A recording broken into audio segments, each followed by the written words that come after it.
A nervous gulp catches in his throat as the pressure starts to mount during this intense confession. Suddenly, this gorgeous blonde girl is staring him down with those massive green eyes while admitting she really loves manga. She looks like a classic lead heroine straight out of a high-budget anime series. Then a short-haired redhead joins in with a bright smile that could melt just about anyone in the room. A girl in a short skirt looms over him with a sharp glare and demands to know if that is really all he has to say for himself. Before he can even answer, quiet girl in a traditional kimono stares him down with a look of pure expectation. Everything about her screams mysterious and elegant, which just adds to the crazy harem vibes he is feeling. And check out this blue-haired beauty who looks like she just stepped straight out of a classic school rom-com.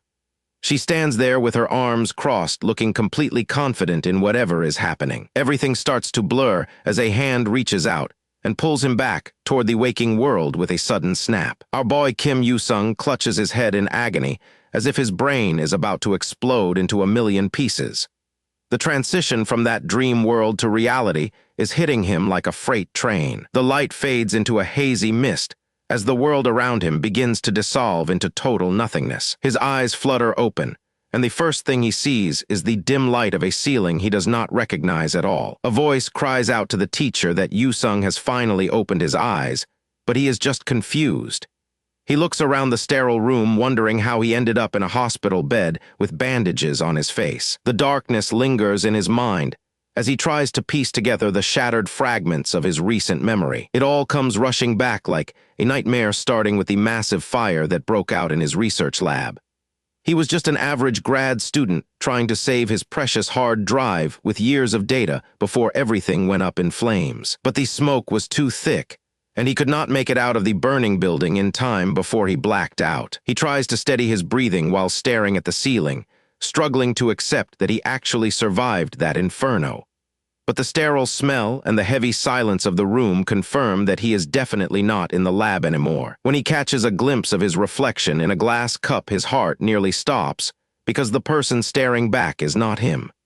This face is much younger and definitely more handsome than the tired grad student he used to be. A sleek white car glides down the road as he begins his journey away from the hospital and into this strange new reality. He stares into the window glass, trying to get used to the black hair and sharp eyes of his new vessel.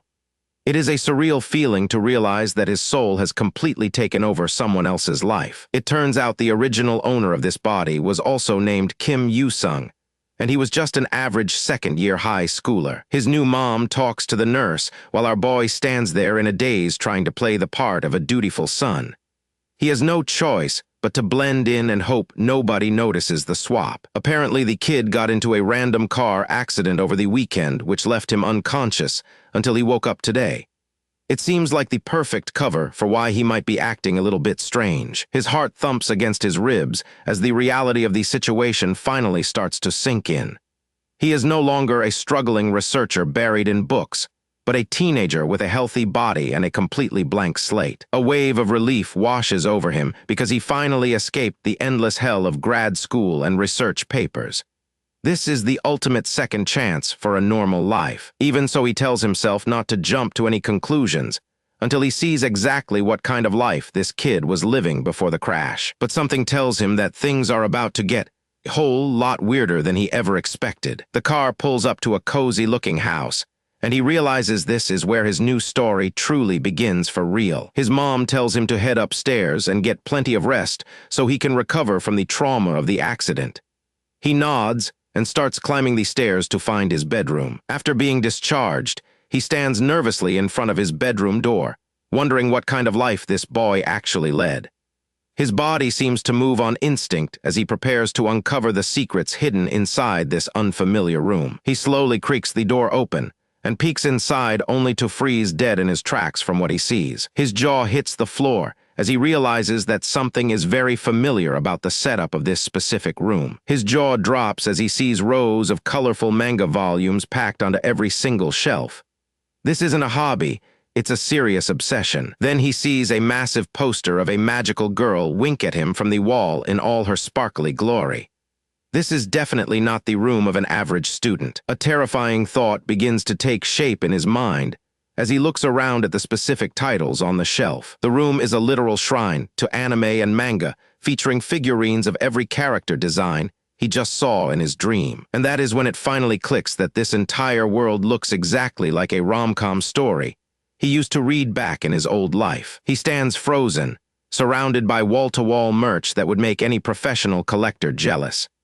It is a massive sensory overload of cute characters and box sets that prove the previous Yusung was completely obsessed with this fictional world. It is official. Our boy has landed in the body of a top-tier otaku who clearly valued fictional girls over real life. This transition is going to be way more complicated than he thought. He stares down at his outfit, realizing that even his clothes scream shut in anime fan. This is going to be a long day of trying to look normal. Even his hair has that weird little protagonist flick on top, and it is driving him crazy.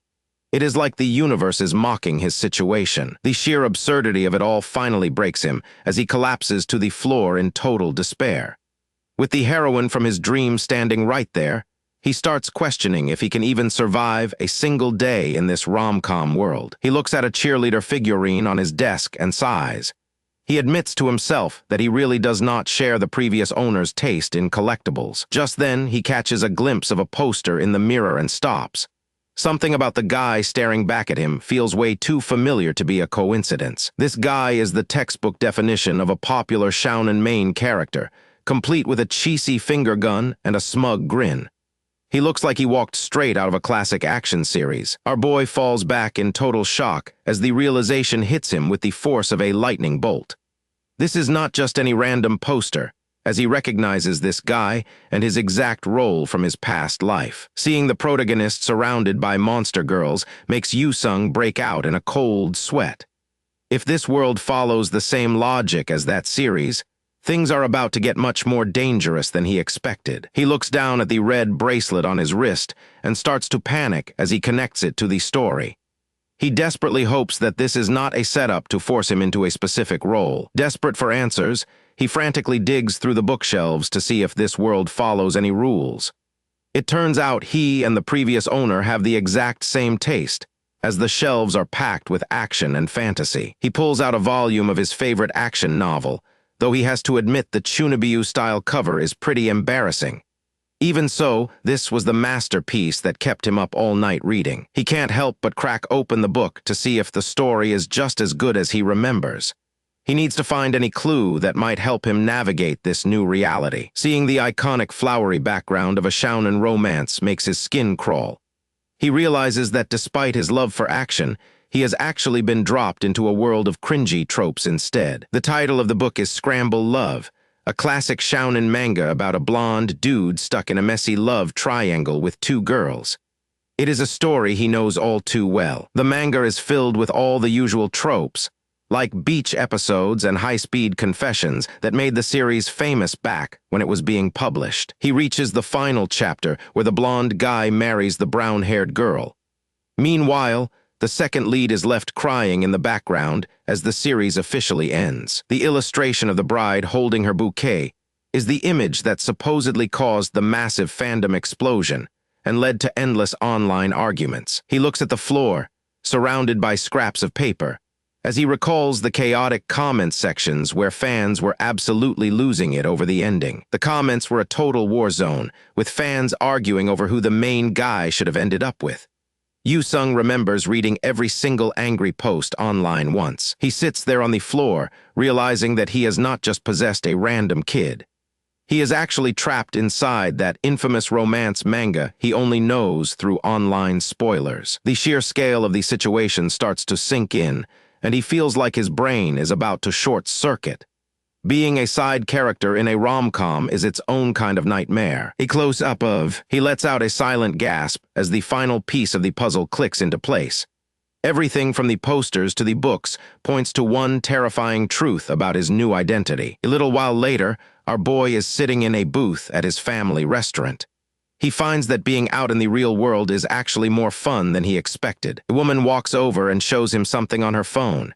She is acting totally casual, which is a huge relief after the chaos he just went through in his room. He just nods and goes along with it, thinking that he has to play the part of a dutiful son for now if he wants to avoid any unwanted attention. Since he is the son of a restaurant owner, he figures he should probably start eating more protein. He needs to get this weak body into better shape for the future. He stands up and ties on an apron, ready to help out with the family business. It is a good way to blend in while he tries to figure things out. Suddenly, the front door opens and our boy looks up. He sees someone walk in, and his heart nearly skips a beat as he recognizes the newcomer immediately. Tall blonde guy enters the restaurant with a bright-eyed girl literally hanging off his arm. He is trying his best to get her to stop, but she is staying glued to him. The girl is beaming with joy, telling him that she is going to be the one feeding him today. She is full of energy and seems totally oblivious to his obvious discomfort. The blonde guy looks absolutely exhausted and worried as he tries to deal with her constant clinging. It is the exact same stressed-out expression from the manga illustrations. Yu-sung stares at him in disbelief, his mind racing. It is Ryo-ji, the actual protagonist of the rom-com world. Seeing him in person confirms that our boy is really in the story. It is him, Sakamoto Ryoji, the legendary main character from that rom-com manga Scramble Love.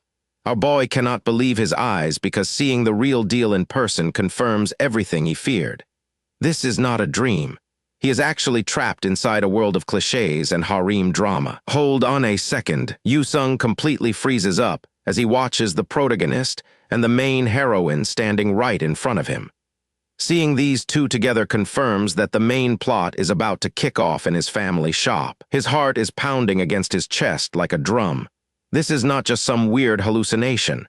This is his new reality, and it is absolutely terrifying to realize how close he is to the main plot. He needs to keep his distance if he wants to survive. He realizes he needs to sit down and actually organize his thoughts before he loses his mind completely. This is a lot to take in for one day. Here is the breakdown. He was just a normal college student until a fire broke out and he lost consciousness. When he finally opened his eyes, everything had changed in an instant. He woke up in the body of Kim Yu-sung, who is nothing more than a nameless extra in this crazy world. He is literally just that guy in the background while the real drama happens to someone else.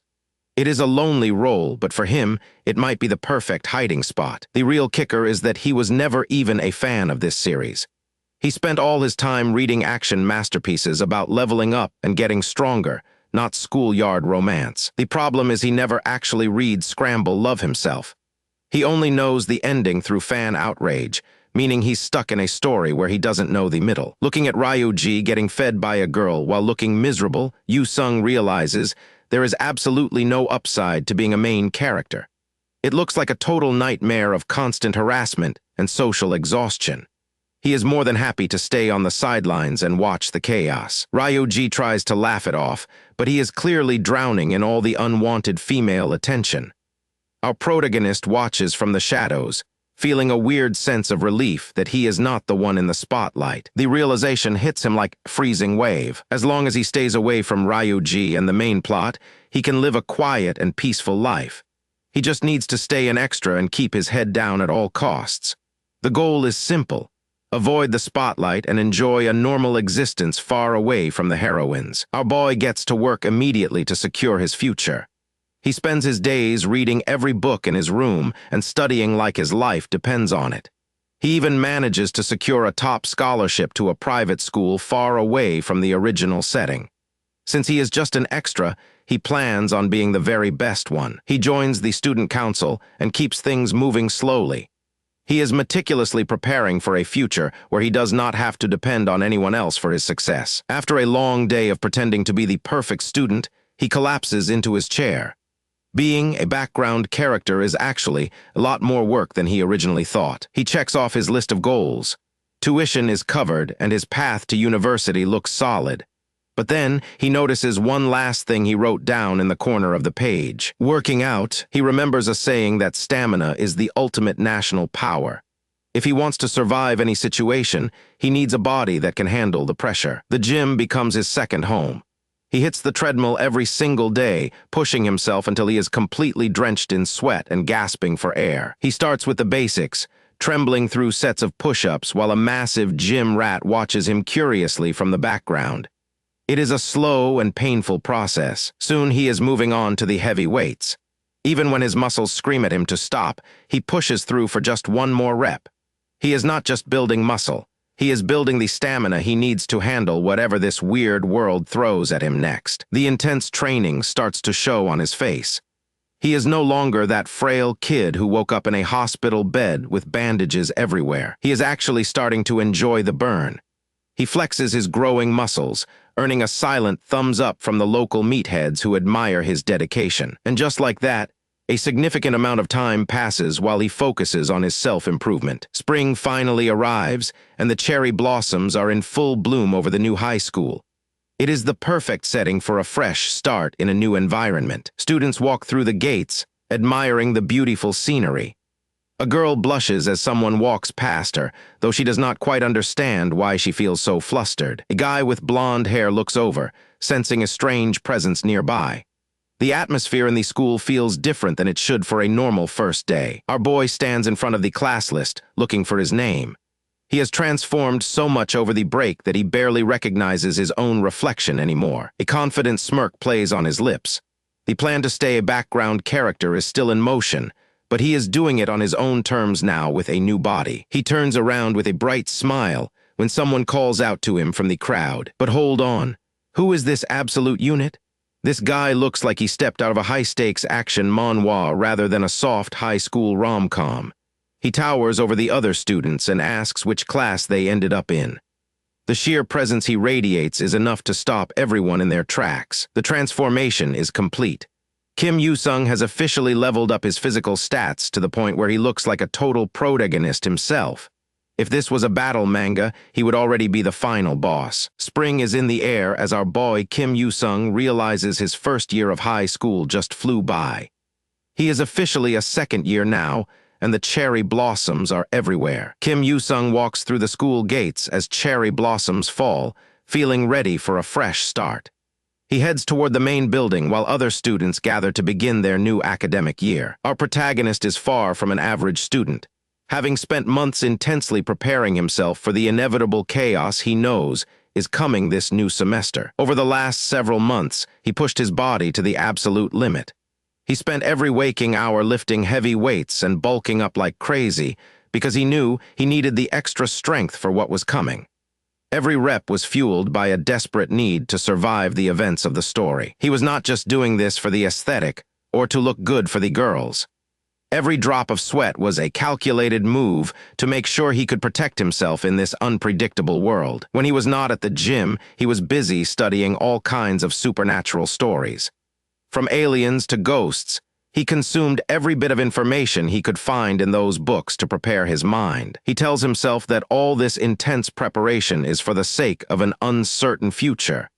He is not taking any chances with the life he has been given, and wants to be ready for anything. It definitely was not just about the gains. It had been so long since something like this happened, and he credits his massive physical progress to the hidden power of magic flowing through his veins. Our protagonist walks down the hallway with a determined stride, ignoring the flurry of petals drifting through the air.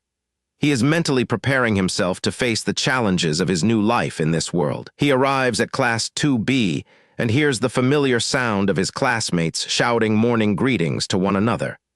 The new school year has officially started with a lot of noise. A cheerful girl with short brown hair waves and greets the class with a big smile. Everyone seems excited to be back together, except for our boy Yoo-sung, who feels out of place. The blonde-haired guy sitting at the desk looks up in surprise when he hears his name being called out. Sakamoto Ryuji seems caught off guard by the sudden attention from his new classmate. This is a total nightmare scenario for him. He sits down at his desk with his arms crossed, feeling like everything is already going south on the very first day of the year. He purposely picked a school that was far away specifically to avoid ending up in the same place as Ryuji. Now he realizes he probably should have just stayed closer to home since fate had other plans. It seems avoiding the protagonist is harder than he thought. Kim Yoo-sung realizes that his dream of a quiet and peaceful school life is officially over before it even began. He can already tell that things are going to get incredibly complicated very quickly. He watches Ryoji from across the room and notices the guy seems completely oblivious to the chaos he represents in Yu-sung's mind. The tension in the room is only just beginning to build. Suddenly, the classroom door slides open with a loud thud that echoes through the room. Every student stops what they are doing and turns their head to see who is entering next. The teacher walks in with some papers and tells everyone to settle down and get back to their seats. He has a big announcement to make that will change the class dynamic. The teacher is clearly enjoying himself as he prepares to drop some big news that he knows the students are going to absolutely love hearing. Ryoji leans back in his chair looking curious while the girl in front of him is dying to know what the teacher is about to say. The anticipation in the air is palpable. The teacher looks back toward the hallway and signals for someone to finally come inside. He tells the class they have a new transfer student joining them on this first day. A radiant presence fills the room even before the new arrival steps through the door, immediately grabbing everyone's attention with a strange and glowing energy. A stunning blonde girl walks in, and the whole class is instantly mesmerized by her radiant looks. She has a bright smile and a look that screams main heroine energy as she greets everyone. Flowers seem to bloom around her as she stands at the front. The students immediately start whispering among themselves and wondering if she is from another country. Her striking appearance is definitely not something they see every day in this average high school. The teacher can hardly contain his excitement as he presents the newcomer, who seems just as thrilled to be making her debut in front of her new classmates. She introduces herself and explains that she just moved here from Shizuoka. She speaks with a lot of energy and seems like a very friendly and approachable person at first glance. She continues her introduction by listing her favorite things, which include cat's sweets and taking long naps. She ends it with a polite greeting saying it is nice to meet everyone. Yu-sung stares at her from the back of the room as the rest of the class continues to buzz with excitement over the new arrival. He realizes things are getting complicated. Yu-sung realizes the plot is moving way faster than he anticipated, and this is definitely not just some random transfer student joining his class. Yu-sung confirms he is stuck in the middle of a massive multi-heroine story, where the girl in the center of this photo is fated to be a key player. As the teacher introduces her, Yu-sung continues to observe the blonde girl, noting the strange aura that seems to radiate from her presence. The teacher points toward an empty seat and tells the girl to go sit down so they can finally start the lesson. He wants her to settle in nicely with her peers. Ryoji leans his head on his hand and looks toward the front of the room with a confused expression. He wonders why this specific situation feels so strange and what the new girl might be planning. Ryoji suddenly freezes as he recognizes the transfer student from their disastrous meeting earlier that morning, realizing he is in for a serious world of trouble. The blonde girl looks directly at Ryoji and points her finger at him with an angry shout. It looks like their school reunion is going to be anything but peaceful today. The blonde girl is absolutely fuming, screaming that Ryoji is the exact same guy she bumped into earlier this morning. It is like fate is playing a cruel prank on her by putting them in the same class. The teacher just smiles, completely oblivious to the heat between them, and thinks it is wonderful that they already have a connection. She stomps over to her new desk, grumbling about her terrible luck while Ryoji just stares at the floor in disbelief. As she takes her seat, she burns a hole through the back of his head with a lethal glare that promises trouble. She lets out a sharp huff and turns her head away, clearly wanting nothing to do with him for the rest of the day. The atmosphere is so intense that the nearby students look like their brains are short-circuiting from the sudden drama unfolding in their classroom. Meanwhile, Kim Yu-sung is watching the whole thing unfold from his desk with a very calm and analytical eye. He is soaking in every detail of the interaction, treating this high school drama like a high-stakes investigation he needs to solve. Time ticks by on the classroom clock, but the heavy tension in the room does not fade even a little bit. During the break, a classmate notices Yu-sung has a magazine and casually asks if he can take a look at it. Yu-sung hands it over with a smirk, but his mind is actually miles away from whatever is written in those pages. He realizes this world operates on strict rom-com logic, which means he can predict exactly what the next plot point will be. He knows that in these kinds of stories, The status quo never stays quiet for very long before a big event happens. This is exactly why he keeps up with all the latest manga, studying the patterns of different heroines and their specific tropes. Whether it is the tsundere transfer student or the secret childhood friend, he has seen every single plot twist play out 100 times. Right on cue, Ryuji stands up and grabs the girl by the hands, urgently asking her to step outside for a private talk. The entire room goes silent as Ryuji looks at her, with an intensity that could melt iron right there in the classroom. He clenches his teeth, clearly ready to address the elephant in the room from their chaotic encounter earlier that morning. The blonde transfer student stares back with wide, green eyes as she recognizes someone she never expected to see here.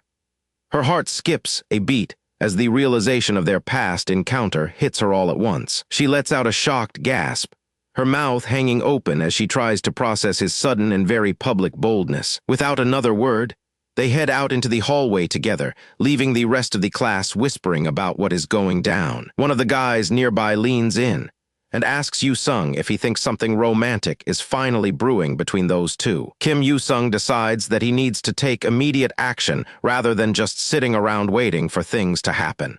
He makes a bold statement that leaves everyone in the room wondering what he will do next. He stands up and starts heading toward the door, determined to see how this specific plot point plays out in real time. He slides the classroom door open with a sharp click, stepping out into the corridor to follow the main characters. As he steps into the light, his natural aura makes him look like a final boss entering the stage for a showdown. The atmosphere around him shifts instantly, turning heavy and cold for everyone standing nearby. The power of his presence is overwhelming, causing the air in the hallway to feel thick with a sense of impending danger. The other students in the hall literally pale, shrinking back against the walls as if they just saw a ghost walking. Whispers start flying immediately as the students recognize him as the infamous and terrifying Kim Yu-sung. They start questioning if a guy with that kind of intense and dark presence can even be a regular high schooler. Rumors swirl that he is secretly high-level assassin sent from a shadowy death agency to monitor the school. Someone even suggests he is the top intellectual enforcer for a powerful Yakuza family, here on some secret business. Yu-sung catches the vibe and sighs, wondering why he is such a natural magnet for this kind of misunderstood trouble. He ignores the terrified looks and refocuses on his mission to observe the rom-com events in person to confirm his theories. Rubbing his chin thoughtfully, he prepares to witness the next big shift in the logic of this world. Yu-sung narrows his eyes, focusing all his attention on the scene unfolding. He's not about to miss a single detail of how these tropes play out. The sunlight filters through the trees. It's the kind of perfect afternoon where something big is destined to happen. Sure enough, Yu-sung finds exactly what he was looking for. The blonde girl stands trembling with nerves as she faces off against Ryuji. They're surrounded by a shimmering romantic aura during this textbook confrontation, and the scene is playing out just as predicted. It finally clicks for him. They have arrived at the back of the school, the holy ground for confessions. We open with this golden-haired dude doing a full-on dramatic bow like his entire life is on the line. He's practically begging for forgiveness with his eyes squeezed shut and his hands pressed together in a desperate prayer. The blonde boy remains in his dramatic bowing pose, waiting for the girl's response as speed lines emphasize the intensity of his apology. Our boy Kim Yu-sung is watching the whole thing from the safety of the bushes, and he is not buying it for a second. He realizes immediately that this is a classic apology trap meant to lower someone's guard. As he watches from his hiding spot, he cannot believe the blonde guy is actually pulling off such a cringy pose. He notes that this is exactly the kind of over-the-top drama you would expect from a typical rom-com protagonist who is desperate to win back a girl's favor. The girl in the pink cardigan stands there with her arms crossed looking down at her classmate with a cold and judgmental expression. She looks like she is about to deliver a brutal verbal beatdown to the poor guy on the ground. But wait a minute, look closely at her face, because that stern expression is starting to crack. She is biting her lip and puffing out her cheeks as she desperately tries to hold back a massive wave of laughter. She finally loses it and bursts out laughing while the guy stands there looking completely confused. She is clutching her stomach and howling while our boy in the bushes just watches the total chaos unfold with a blank stare. She leans in with this mischievous fox-like grin and a playful sparkle in her eyes. It is clear she was just messing with him the entire time, and she is absolutely loving every single second of his confusion. She tells him that what happened this morning was just an accident, and she is not the type to stay mad over something so petty.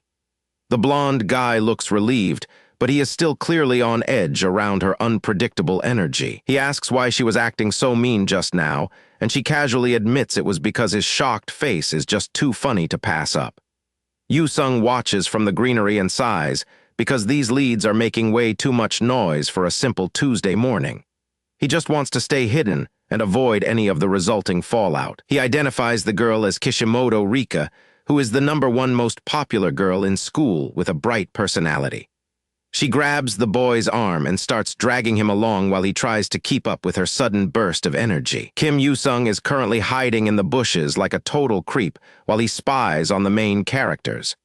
He knows this specific moment is a scripted event where the female lead is supposed to meet her destined lover for the first time. As he watches them walk away, he suddenly senses someone standing right behind him in the garden.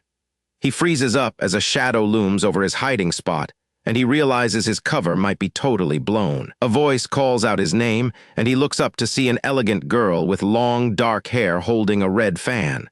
She wants to know what a future student council secretary is doing crouching in the dirt like a common creep. Her presence is imposing, and she looks like she stepped straight out of a high society function. A beautiful pattern of roses and intricate wallpaper serves as a backdrop, signaling the entrance of a high-status character into the scene. She hides the lower half of her face behind her fan, but her sharp eyes are locked onto our boy. She is waiting for an explanation, and it looks like she is not going to let him slide with a simple excuse. This elegant girl with the long black hair and a red ribbon is actually a major player in this world's social hierarchy. She holds a red fan and gives off an aura of mystery and authority that immediately puts everyone on edge. Yu-sung realizes that he is dealing with the archetype of a rival-type character who usually exists just to cause trouble. Dealing with someone like her is a high-level threat to his goal of living a quiet and peaceful school life. In his mind, a chibai version of him is arguing with a chibai version of the fangirl. He knows that even a side heroine is still a heroine, and he cannot afford to get romantically involved with any of them in any way. She leans down and peeks through the same bush he was using as a shield, looking curious about what was so interesting. She is invading his personal space, and our boy is starting to sweat as his secret observation post becomes a shared spot. Yu-sung holds onto a branch and reminds himself that to live a peaceful extra's life, he has to act like a perfectly ordinary guy. He needs to blend into the background so well that even the most dramatic characters in school forget he exists. But looking at the girl next to him, he knows that is going to be difficult. The girl hides behind her fan again and lets out a soft hum as she watches him closely. She seems to be analyzing his every move, and he can tell she is wondering why he is trying so hard to be a nobody. She peers over the top of her fan with a sharp, calculating gaze that suggests she sees right through his act. Her eyes are locked onto our protagonist, trying to figure out if he is a threat or just another background character. A hand reaches out and gently touches the leaves of the bush he is holding as they both stay huddled in the greenery. The proximity is getting a bit too close for comfort, and the atmosphere is shifting in a way he did not expect. Our boy looks genuinely surprised by her sudden move, and he is not sure if he should run away or keep hiding. He is caught between his desire for peace and the reality of a very pretty girl being inches away from his face. She starts to blush and looks away while nervously fidgeting with the leaves of the plant. It looks like the Ice Queen villainess might actually have a shy side, and she is struggling to maintain her composed and elegant image. Yu-sung lets out a long sigh of relief as the immediate tension breaks, and he realizes he survived another encounter. He just wants to go back to his classroom and pretend this weird interaction never happened, but the universe has other plans. She stands up and looks down at him with a lingering gaze that makes him feel like he is under a microscope again. She is not ready to let him go just yet, and she clearly has more on her mind than just gardening tips. She suddenly flashes a bright smile behind her fan and lets out a sophisticated laugh. It is like a complete from her cold persona, and our boy is left wondering which version of her is the real one. They end up walking away together with her leading the way and a playful skip in her step. Yu-sung follows behind looking like he is being led to his doom, while she continues to tease him with her newfound energy. The camera focus shifts down to their legs as they walk side by side through the school garden, highlighting their close proximity. The girl stops in her tracks and turns her head slightly as if she just remembered something important. Her expression becomes soft, and she looks like she is about to make a very interesting proposal for their lunch plans. She looks back over her shoulder with a confident and slightly mischievous glint in her eyes. She asks him if he really thinks she does not understand commoner food and culture, which caught him completely off guard. She brings up a pork stir-fry rice bowl they had at the staff restaurant and admits she had no problem with it at all. Surrounded by sparkling roses and glowing light, she explains that she is not narrow-minded and is willing to try anything as long as it tastes good. She is determined to show him that she is quite relatable. In her chibai form, she proudly declares that if it is at the level of a typical commoner dish, she can eat it without any issues. Our boy can only watch as this elegant lady tries her best to be relatable while still acting like a total noble. Our boy can't help but feel like this elegant lady is secretly roasting the entire commoner lifestyle. In her mind, she thinks a tiny portion of high-grade Wagyu steak is barely enough to count as a snack, let alone a real meal. He finds it hilarious that she spends her time in the student council room just casually cutting into expensive steaks. It is a level of privilege that he is still trying to wrap his head around. Kim Yu-sung has to break the news to her that the school cafeteria definitely does not serve anything as fancy as her preferred stir-fry bowls. The reality of school food is about to hit her hard. This revelation catches her completely off guard, and she hides her shocked expression behind her folding fan. Our protagonist stands over her, waiting to see how she will handle this culinary downgrade. She gets defensive immediately, trying to argue that a simple bowl of rice with meat should be available everywhere. Her pride is on the line as she tries to maintain her noble persona. Dejection settles in as she realizes she might actually have to eat what everyone else eats. She admits that even the names of commoner dishes sound strange and blunt to her refined ears. Feeling defeated, she begins to walk away while our boy watches her. He can practically see the dark aura of disappointment radiating off her back as she processes her lunch options. He is suddenly put on the spot when she asks if they were just being arrogant toward the commoner students. He really does not want to deal with another lecture about his attitude right now. A new challenger appears in the form of Akaki Shinjiro, the student council vice president. He is Kumiko's partner, and he looks like he takes his job way too seriously. The quiet moment in the garden is suddenly interrupted when a guy with glasses spots them together. The girl with the red ribbons is completely caught off guard by his sudden arrival, looking absolutely stunned that they were found out. Akaki adjusts his glasses with a sharp, clinical movement that screams trouble. This guy definitely has an agenda, and he is looking right at our protagonist with pure disdain. He points an accusing finger at Kim Yu-sung, yelling at him for his lack of commitment to his duties. Apparently, being part of the student council means you do not just get to skip out whenever you want. Her face turns a bright shade of crimson as she processes the embarrassing situation she has landed in. She looks completely flustered with wide eyes, losing all of her previous composure in a single moment of pure shock. Our boy is just standing there with a blank expression, wondering why this guy is so worked up. He really did not sign up for this level of school drama. Akaki continues his rant, claiming that poor Kumiko had to skip her own meal just to go looking for our lazy protagonist. He is making it sound like a life-or-death situation. The poor girl is clutching a bunch of leaves and her fan, looking completely overwhelmed by her partner's intense overprotectiveness. She is caught in the middle of a very loud argument. Akaki declares that he will no longer stand by and watch anyone act so insolent toward his lady. Behind him, Kumiko's chibai form is screaming for him to just stop talking. Realizing things are getting way too embarrassing, she grabs Akaki's arm and starts pulling him away. She needs to get him out of there before he says something she can never take back. As he is being dragged off, he shouts back that their scheduled meal will have to be postponed for another time. Kim Yoo-sung can only watch the chaos retreat into the distance. His internal monologue is a total mess right now because nothing about this day is making sense. He just wanted a quiet life, but instead, he is surrounded by these theatrical noble types. He stands there for a moment with a glazed-over look in his eyes, feeling the weight of the absurdity. This world is definitely a lot more exhausting than he expected it to be. The scene finally shifts as school lets out and the cherry blossoms drift through the air. It is the end of another long day in this bizarre reincarnation story. Later that afternoon, the bustle of the city takes over as students head toward the subway station.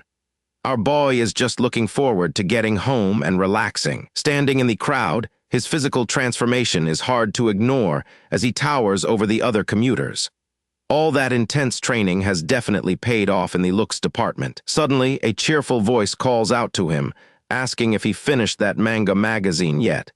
It is a guy from his class who seems way too happy to see him. Our boy is feeling confident that he can dodge the main plot if he just stays away from the original protagonist Ryoji. He believes focusing on his physical gains is the ultimate way to stay invisible. He stops by a vending machine to grab a drink, watching as a can of orange soda drops into the slot. A little refreshment is exactly what he needs after all that student council nonsense. Kim Yoo-sung cracks open the can with a satisfied click, enjoying a rare moment of peace. He is finally starting to feel like he has a handle on his new life. But of course, the universe has other plans, and he feels a small hand tugging at his jacket from behind. He still thinks everything is going according to his plan to stay in the background. He turns his head slightly, noticing the unexpected presence as a cold sweat starts to form. Something about this feels way too familiar, and not in a good way. A bright and bubbly blonde girl introduces herself as Kishimoto Rika, the new transfer student. She is a major character from the original story, and her sudden appearance has our boy internally screaming. His heart sinks as he realizes that no matter how hard he tries to stay on the sidelines, the plot keeps finding him. He is officially terrified that his normal life is about to be ruined forever. Rika is standing there with the biggest smile on her face, clutching her phone like she just won the lottery. She rushes over to Kim Yoo-sung and shoves the screen in his face, catching him completely off guard as he tries to step back. Our boy is sweating bullets because he has no idea why this popular girl is suddenly cornering him in the middle of the station. Rika points right at his name tag, revealing that she figured out exactly who he is without him saying a single word. She gives him this dazzling, sparkly look and tells him that she knew it was him all along because of that tiny detail. Kim just stands there feeling like an idiot because he totally forgot he was literally wearing his name for the whole world to see. Rika gets this mischievous little cat grin, clearly enjoying the fact that she has him flustered and trapped in a conversation. She tells him straight up that he is actually a really good guy, and that her instincts about him were spot on from the start. Our protagonist is just staring at her, his brain trying to process why the class queen thinks so highly of a guy like him. Kim Yoo-sung is completely lost as he tries to make sense of the strange nonsense coming out of her mouth. He wonders if he missed a crucial part of the conversation, because absolutely nothing she says is making any sense to him. A giant question mark pops up over his head as he tries to make sense of her sudden intense interest in him. The sweat starts rolling down his face, because he knows that getting close to someone like her is a recipe for disaster in this world. Rika keeps going, telling him that he is exactly the kind of person she expected him to be after watching him so closely in class. She mentions that he was radiating such a weird, dark energy all by himself that it was impossible for her not to notice him. Then she just laughs it off with a bright smile, acting like his edgy loner vibe is the most charming thing she has ever seen. Kim is speechless as she doubles down, insisting that despite his scary appearance, he is definitely a good person at heart. Inside, he is screaming because she has made a massive mistake in her judgment of his actual character. Kim realizes he has somehow gotten involved with one of the two main heroines of this world, and he is definitely not happy about it. Knowing Rika is the most popular girl in school who always ranks first in every poll, he considers just leaning into the scary rumors about his past to drive her away before things get even more complicated for his quiet life. He just stares at her blankly, wondering if his life as a quiet background character is officially over before it even started. The girl with the blonde ponytail puffs out her cheeks in frustration because he is not giving her the reaction she wants.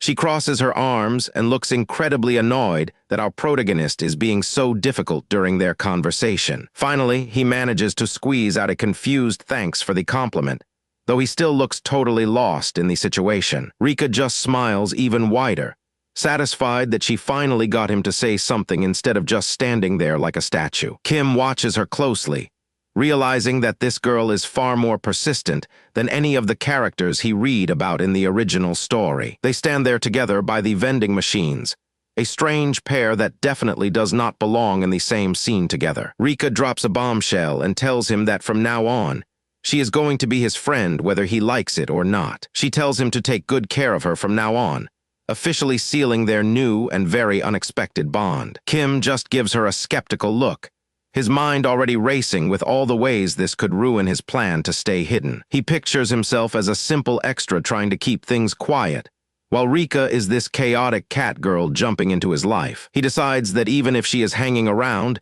he must keep up his act as an ordinary background character to avoid suspicion. He looks at her and tells her he will be counting on her too, officially calling her Rika for the first time since they met, while his intense gaze tries to hide how much he hates this situation. A shower of stars and sound effects explode around them as the deal is struck, changing the course of his school life forever. Rika giggles with pure joy, looking like she just made the best deal of her life with the most interesting guy in class. Our boy thinks to himself that his plan worked for now, even if it means letting her believe whatever she wants about him. He checks his phone to find her address, while Rika hovers next to him looking like a kicked puppy who just wants attention. Looking at the neighborhood map, he realizes that Rika is actually from a super wealthy residential district called Seijo. Rika clenches her fists with excitement, looking ready to take on the world now that she has officially joined forces with our protagonist. Rika's eyes go wide as she stares at the item in Kim's hand, her curiosity and surprise reaching their peak in this moment. Kim Yoo-sung finally hands the card over,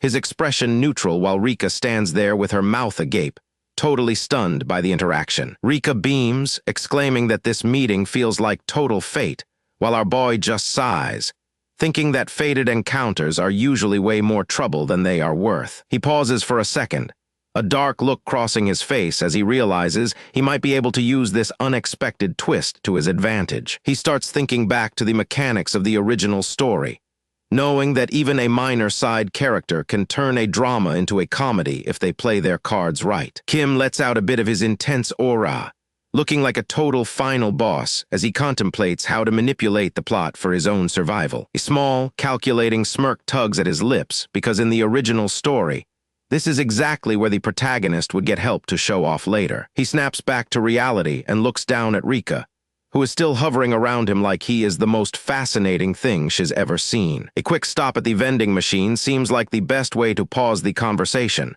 especially since a cold drink only costs 110 yen. Rika grabs a cola and starts chugging it down like she hasn't had a drink in days.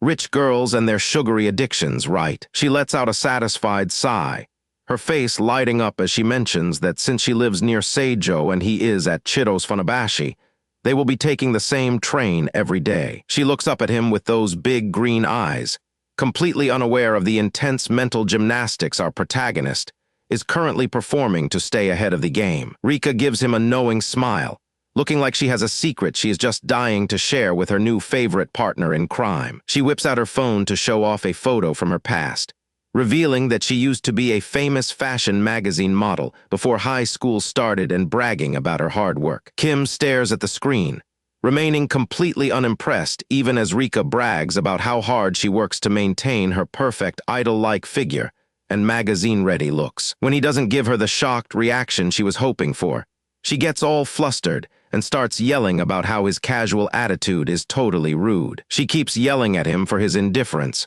but she's quickly interrupted by the sound of footsteps and the arrival of their transport. The green train pulls into the station with a loud screech, signaling that their awkward little hangout is finally moving to the next location. As they wait to board, the other passengers start whispering, looking at Kim's messy hair and intense expression like he is some kind of dangerous delinquent. Even inside the crowded car, people naturally give him a wide berth.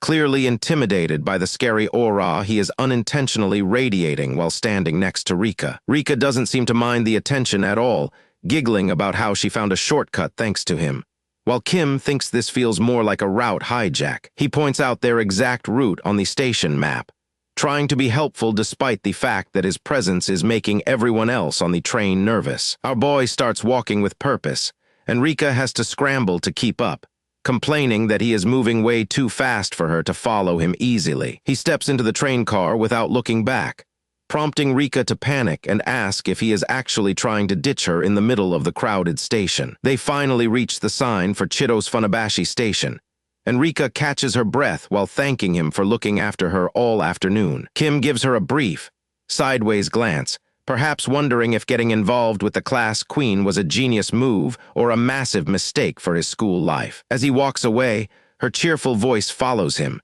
announcing that she will be counting on him to help her out tomorrow too. Rika stands behind the closing doors of the train, waving enthusiastically with a huge grin on her face, as she heads toward her wealthy neighborhood while the intercom announces the departure. As the train speeds away from the platform, Kim Yoo-sung watches it disappear with a heavy feeling in his chest. He realizes with pure dread that this chaotic girl plans on showing up to bother him again the very next day. A single word echoes in his head as he watches the train depart, his mind unable to process the whirlwind that is Rika. He stands there for a long moment, looking like a man who just realized he successfully escaped one trap only to walk straight into another. Kim Yoo-sung clenches his fist in frustration, wondering why he was the one destined to be targeted by such a chaotic girl. Kim Yoo-sung is hiding out in a quiet corner of the school parking lot to avoid his classmates. He just wanted a peaceful lunch break near the recycling bins where nobody would bother him while he ate. He opens up his lunchbox to reveal a perfectly packed set of kimbap. This looks way better than your average school lunch, and he is ready to enjoy his meal in peace. Kim picks up a piece with his chopsticks and is just about to enjoy his first bite when he is suddenly interrupted by a loud voice calling his name. His peaceful seclusion is shattered as a high-pitched scream echoes through the lot. It turns out his secret hideout was not as clever as he thought, and his unwanted visitor has finally cornered him. Our boy stops mid-bite and looks up with a confused expression as he tries to figure out who found him. He was not expecting anyone to stumble upon his secret lunch spot today. It is Rika, and she looks like she is having a total emotional breakdown right in front of him. She stands there trembling with her hands clutched together, and tears welled up in her eyes. She looks absolutely heartbroken as she approaches him, and she seems to be struggling to keep herself together.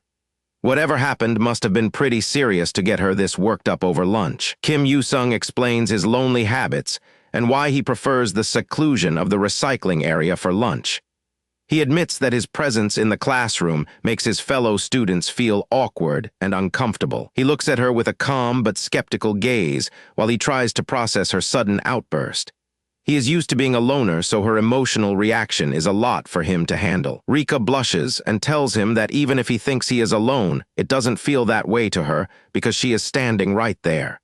She clutches her own lunch bag tightly while trying to convince him that he needs to be more social. Her tragic mood takes a sharp turn the second she notices the gourmet kimbap sitting in his lap. Her stomach has clearly taken control of her brain, and all her previous heartbreak is instantly forgotten. She is completely mesmerized by the quality of the rolls compared to her own mediocre meal. It looks way better than anything she expected, and she is practically drooling over his lunch. In the blink of an eye, her sadness vanishes, and she looks like the happiest girl on earth. Her mood swings are honestly quite impressive, and she looks ready to feast. Kim is just sitting there thinking to himself that she can cry on command way too fast for his liking. He is honestly a little bit overwhelmed by her chaotic energy and how quickly she can flip her emotions. Rika is now all smiles and sunshine as she looks at his food with greedy eyes. The heavy atmosphere from a few minutes ago is completely gone and replaced by pure excitement for lunch. Rika suddenly transforms into a chibi cat version of herself, complete with ears and a tail, as she starts shouting. She seems to be throwing a playful yet loud tantrum while Kim looks on from the side. Rika reaches in with her chopsticks to try some of the kimbap for the first time in her life. She was confused at first thinking it was noramaki, but she is excited to see what the Korean version tastes like. Rika takes a massive bite, and her expression immediately begins to change. She is savoring every single flavor in that roll with a look of pure bliss on her face. Her eyes literally sparkle as she realizes how amazing the food tastes, and her face lights up with pure joy. This kimbap is on a whole different level compared to anything she has ever had before, and she wants more. Rika asks him if his family really runs a Korean restaurant because the kimbap is way too good to be homemade. She is genuinely impressed and wants to know the secret behind such a delicious recipe. Kim is just glad that she is finally enjoying herself instead of crying and causing a scene. They sit together on the wooden bench sharing their lunch, and for a second it feels like they might actually become good friends. Now it is her turn to share, and she offers him some of her own lunch as a fair trade. She looks very proud of what she brought today and wants him to enjoy it. To break the ice, the blonde girl offers up her beautifully prepared bento box as a peace offering. She insists that he try some of her food to prove that sharing a meal can actually be an enjoyable experience. Kim takes a bite of her omelet hoping for something savory, but his expression immediately begins to change. He has no idea what he just put in his mouth, but he knows it was a huge mistake. Kim looks like he just saw a ghost as the overwhelming sweetness hits his tongue and makes his brain short-circuit. He cannot believe how much sugar she managed to pack into a single piece of egg, and he starts to choke. It turns out Rika is a total sugar evangelist who thinks that half of life is made of sugar. Kim imagines a fancy chef literally showering her meal in piles of white powder like a total professional. Our boy thinks this meal is way too sweet even for his tastes, and he wonders if her taste buds are broken. He asks her if she based her recipe on some kind of sugar story because it is basically candy. He stares at her in disbelief as she continues to eat the sugary mess with a big smile on her face. He finally asks her if she really likes sugar that much because it is honestly a bit concerning. A fire ignites in his eyes as he tells her that eating only sweets is going to absolutely ruin her health and her taste buds. He cannot just stand by and let her destroy herself with all that sugar without saying something. He makes a bold declaration that next time he is going to show her what a real zero-sugar Korean-style omelet is supposed to taste like. He is determined to save her from her own terrible cooking. Rika laughs and tells him to make sure he thanks his mom for the delicious food because she loved it. She even offers to trade some of her sweet eggs for more kimbap in the future, which makes her very happy. But their little moment is cut short by a loud, piercing whistle that echoes through the empty lot and makes them both freeze. Someone has been watching them from a distance, and they do not look happy. Two figures in black uniforms appear in the distance, and they look like they are on a mission to uphold school dignity. Louis and the council girl are furious that a boy and girl are hiding away to eat together. The girl with the red bows is shaking with pure rage, and her face is turning bright red from the anger. She has been watching them this entire time and is absolutely disgusted by their improper school relationship. She blows her whistle with her cheeks puffed out while staring them down with a terrifying intensity. It looks like our boy and Rika are in for some serious trouble with the student council for meeting in secret. The quiet afternoon takes a sharp turn as the atmosphere suddenly shifts. What started as a peaceful lunch is about to turn into a full-blown interrogation by the campus elite. Yoo-sung starts sweating bullets the moment the student council president crashes their private lunch with her trademark red fan. Rika is so focused on eating that she hasn't even realized they are in big trouble yet. The atmosphere suddenly turns heavy as a dark aura begins to radiate from a newcomer. A lecture begins about the strict rules regarding student conduct and the forbidden nature of certain social interactions. The mysterious girl with the red bows starts ranting about improper relationships between male and female students. She claims that while heaven might forgive such things, she certainly won't let it slide on her watch. She is practically vibrating with righteous fury, her face hidden in the shadows as she looks down on them. To her, this secret lunch meeting is the ultimate betrayal of school dignity. However, she is just getting started with her dramatic monologue. She is clearly the type who loves the sound of her own voice when she is lecturing others. This student council tyrant isn't backing down as she doubles down on her authority to intimidate the students. She clearly views this school as her personal kingdom and won't tolerate any disruptions to her order while she is on duty. It is a performance that would be impressive if it weren't so incredibly annoying. Kim Yoo-sung just stares at her with a look of pure confusion. He is trying to figure out if this girl is actually for real or if he just stumbled into a low-budget drama rehearsal. Footsteps echo across the pavement as another figure approaches the scene. It seems the student council president didn't come alone to bust our favorite duo. Louis, the guy with the glasses and the strict uniform, steps forward with a stern expression. He looks like the kind of guy who has the entire school handbook memorized and follows it to the letter. Our boy is definitely not intimidated by this display of power. He looks more annoyed than anything else, wondering why these two can't just let him eat his lunch in peace. Rika completely ignores the hostile energy and keeps stuffing her face like nothing is happening at all. She is way more interested in finishing her delicious meal than listening to some uptight girl go on a massive power trip. The girl tries to regain control of the situation by demanding a proper explanation for their behavior while hiding behind her fan. She won't let them off the hook until they show some respect for her position and authority. Suddenly, Rika snaps her fingers with a huge smile as she remembers exactly who this girl is. She points a finger and calls her out as the famous dark student council president. Rika giggles and says that now she has seen her in person, she totally gets why everyone calls her that. She is being so bubbly and sweet that the tension in the air starts to evaporate. The council girl is absolutely mortified to be called that out loud. She starts yelling back, her face turning bright red as her cool and scary persona completely crumbles in front of them. Rika suggests that if the president is going to act like a fictional character, she might as well lean into the role and own it. It's a savage reality check that leaves the girl completely speechless and trembling with embarrassment. Her cool persona has officially left the building. Rika holds up a piece of her omelet with her chopsticks and cheerfully offers it to the fuming girl. She asks if she wants a taste of her egg bread, acting like they are the best of friends. Rika suddenly stops her cheerful display and looks at the girl with a blank, serious expression.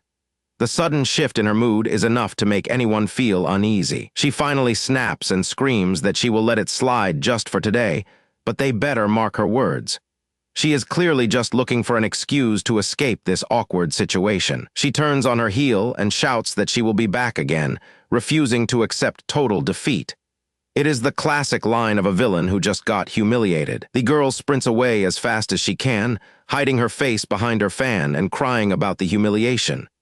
Louis watches her go with a panicked expression, his jaw dropping at her sudden retreat. Louis yells for his lady to wait up as he chases after her, leaving Kim and Rika standing there alone again. Our boy just watches the chaos unfold with a deadpan expression, barely processing what just happened. Later on, the classroom where students are chatting and getting ready for the next period. Kim Yoo-sung is sitting at his desk, lost in thought after the wild lunch encounter. He senses someone approaching his desk and looks up with a slight start. It seems his quiet time is about to be interrupted once again. Rika walks over with a big grin, carrying her school bag and looking more energetic than ever. She has a way of brightening up the room just by walking into it. She pulls out a booklet titled the Isekai'd Academy Club Guide. It is full of information about all the different clubs students can join to make the most of their school life. Rika flashes a mischievous grin as she prepares to drag our protagonist into her next big idea. She is clearly determined to make sure he doesn't spend his high school days being a loner. Kim Yoo-sung looks at the booklet and ponders the idea for a moment. He has been flying under the radar so far, and joining a club might complicate things. Kim Yoo-sung stands up from his desk, his chair scraping against the floor. He decides that maybe checking out these clubs is the best way to spend his afternoon after all. Our boy looks at her with a serious expression, noticing how dedicated she is to getting him involved. He realizes that she is not going to take no for an answer. Everything suddenly shifts as Kim's internal monologue takes a much darker turn. He starts revealing the true motive behind his seemingly ordinary actions in this new life, and why he is really entertaining Rika's club ideas. A dark, wicked grin slowly spreads across Kim Yoo-sung's face as his eyes take on a sinister purple glow. The mask of the ordinary high schooler is slipping, revealing something much more dangerous underneath. He thinks to himself that he is truly curious about how this is all going to play out. He is surrounded by an aura of dark energy that would make the council girl faint from actual fear. Our boy cracks his knuckles as the dark energy swirls around him, his mind already spinning with new plans.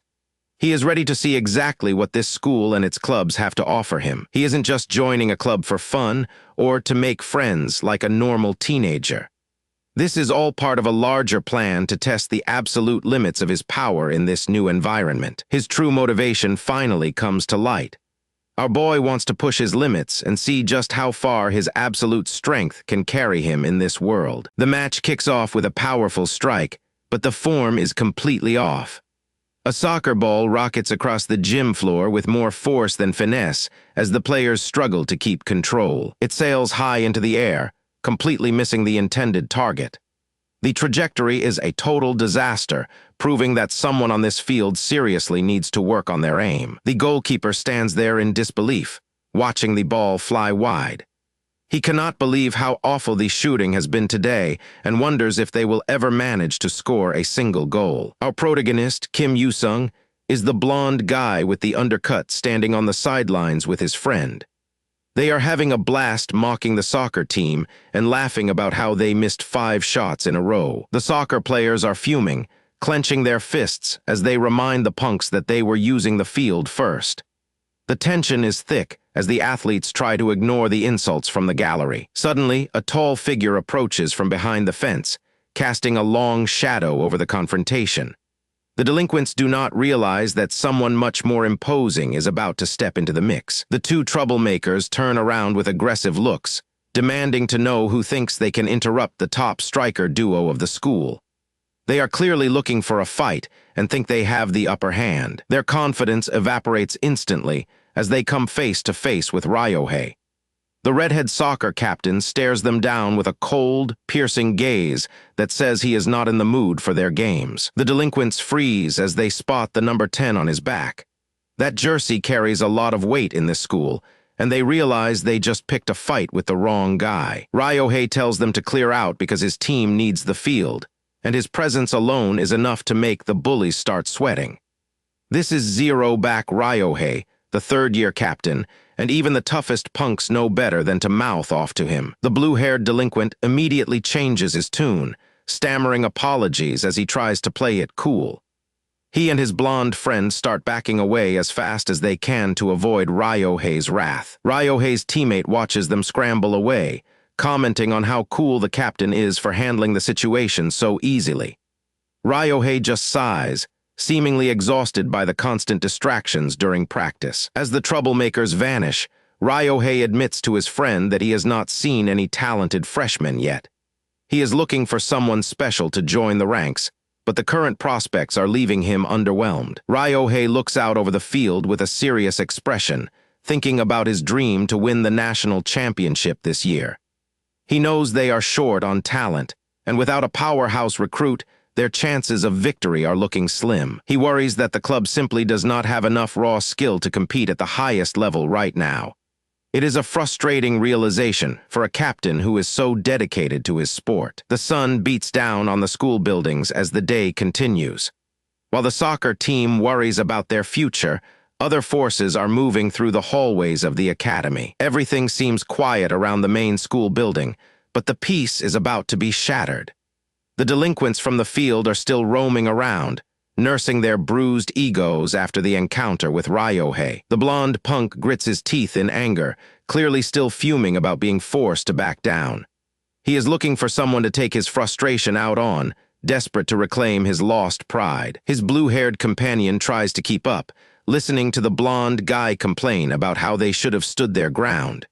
They are walking with purpose, unaware that they are about to run into a real monster. The blonde delinquent tells his friend to handle things himself if he is so worried, claiming he wants no part of the soccer club anymore.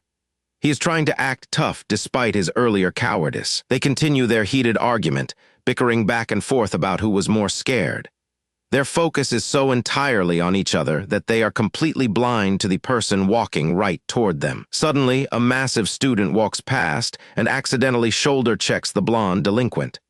The impact is significant, nearly knocking the smaller guy off his feet as the stranger continues walking without a word. The blonde punk spins around, his face turning red with rage as he yells at the guy to watch where he is going. He thinks he found a victim he can finally bully to feel better about himself. Something completely unexpected catches him off guard, leaving him totally frozen in disbelief.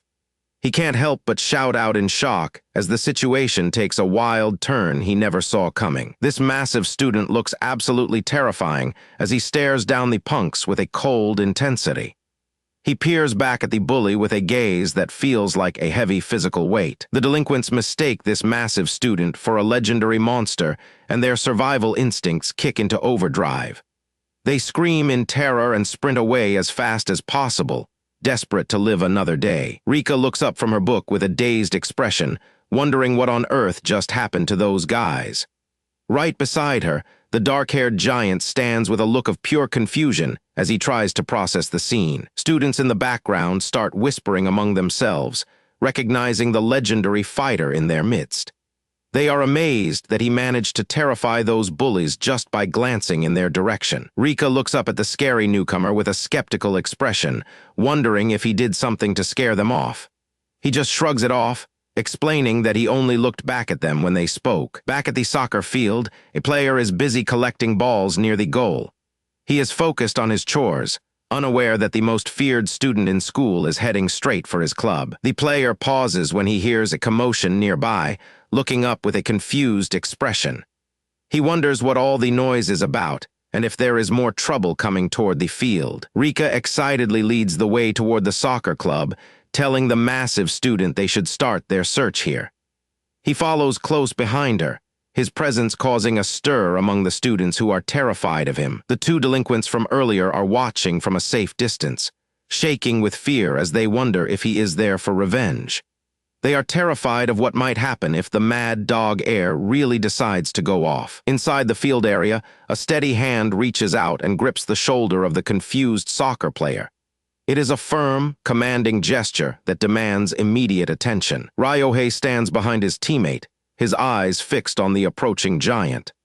The captain recognizes that a major power has just entered his domain, and the atmosphere on the field shifts instantly. The soccer player breaks into a cold sweat, feeling the heavy atmosphere as the newcomers approach the field. He stands frozen, his eyes wide with anxiety as he realizes the situation is becoming far more serious than a simple practice session. The captain of the team narrows his eyes, focusing intently on our protagonist. He is sizing up the competition, trying to figure out exactly what kind of person he is dealing with here. A slight grin tugs at the corner of his mouth as he prepares to speak. This is not going to be an easy introduction for anyone involved in this meeting. This massive stranger stands tall, radiating a heavy, intimidating pressure that fills the entire field. Based on his physique alone, he looks like a top-tier delinquent who could handle a whole crowd. It is clear that whatever he has planned, it is going to be far more than just a simple club visit. The captain takes a firm step forward, his athletic shoes crunching against the dirt of the field. He is not backing down despite the overwhelming presence standing right in front of him. Our boy looks back with a calm, almost bored expression. He is waiting for the captain to make the first move or say something that makes his trip here worthwhile. Ryohei crosses his arms and offers a formal welcome to the club. He has decided to handle this professionally for now, giving the giant a chance to prove his intentions. As the redhead tries to get in his face, Kim Yu-sung remains remarkably calm and collected. He stares down his opponent with an intense gaze that clearly shows he isn't intimidated by the aggressive posturing at all. Up close, Ryohei is absolutely stunned by the sheer scale of the guy. Even though there is only a small height difference between them, the captain feels like a total dwarf standing next to this absolute unit. The pressure coming off our boy is unlike anything he has felt before. Ryohei cannot help but stare at the massive muscles that even the school uniform cannot hide. He remembers the rumors about Kim Yu-sung being a powerhouse who does not just hang around for fun. If this guy actually joins the soccer club, everything is about to change. He suddenly imagines the two of them standing side by side, lifting a massive championship trophy high into the air. The thought of having such a weapon on his team brings a huge smile to his face. With a recruit like this, winning the national championship this year would not just be a pipe dream anymore. It would be an absolute certainty. The protagonist locks eyes with his rival, radiating a serious energy that signals things are about to get real. His expression is unreadable, but you can tell he is analyzing every possible move for the battle ahead. Ryohei asks what is with that look, wondering if his excitement is too obvious. He quickly shakes it off and decides to set up a test for the newcomer. A soccer ball is placed carefully on the white penalty line. This is the moment of truth where all the talk ends and the actual skill has to be shown. Kim Yu-sung stands alone before the goal, looking down at the ball at his feet. The entire field has gone quiet as everyone waits to see what he can do. He takes a deep breath, thinking about the instructions he was just given. He only has one chance to prove himself, and he needs to use every bit of strength he has to make it count. A terrifying purple aura begins to erupt from our boy as he gets into his stance. His eyes sharpen with a predatory focus that makes the air around him feel heavy. He clenches his fists tightly, centering his energy and focusing every muscle in his body for the strike. He is not just looking to score, he is looking to dominate. He makes a firm declaration that it is time to stop playing around and show his real strength. The surrounding energy intensifies as he prepares to strike with everything he has got in this final showdown. His leg begins to glow with an intense, magical light as he initiates his power reporting. The ground beneath his feet starts to crack from the sheer pressure of his buildup. He drops into a deep squat, loading his legs like massive springs ready to release all that pent-up force in a single instant. A close-up of the Korean SFX for a massive, sharp cutting or swinging motion highlights the sheer speed of his movement. The weight of his strike registers at a staggering 300 kilograms of force. This is a level of power that should be physically impossible for a high school student. With his eye glowing and his teeth bared, our protagonist looks like a demon unleashed on the pitch. He swings his leg forward with everything he has got. He launches into a spectacular high kick, his body twisting through the air with perfect form. The shock wave from the motion alone sends dust flying in every direction. The impact is thunderous as his foot connects with the ball, sending it screaming toward the goal like a literal cannonball. It moves so fast that it leaves a trail of purple fire in its wake, blurring the vision of everyone watching. The other players are frozen in absolute terror, their mouths hanging open as they try to process the insane speed of the shot. They have never seen anything like this in their lives. Ryohei and his teammates can barely even see the ball as it flies past them. Their eyes are wide with shock, and the captain realizes he might have completely underestimated this guy. The goal is left wide open, but the ball is moving with so much violence that it is hard to tell if it even hit the net. The silence that follows is deafening as everyone stares at the goal. Ryohei is shaking with fear because the ball did not just go in, it literally exploded on impact. Our boy just stands there calmly next to the shredded remains of the soccer ball like it was nothing. Kim Yu-sung looks completely unfazed by the destruction he just caused, while Rika stares at him with a mix of surprise and worry. She knew he was strong, but this is just ridiculous. Rika skips away happily, joking about how it feels like they are just going around breaking stages in a game. Behind them, Ryohei is left in a daze, wondering if he just witnessed the end of his school career. The rumor mill starts spinning immediately across the campus. Students begin to wonder if our protagonist is planning to wreck every single sports team at the school one by one. A mysterious girl with dark hair and a red ribbon watches from a distance, her interest piqued by the commotion. She is not about to miss out on a show this entertaining. A mysterious long-haired girl observes from the sidelines, finally noticing that Kim Yu-sung is making his big move. She seems to have been waiting for this exact moment to see what the legendary fighter is truly capable of doing. Our boy is on a total rampage today. First, he shatters the backboard at the basketball club, then he sends a baseball into orbit with a single swing, and finally he leaves a literal crater on the tennis court. Talk about a sports tryout from hell. Everyone is terrified of this high school kid who seems to have godlike strength. Rika marks another one off the list as she goes through the school clubs. Soccer, baseball, and tennis are all officially crossed out with a heart after Kim Yoo-sung's display of absolute dominance. She's cheering about his one-hit clear, while our protagonist just stands there looking like this is a normal Tuesday. Honestly, his lack of reaction is the most intimidating part of his whole vibe. Kim Yoo-sung looks over at her, probably wondering why she is making such a big deal out of it. He is just looking for a club, not trying to become a school legend in a single afternoon. Rika gets this mischievous look in her eyes as she glances at her notebook. She has definitely got something planned for our boy that he is probably not going to like very much. Rika pulls out a pair of red-rimmed glasses, preparing to switch into her serious analyst mode to help him find the right club. Rika transforms into a professional consultant who is ready to map out the perfect path for his school career. Our boy is just standing there with a massive question mark over his head.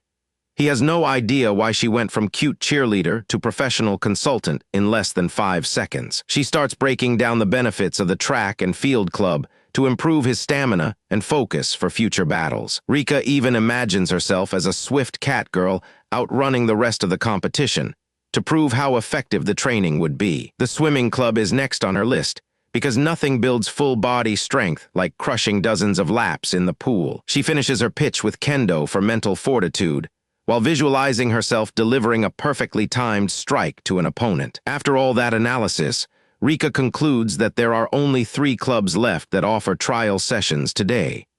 She is keeping a very tight schedule for our protagonist to ensure they find the perfect fit. She takes the glasses off and flashes him a big, toothy grin. She tells him she is ready to guide him anywhere he wants to go next on their tour, but then she suddenly freezes up and starts blushing hard. Something about the way he is looking at her just threw her completely off her game and ruined her cool persona. She stammers out that she will guide him anywhere he needs. Poor girl is suddenly so flustered she can barely get the words out while she stares up at him. She starts nervously playing with her hair, her fingers twisting a blonde lock as she tries to hide her mounting embarrassment. Rika looks up at him, her face glowing red while she tries to regain some of her composure. She is really struggling to stay professional despite her growing feelings. Kim Yoo-sung catches on and gives her a suspicious look. He knows something is up, and he is not sure if he likes where this conversation is heading. He wonders if she is actually embarrassed by something. He remembers that ominous back shot from earlier and starts getting some really bad vibes about the whole situation. She looks at him with those big green eyes, still looking like she is about to overheat. The silence between them is getting pretty awkward as they stand in the hall. She suddenly reaches out and grabs his arm, her hand gripping his sleeve as she prepares to lead him away from the awkward silence. Rika starts dragging him along the hallway with a determined look on her face. She has clearly decided to just push through the embarrassment and get moving. Our boy decides it is better not to push the topic since she is already so worked up. He knows she probably wouldn't give him a straight answer anyway. They walk away together, heading toward their next destination. It is quite the sight seeing this tiny girl lead around a guy who just demolished half the school's sports teams. A crowd of students has gathered outside the next clubroom. It seems like word has spread about the human wrecking ball making his way through the campus. One of the students spots them and immediately gets on his phone. He shouts out to everyone in the hall that the monster has finally arrived at their door. Kim Yoo-sung puts on his game face, looking like a total delinquent boss. He knows he is the center of attention, and he is leaning into the intimidation. Rika is right by his side, looking like the proudest manager in the world. She is loving the fact that her boy is causing such a massive stir. A close-up of a student's head as they whisper and gossip about the arrival of the legendary student who has been destroying every club he visits. A girl with a microphone tries to step in their way for a quick interview. She looks absolutely terrified to be talking to the guy who broke a basketball backboard. Rika isn't about to let the media circus distract them, so she steps in as his official gatekeeper to handle the annoying crowd. The doors to the final club room slide open with a heavy creak, revealing the entrance to the martial arts dojo. Kim Yoo-sung looks inside, his expression turning serious as he senses a different kind of energy from this specific club compared to the others. A new challenger finally emerges from the shadows of the dojo, and she doesn't seem the least bit impressed by his reputation. Yu-sung's eyes widen slightly as he feels the weight of a training sword being pointed directly at his throat. Lydia declares that this is where his rampage finally ends. She is not intimidated by his reputation at all and seems eager to be the one to bring him down.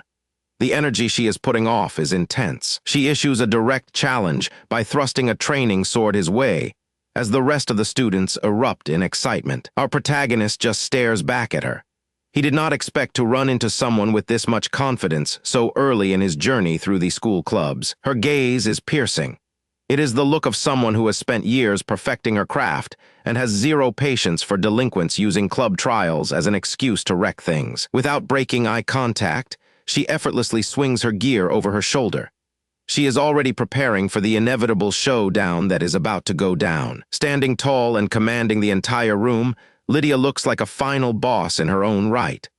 The pressure she is emitting is suffocating, and even the students who were cheering before are starting to sweat. One of the students in the crowd starts losing his mind with excitement.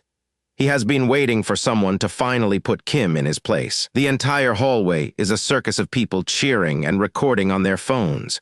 Everyone wants to see the unstoppable force hit an immovable object. Rika gets a kick out of the chaos while adjusting her glasses, but Kim is definitely feeling the heat. He realizes that all these students are starting to treat him like some kind of legendary final boss. Suddenly, Lydia lets out a scream for silence that echoes through the entire building. This girl clearly does not take any nonsense in her dojo, and she is not afraid to show it. Just like that, the noisy crowd instantly shuts up. They are all terrified of the captain, and for a very good reason. She demands order in her dojo. This is a place of discipline and mental fortitude, not a spectacle for bored students to gawk at while they skip class. Lydia's eyes flash with a dangerous purple light. This is not just regular skill. She is hiding some serious supernatural power behind that cold and calculated stare. The spectators are visibly trembling. They can feel the sheer killing intent pouring off her, and they do not want to be anywhere near the blast zone when the fight starts. Even Rika is starting to get a bit nervous. She realizes this girl might actually be a threat to our protagonist after seeing the intense look in Lydia's eyes. Kim feels the weight of her presence pressing down on him and realizes she is no joke. Behind Lydia, a massive spectral snake looms as the aura of her power fills the room. Recognizing the danger, Kim tells Rika to stay back and wait outside. He does not want her getting caught in the crossfire of this fight. Rika is more than happy to oblige.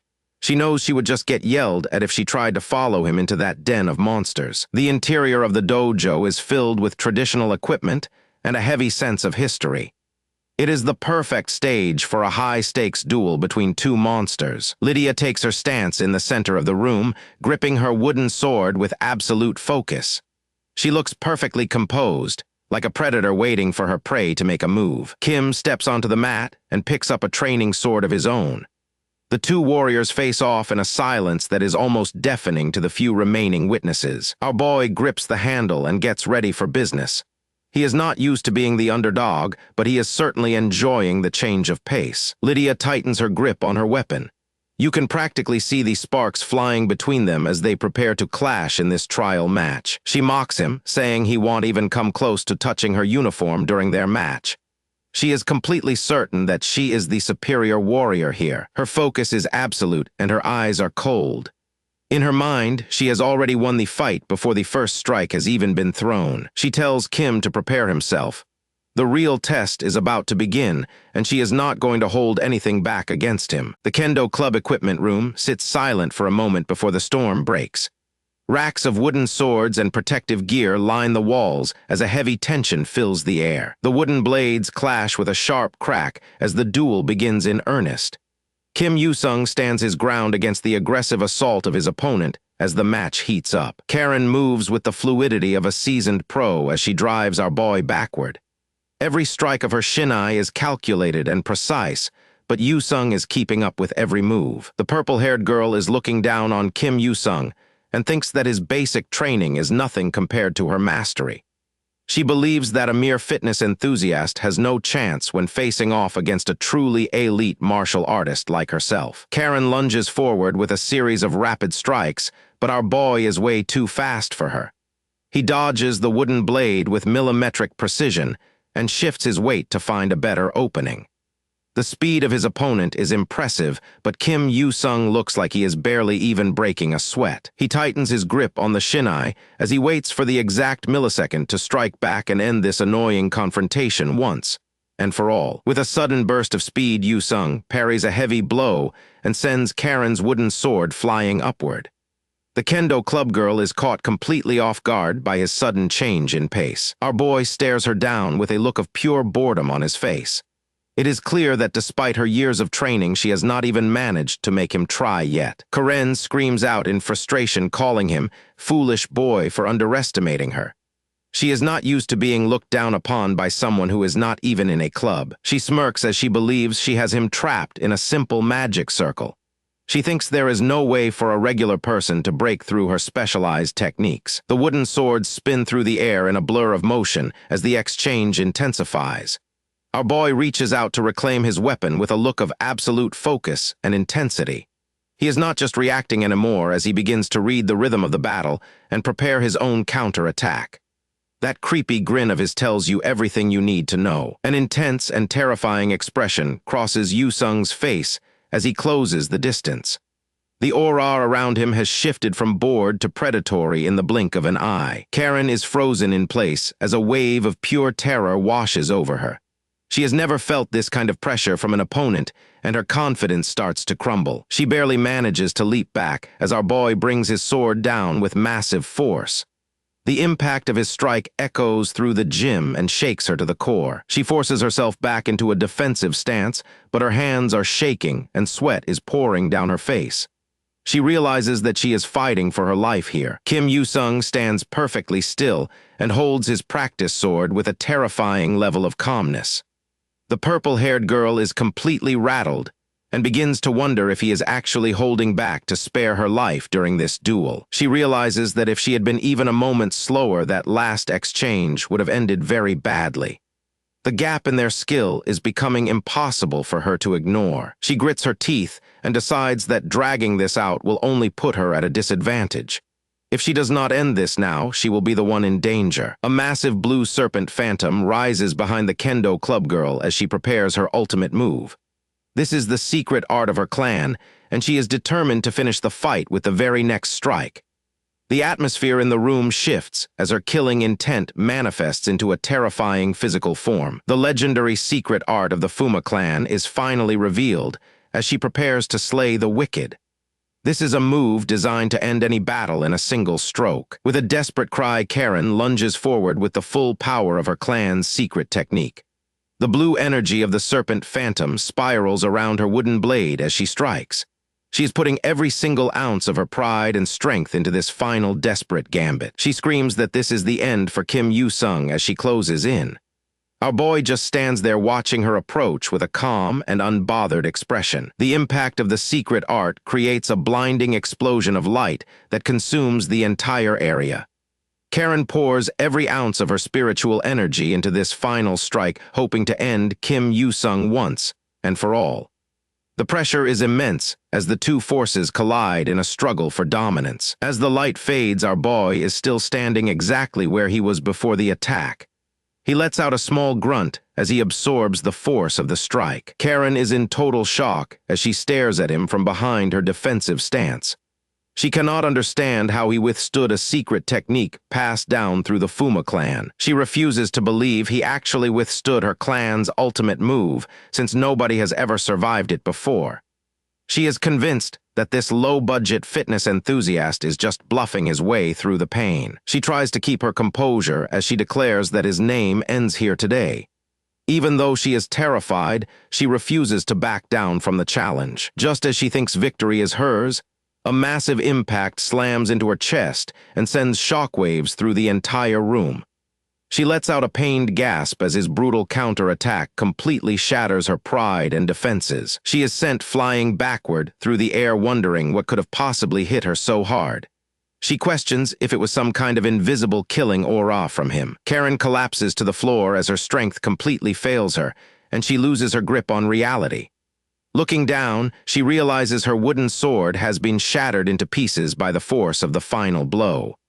The fight is over, and the kendo club prodigy has been soundly defeated by a supposed nobody. The realization of his true power is overwhelming as Karen looks up from the ground in pure terror. She can hardly believe the monster she has just unleashed. Our boy stands tall despite the impact, looking like a total beast now that his clothes are shredded. He realizes the strange sensation was actually his muscle enhancement skill leveling up during the fight. The scene shifts back to classroom 2B, where students are already buzzing with excitement over the news.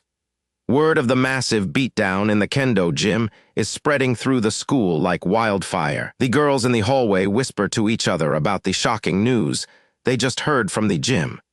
They cannot believe that a total nobody actually managed to take down the elite kendo club. Back in the classroom, Kim Yoo-sung sits with his arms crossed as his classmates gossip about the fight all around him.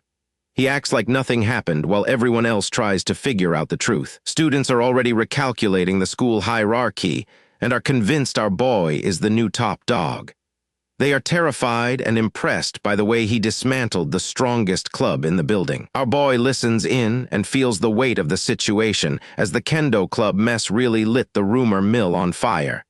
He just wanted a quiet life, but his actions have made him famous. Yoo-sung senses that he has grown far more powerful than he initially realized. He wonders if this is the effect of some kind of hidden protagonist buff from the system. Meanwhile, the blonde-haired Ryuji is chatting with his classmates, who are already trying to link him to the kendo club drama happening at the school. Rika walks into the classroom with her usual bright energy and notices that Yoo-sung is looking extra radiant today. She greets him with a warm smile, oblivious to the absolute chaos he caused just moments ago. A red-haired girl slams the classroom door open and screams for Sakamoto Ryuji to come out right now. The red-haired intruder stands defiantly in the doorway, while the confused classmates whisper among themselves to figure out who she is and why she is so angry. Ryuji breaks into a cold sweat as he realizes he is the target of her rage, which is definitely not the kind of attention he wanted today. Tojo Karen marches right up and gets in his face, looking tiny compared to him, but her temper is absolutely massive. She accuses him of laying hands on her first-year club members and demands a confession, while Ryuji tries to explain it was all just a misunderstanding. Kim Yoo-sung and Rika watch from the sidelines, and our boy can tell this situation is about to get even more complicated than a simple fight. Just as things heat up, the girl with the green headband jumps in to defend him because she is not about to let Karen keep bullying him. The two girls lock eyes in a tense standoff, and neither of them looks ready to back down from this heated confrontation. Karen is momentarily stunned into silence by the sudden intervention and the raw intensity coming from Ryuji's new defender. The girl with the headband shouts that it was not his fault and reveals that the first years were actually the ones who started the trouble. She turns away, clearly embarrassed to be admitting the truth in front of everyone, which causes the mood in the room to shift instantly. She looks down while struggling with her own feelings, since she knows she owes him for stepping in when things looked bad. Karen takes a deep breath as a new idea forms in her head, and she realizes she might have completely misjudged the situation. Karen's expression shifts as she prepares to make an announcement that will change the entire atmosphere of the room. She tells him right there in front of the whole class that he has to be her man, which is full-blown public confession that leaves the room stunned. Ryuji stands there completely frozen in disbelief, because he can barely even process the wild declaration of ownership he just heard. The finger stays pointed directly at the guy's chest as he stands there completely frozen in disbelief. He can barely even process what just happened while the red-haired girl waits for a response to her wild declaration of ownership. The girl with the headband can only stare in total shock as she tries to comprehend how the argument turned into a romance drama. Karen grabs Ryuji's arm and pulls him close to mark her territory, while the students in the background are losing their minds over the drama. The girl with the headband finally snaps and starts screaming at the top of her lungs in protest, because she refuses to let Karen claim him. Kim Yoo-sung watches the spectacle and thinks to himself that rom-com worlds are truly brutal, because this is the ultimate heroine trap in action. Even Rika is getting caught up in the romance of it all, and she is beaming with excitement while loving every second of this drama. Karen looks up with a beaming smile and a look of pure triumph because she believes she has finally secured her chosen man, regardless of what anyone else thinks. The classroom was buzzing with the usual high school gossip, as students huddled together to talk about their favorite romance tropes. One guy argued that a girl like Akashi was clearly the best choice for any protagonist worth his salt. But his friend disagreed, claiming the real appeal is a girl who acts fierce to everyone else, but turns into a total puppy for her man. Right on cue, the red-haired girl named Tojo pointed a finger at Sakamoto and demanded he become her man, while Kim Yoo-sung and Rika watched the drama unfold. Rika turned to Kim Yoo-sung and asked for his opinion, calling him Ryo-chan as he looked on with a completely blank expression. Our protagonist started thinking about the original plot of this world, noting that Sakamoto was actually supposed to end up with his childhood friend, Maya. Rika gave a playful wink and insisted that in this version of events, Sakamoto is definitely going to date Tojo. She declared that she simply had to be the one to give Tojo love advice, while Kim Yoo-sung looked like he was already exhausted by her meddling. He asked her if she was really that confident about giving out relationship tips,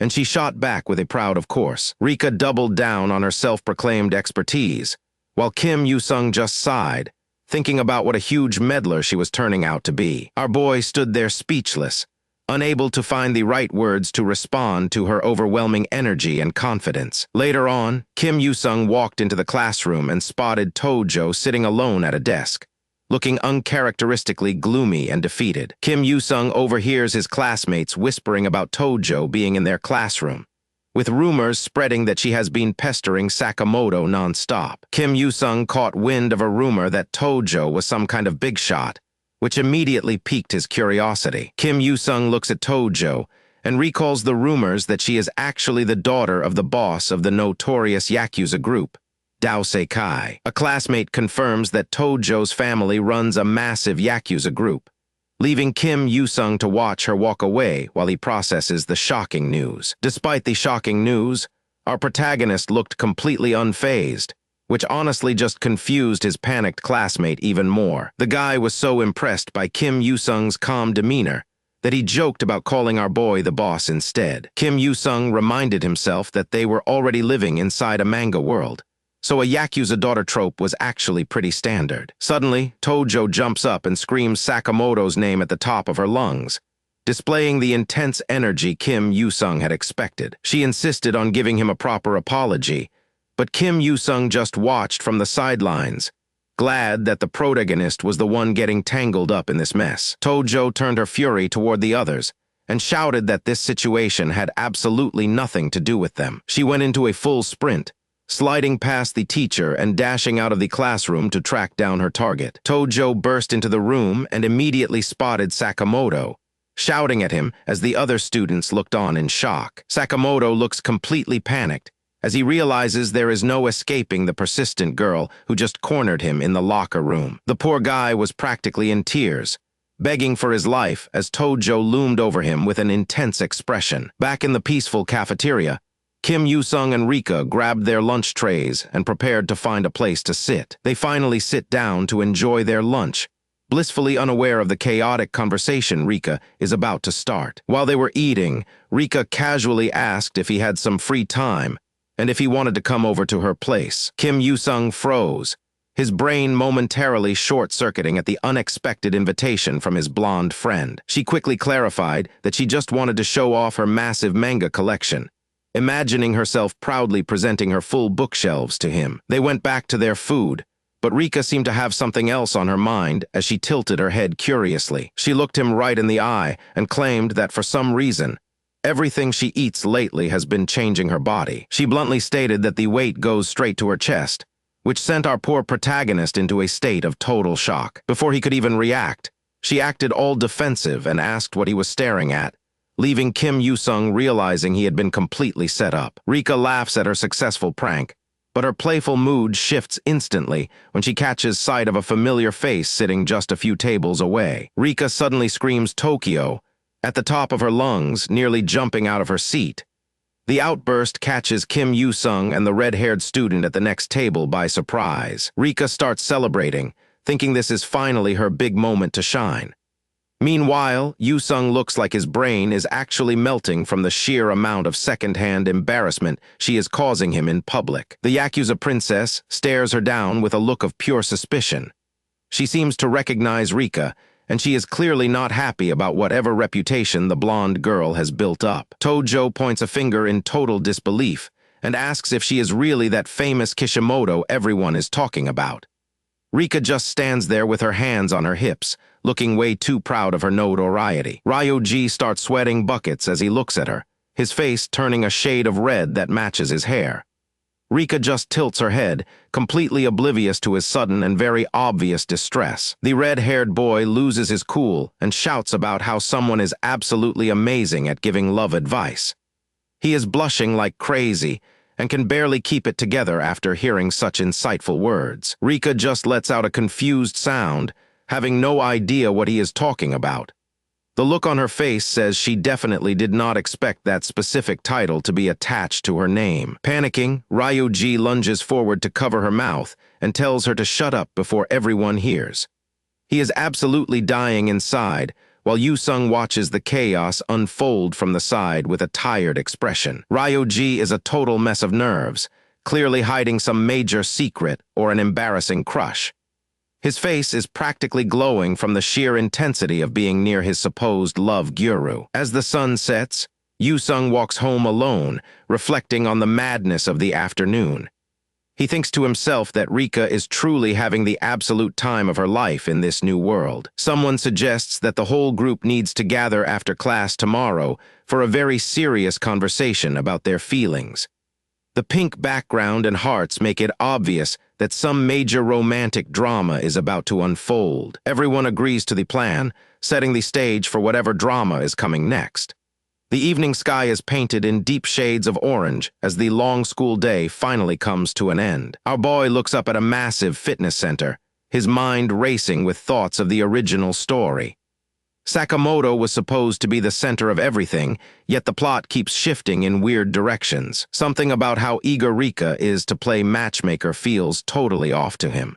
He cannot shake the feeling that things are deviating way too far from the script he remembers from his past life. He decides to clear his head with some heavy lifting and heads to the local fitness center. Inside, he hits the weights with total focus to forget about the plot changes.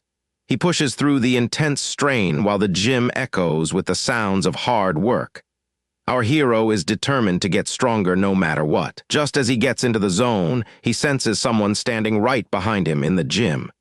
He turns around, his expression shifting from intense focus to total surprise as he sees a very familiar face. A familiar voice greets him, commenting on what a surprise it is to run into him here. Yu-sung freezes, his heart skipping a beat as he recognizes exactly who is standing right in front of him. Standing there in a denim jacket, and her iconic red ribbon is Yukika. She looks as calm as ever, staring him down with those piercing eyes. Our boy is completely caught off guard by her appearance at his training spot. He wonders if she has been following him or if this is just another strange coincidence. Yu-sung ran into Fuma Yukika at the gym, and he seemed pretty surprised to see her there. It was a weird coincidence for both of them to end up at the same place at the same time. The long-haired girl freezes in place the moment she spots him across the room, her face flushing as she tries to figure out what he's doing here. It looks like her quiet workout session just got a lot more interesting than she expected. The whole place was packed with meatheads hitting the iron, and our boy was already starting to sweat. He could hear the grunts and the clanking of weights echoing throughout the entire facility. Yukika stood there in her workout gear, trying to decide which exercise she should tackle first for the day. She seemed focused on her routine, despite the sudden interruption from seeing a familiar face. He explained that he just moved to the area recently, which was why he started coming to this specific spot. It was a simple explanation, but it seemed to catch her a bit off guard. Something about her reaction made him pause, and he gave her a confused look while a question mark popped up. He wondered if he had said something wrong, or if she was just being difficult. A sign on the wall introduced the man in charge as Gym Director Nakayama Yujiro. He was clearly the authority figure in this temple of iron and muscle. The director himself appeared with a massive grin and a mustache that screamed he lived for the pump. He looked like the kind of guy who had spent every waking moment of the last 30 years lifting. He immediately threw an arm around Yu-sung and teased him about how Yukika must really like him. He suggested that her presence here was definitely not just a random coincidence. The old man kept the jokes coming and told him that she clearly went out of her way just to see him. He encouraged our boy to make the most of the situation while he had the chance. He leaned in close to whisper something sneaky that left our protagonist looking completely flustered and caught off guard. Whatever he said was enough to make a seasoned warrior blush like a school kid. Yu-sung scratched his head awkwardly while the director laughed and Yukika just watched them from the side. He felt like he was being teased by a giant, and there was nothing he could do about it. Things got serious when they moved over to the heavy weights, and the atmosphere in the gym shifted instantly. The joking was over, and it was time to see what our protagonist was really capable of doing under pressure. The director was having a blast, but Yukika looked genuinely worried about the massive load they were about to lift. She knew exactly how heavy those plates were, and it was a lot even for a pro. Our protagonist stepped up to the rack with a look of pure focus as he prepared to show them what he was made of. He was not about to let a few hundred kilos of steel intimidate him. He gripped the cold steel bar, and his muscles began to ripple as he braced his entire body for the movement. You could see the raw power building up as he prepared to defy logic with this lift. Every fiber of his being was dialed in for the challenge ahead. With a massive grunt, he drove the weight upward while the director cheered, and Yukika could only watch in absolute horror. This was not the kind of strength you see every day from a teenager. Our boy was making the impossible look easy while the entire gym stood still. Instead of stopping there, the director started sliding even more plates onto the bar, and Yu-sung just gave him a casual nod. He was ready for whatever challenge the old man wanted to throw his way next. He took a deep breath to steady his heart rate, while Yukika started wondering if she was actually hallucinating what she saw. It was a level of power that simply did not make sense for someone of his age and background. The director gave a big thumbs up and explained that this wasn't just effort, but insane core strength in human form. He was witnessing a physical specimen that was far beyond the normal limits of human biology. She watches him with a look of pure disbelief, noticing how he carries himself with an intensity that seems totally out of place for a regular student. Her brow begins to sweat as she senses a powerful energy radiating from him that she cannot quite explain. A purple aura flared up around him as she realized he was a bearer of the mythical extreme yang body. This was a legendary constitution that most people only ever read about in old stories. The sheer pressure coming off him was enough to make the air itself feel heavy and thick. The power radiating from him was undeniable, and his face was hidden in shadow as the energy surged through the room. It was like standing in the presence of a sleeping volcano that was finally starting to wake up. She thought about how a legendary constitution was said to grant power beyond human imagination. It was the kind of thing that turned ordinary people into living myths. It supposedly allowed a person to carry the concentrated yang energy of 100 men from birth. This meant his physical potential was virtually limitless compared to anyone else on the planet. It was the same legendary strength possessed by the greatest heroes and mythical figures from the pages of history. From Hercules to the warriors of old, they all shared this incredible gift of power. She remembered testing him herself and knew there was no way this kind of power came from just working out hard. Her mind flashed back to their previous encounter where his hidden potential first started to show. It was becoming clear that he was someone who could change everything. Her expression turned serious as she realized this was a major discovery that she needed to report immediately. This was far bigger than just a talented kid at a local gym. Later that day, the sun shone down on a beautiful traditional house that looked like it held a lot of history. The peaceful exterior masked the chaos that was about to unfold inside. Yu-sung arrived at the entrance with a short-haired girl, Enrika, who was happily waving to everyone inside. He looked a bit tired after his workout, but he was glad to finally be back where he belonged. They were greeted by a group of men in black suits. He felt a bit of unease as he thought about the strange rules of this world and why some people weren't being summoned. No matter how long he lived here, some things just never stopped feeling completely alien. He wondered if he would ever truly understand the logic behind these mysterious events. A man with a scar across his nose and a thin mustache looked absolutely terrified the moment he saw our boy. He was shaking in his boots like he was looking at a ghost. The man felt a crushing pressure and screamed out in fear as he looked at the massive size of our protagonist. It felt like he was standing in front of a literal mountain that was about to collapse on top of him. The terrifying aura Yusung gave off was enough to break his spirit. He pointed a finger and shouted that this guy had to be a dangerous spy sent from a rival organization. He was completely convinced that there was no way a normal kid could look that intimidating. The man refuses to believe that someone with such terrifying face and build could ever be a simple student. Even as the girls explain the situation, he remains convinced he is looking at a professional assassin. This was clearly becoming one very long and awkward misunderstanding. A terrifying, shadowed pressure begins to leak from Yusung, causing the air in the room to turn heavy and cold.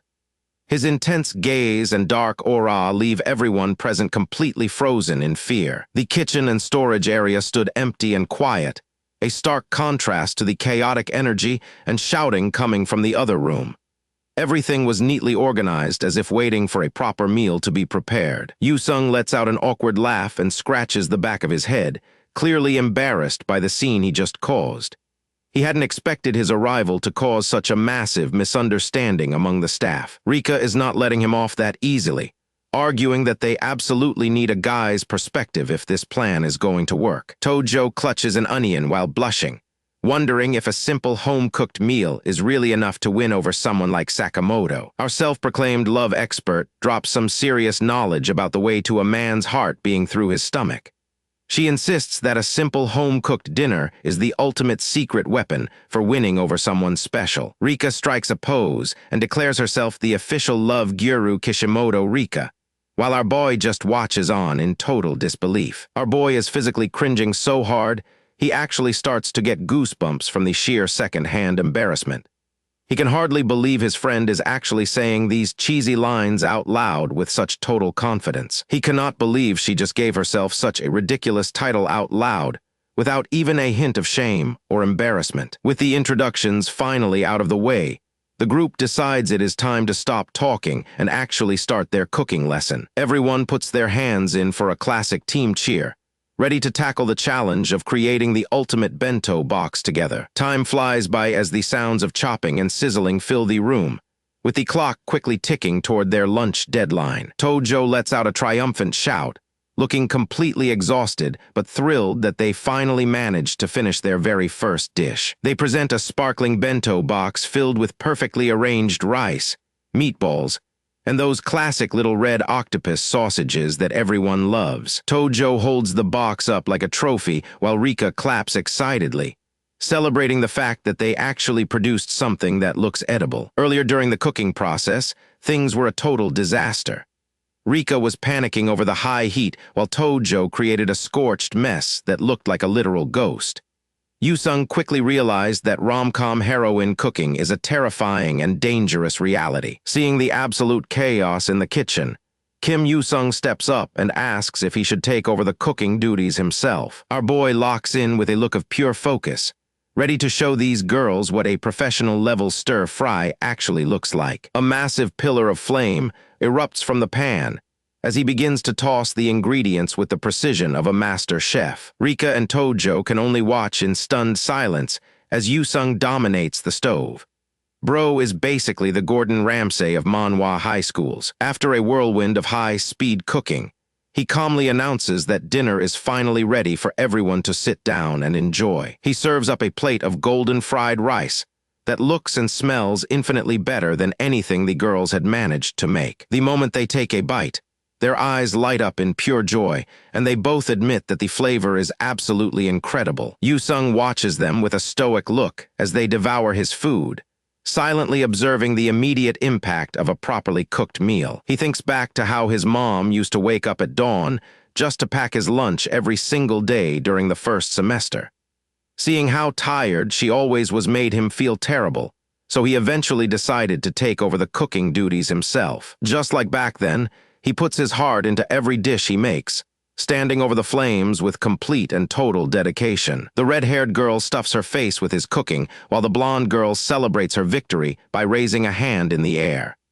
Yu-sung looks on with a confused expression, wondering if his skills were really that impressive or if they are just being dramatic. Rika suddenly remembers she has a special gift for Tojo, which causes the red-haired girl to freeze up in total surprise. She pulls out a brown paper gift bag topped with a cute pink ribbon, making the whole atmosphere in the room feel wholesome. Tojo takes the gift with a blushing face and offers a shy thank you, clearly touched by Rika's unexpected and kind gesture. Rika then suggests that they should all go out and buy some new clothes together, though Tojo is confused why she needs them. The red-haired girl starts to look a bit nervous, probably wondering what kind of wild outfit the love guru has in mind. Tojo reacts with a look of pure shock and horror to the idea that her current fashion sense makes her look like a middle-aged uncle. Yu-sung smirks to himself, thinking that while he will prevent anything truly awful from happening, this shopping trip might be a disaster. Rika beams with a radiant smile,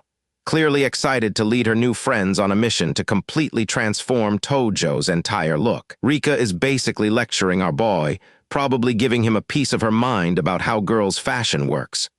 Yu-sung just stands there taking it all in with a blank stare, clearly out of his element. Without wasting another second, Rika grabs Tojo and drags her out for their big shopping mission. Poor Tojo is still clutching her gift bag, looking completely overwhelmed by the energy of the self-proclaimed love guru. The sun sets over the city as the group finishes their shopping spree, and honestly, it sounds like things went surprisingly well. Even Yu-sung has to admit that the chaos was actually pretty fun for a change. As the sun goes down and the city lights flicker on, the blonde girl cheers for their friend's romantic success while strolling alongside our protagonist. He gives a small smile, genuinely hoping that the red-haired girl manages to make a move during her big moment. As they pass a shop window, something catches Yu-sung's eye and makes him stop in his tracks.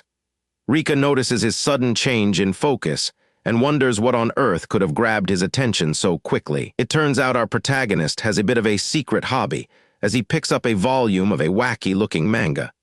Who knew the heavy-lifting martial artist had a soft spot for some light-hearted comedy reading? Rika is surprised to see him with it and asks if he is a regular reader who buys these every week.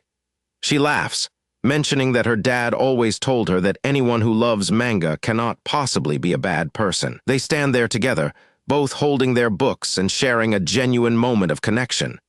Rika is beaming, clearly happy to find out that they have more in common than she originally thought. But then, something Yu-sung says or does causes Rika to freeze up, her face instantly turning a bright shade of pink.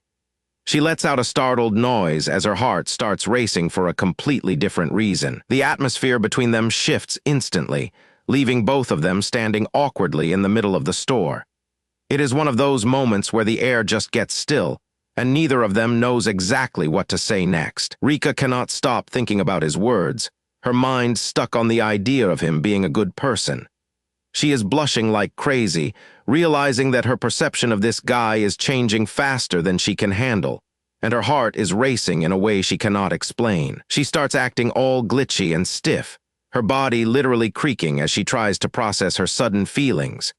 Yu-sung just looks at her, wondering why she suddenly turned into a malfunctioning robot in the middle of the aisle. Our hero narrows his eyes as he analyzes the situation, his sharp gaze showing that he is already 3 steps ahead of everyone else. He does not say much, but you can tell his tactical mind is working overtime to ensure everything goes exactly as planned. The scene shifts back to school the next day, where the morning sun is hitting the building, and the usual student chatter fills the halls as everyone prepares for class. Suddenly, the hallway goes quiet as students start whispering and blushing while someone walks past. Everyone is staring in total shock, unable to believe the incredible transformation they are seeing right before their eyes. It is Tojo, but she looks like a completely different person after Rika's hard work.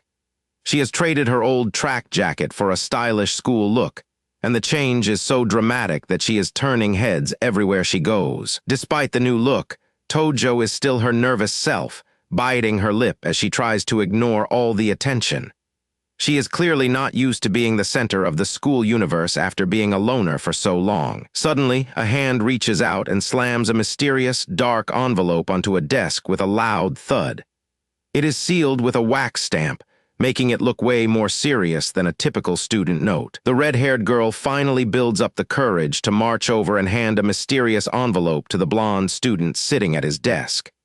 She asks him to spend the weekend with her, but the guy totally misreads the vibe and thinks she is actually challenging him to some kind of duel. Tojo is caught completely off guard by his bizarre reaction, her face flushing as she tries to hide her embarrassment. She was just starting to feel confident in her new look, but now she has to deal with this guy completely misinterpreting her heartfelt invitation. She snaps at whoever is looking, demanding to know what they are staring at as her shy side starts to fight back against the spotlight.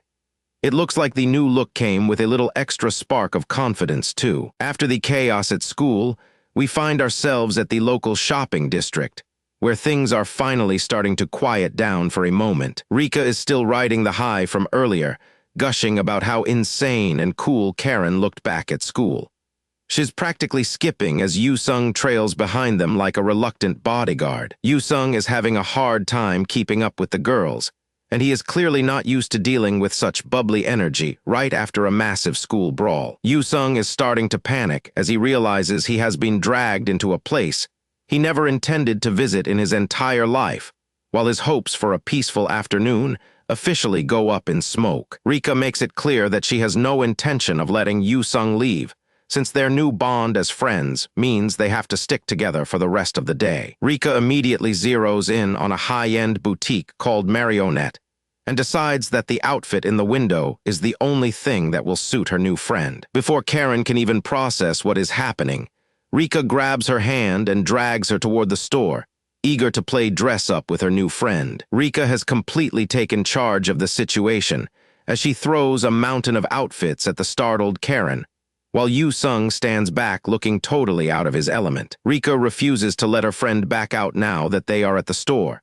and she completely ignores Karen's pleas to slow down because this fashion mission is now her top priority. Rika has clearly moved on to her next target as she shoots a devious look toward Yoo-sung, while laughing about her secret plan to keep the group together. Rika is not taking no for an answer as she forces Karen to confront her fashion choices, and the poor girl is left feeling completely defenseless against such intensity. Yoo-sung is left to wait outside as the chaos continues inside the dressing room, and he starts to wonder if this strange ritual is actually what girls consider fun. Karen is feeling completely out of her element in such a feminine outfit, and she cannot help but wonder why Rika is putting her through this embarrassing ordeal. The final reveal is absolutely legendary, as Karen undergoes a complete transformation into a gothic Lolita, and Rika cannot help but feel incredibly proud of her styling skills. Rika demands that Yoo-sung give his honest opinion on the transformation, and our protagonist is genuinely stunned by how different Karen looks in her new outfit. Karen is feeling incredibly flustered by all the attention,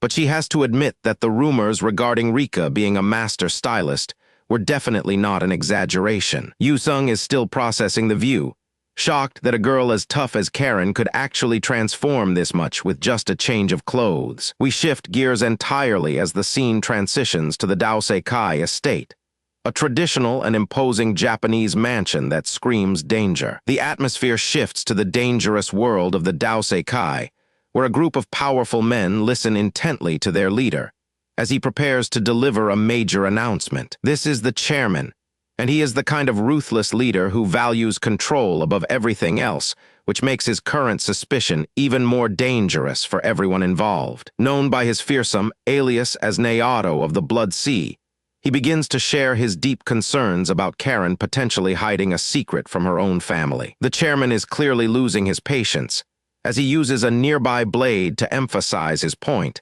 and the sudden display of violence makes everyone in the room jump. The chairman is leaning into his instincts as he becomes convinced that his daughter is finally showing signs of interest in a boy for the first time. The news that their young lady might be seeing someone sends shockwaves through the room, as the mobsters wonder which unlucky punk would have the audacity to date her. The air in the room turns heavy and dark. The mention of Karen dating someone has clearly struck a nerve with this overprotective mob boss. A man with slicked-back red hair and glasses looks intensely serious as he calls out for Sento. The atmosphere is thick with tension as the man in the suit stands ready to receive his next set of instructions. Sento steps forward to deliver the latest intelligence on Karen's activities, and he knows that the chairman is definitely not going to like what he has found. Sento identifies a blonde student named Sakamoto Ryuji as the target while explaining that he personally escorted the young lady to a salon yesterday following her strange request for a makeover. He shows the chairman a phone screen displaying recent credit card usage. It shows multiple high-value purchases at a department store, proving she was shopping for a major occasion. Then comes the bombshell. Sento confirms that the young lady is indeed planning to go on a date with this Sakamoto Ryuji character. Naoto is completely consumed by a murderous rage, as he realizes that some random brat has the nerve to potentially date his precious daughter right under his nose. Naoto has completely snapped as he targets the boy he thinks is stealing his daughter, and his terrified subordinates are forced to step in before he does something regrettable. Gritting his teeth in fury, Naoto demands that anyone who is free this weekend must report to him immediately for a special operation. The new mission is officially set, as Naoto orders a full surveillance team to follow his daughter and ensure that this Sakamoto brat does not get too comfortable with her. His subordinates let out a roar of agreement, pumped up and ready to go. It looks like Karen's date is going to have a lot of unwanted company. The operation is set. The Daoseikai 6th chairman, Isekai'd Naoto, and 8 key executives are confirmed. Everyone is ready for the mission to begin. They end up at a place called Trip to find delicious burger. Nothing says a casual date like a fast food joint in the middle of the afternoon. The kitchen staff is moving at light speed to prep the massive order, as our group of hungry teenagers waits to finally dig into some much-needed fuel. These massive burgers are the perfect reward for the group after surviving a hectic morning of fights and high-stakes shopping at the mall. Rika is making quick work of her food despite her earlier dramatics, and Karen cannot help but notice that her friend seems to have recovered her appetite remarkably fast. Kim Yoo-sung tells them not to sweat it because they are all friends. He takes a big bite of his burger while the girls try to relax and enjoy the meal. Karen smiles at her friend, feeling relieved that things are going smoothly. Rika just keeps giggling and enjoying her snack while the atmosphere lightens up. Karen gazes at Kim Yoo-sung, her eyes wide with a new kind of interest. She's seeing a side of him she never expected after their rough start. Yoo-sung mentions he already had a proper meal earlier, so he is totally fine with just a quick burger. He is mainly just there for the company. Karen looks down at her burger with a shocked expression, her eyes wide as she processes what was just said. It seems like a simple meal has turned into a moment of deep realization for our red-haired friend. In her mind, the whole world starts to sparkle with a purple glow. It is that classic moment where everything suddenly shifts in a girl's heart. Kim Yoo-sung takes a bite of his burger, looking cool and indifferent. Karen watches him closely, her internal perception of him beginning to shift from thug to something else. Karen blushes and hides her face in embarrassment as her heart races. Beside her, Rika is completely unfazed, happily munching on her fries and burger. From outside the restaurant window, you can see the group chatting away. Karen is shouting in surprise at something Yoo-sung said, her cool girl composure completely gone. Karen points a finger and stands her ground, trying to reclaim some dignity. She is determined to understand why she is acting so weird all of a sudden. Rika suddenly snaps, her face contorting into a hilarious expression of rage. She is not about to let Karen have the last word during their lunch. Rika pulls out her phone and suggests a change of plans. Forget the movie theater, she has a way better idea for the upcoming big date. She flips the screen around to show a beautiful aquarium. The bright blue water and swimming rays make for the perfect romantic backdrop for any couple. Rika goes into full imagination mode, describing the peaceful fish and the soft, dim lighting. She envisions a romantic silhouette of a couple getting close in the quiet atmosphere of the deep sea exhibit. It is the ultimate plan for a successful confession between two high schoolers. Rika claims her title as the love guru and asks Karen if she trusts her. Karen nods with absolute devotion, while Yoo-sung stands in the background looking like he is questioning his life choices. Kim Yoo-sung is reaching his limit after hearing Rika call herself a love guru. He lets out a frustrated sigh, wondering how he got dragged into this girl's delusional matchmaking plans. As the sun begins to set over the city, the buildings are bathed in a warm orange glow. The long day of planning is finally over. Yoo-sung and Rika walk together, enjoying the cool evening air. Rika is in a great mood, feeling proud of her skills as a matchmaker. They wave goodbye to Karen as she heads home. It has been a long day, but the real chaos of the weekend is only just starting to brew. Yoo-sung waves back with a tired smile. He is just glad to finally have a moment of peace after dealing with those two energetic girls all afternoon. Rika turns to him and asks what he is doing tomorrow. She has that mischievous look in her eyes that usually means she has cooked up another crazy scheme. She suggests that the two of them should tail Karen on her date together. Yoo-sung completely loses his mind, screaming in protest at the ridiculous and creepy idea. Rika is completely fired up with literal flames in her eyes, declaring that they have to do this for the sake of Karen's happiness.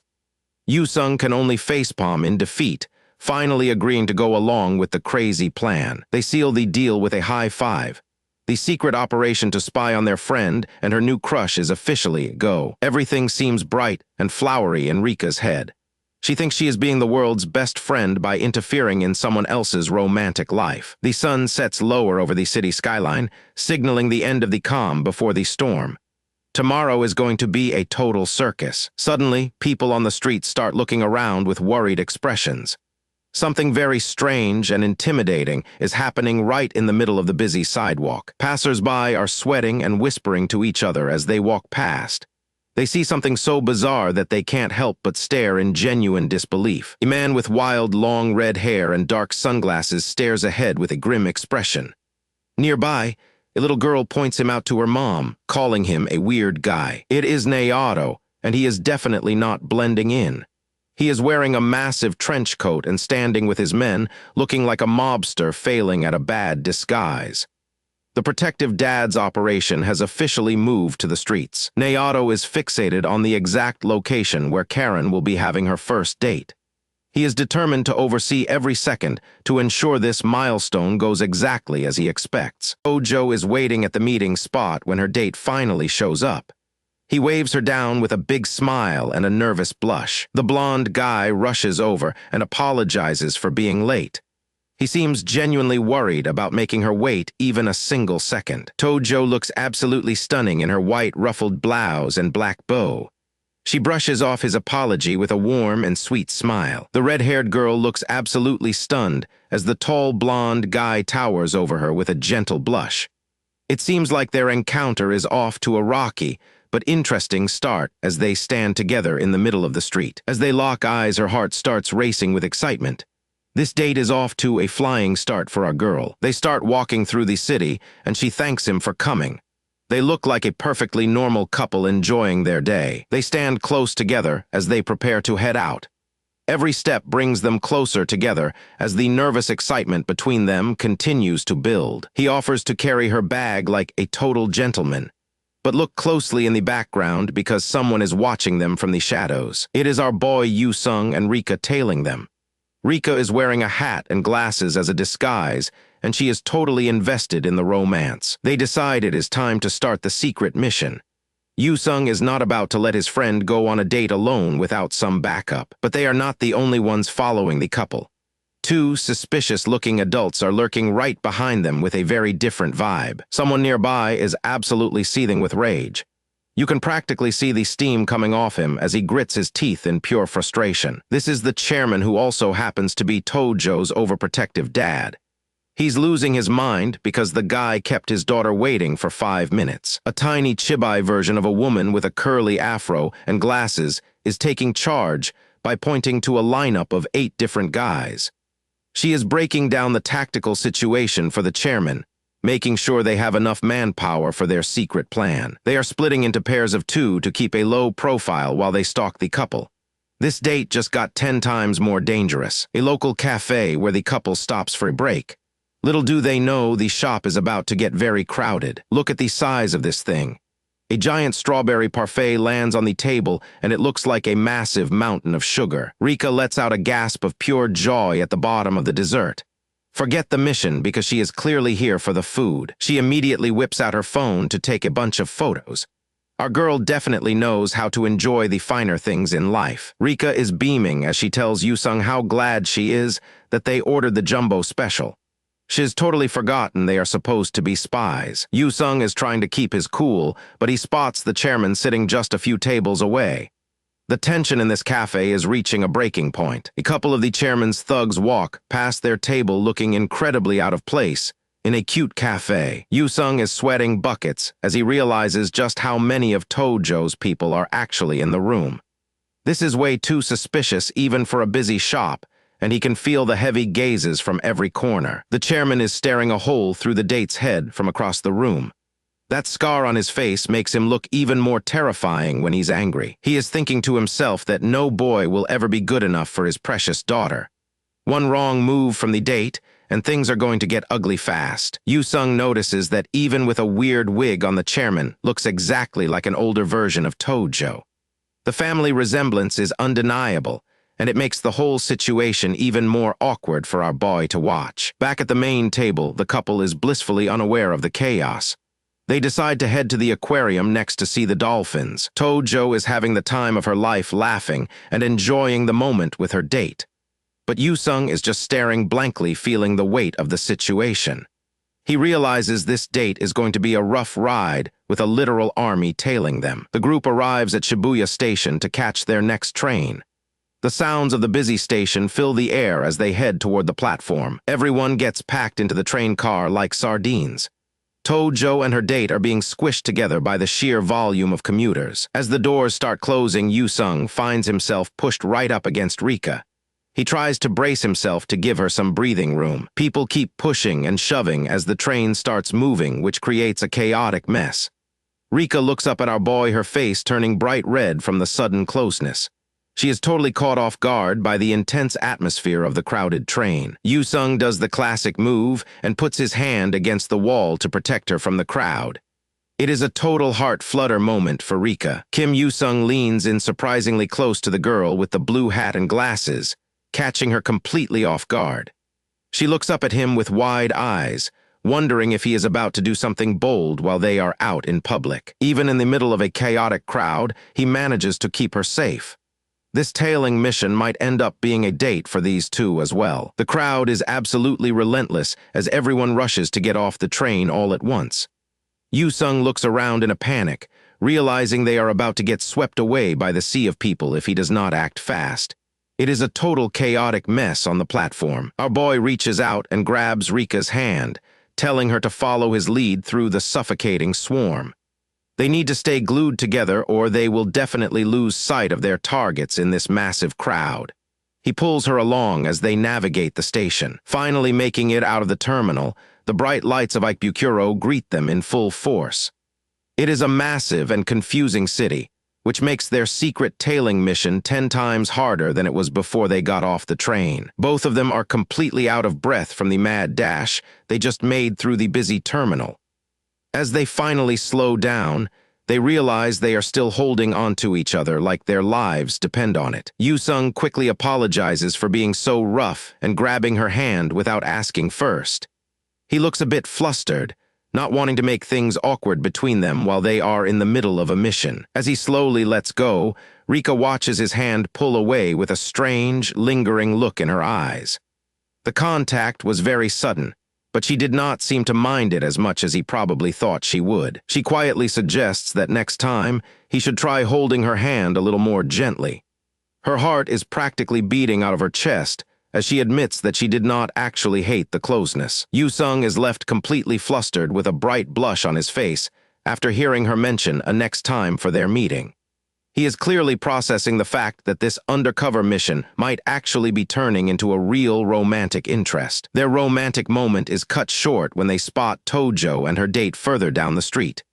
They nearly missed the signal to cross the road, and they have to hurry if they want to stay on their trail. Our boy locks back into his mission mode, his expression turning sharp as he scans the busy area ahead.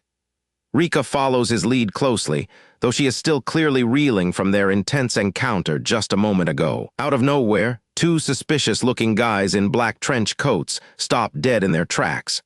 They look like they have just seen someone they were not expecting to run into today, and they are totally shocked. Yu-sung and Rika try to walk past them as casually as possible to avoid drawing any unnecessary attention.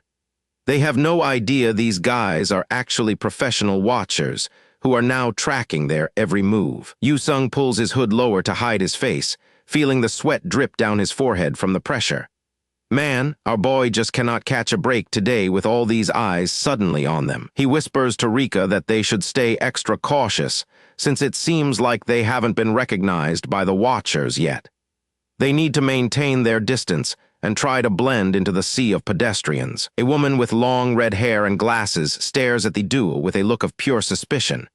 She is clearly the one in charge of this group, and she is not about to let them get away. The watchers aren't fooled by the disguises for a second, immediately identifying Rika as the pair rushes across the street. Yu-sung thinks they are still being subtle, but these professionals have already locked onto their position and figured out exactly who they are. A close-up of confirms their objective is to help the young lady get ready for her big date, implying they are part of her protective detail. The men confirm that Tojo mentioned her afternoon date plans, which makes the presence of these two stalkers a serious security concern for the group. They are piecing the puzzle together and getting ready to intervene before anything ruins the young lady's special day. The red-haired leader puts on her sunglasses, her face set in a very grim and calculating expression.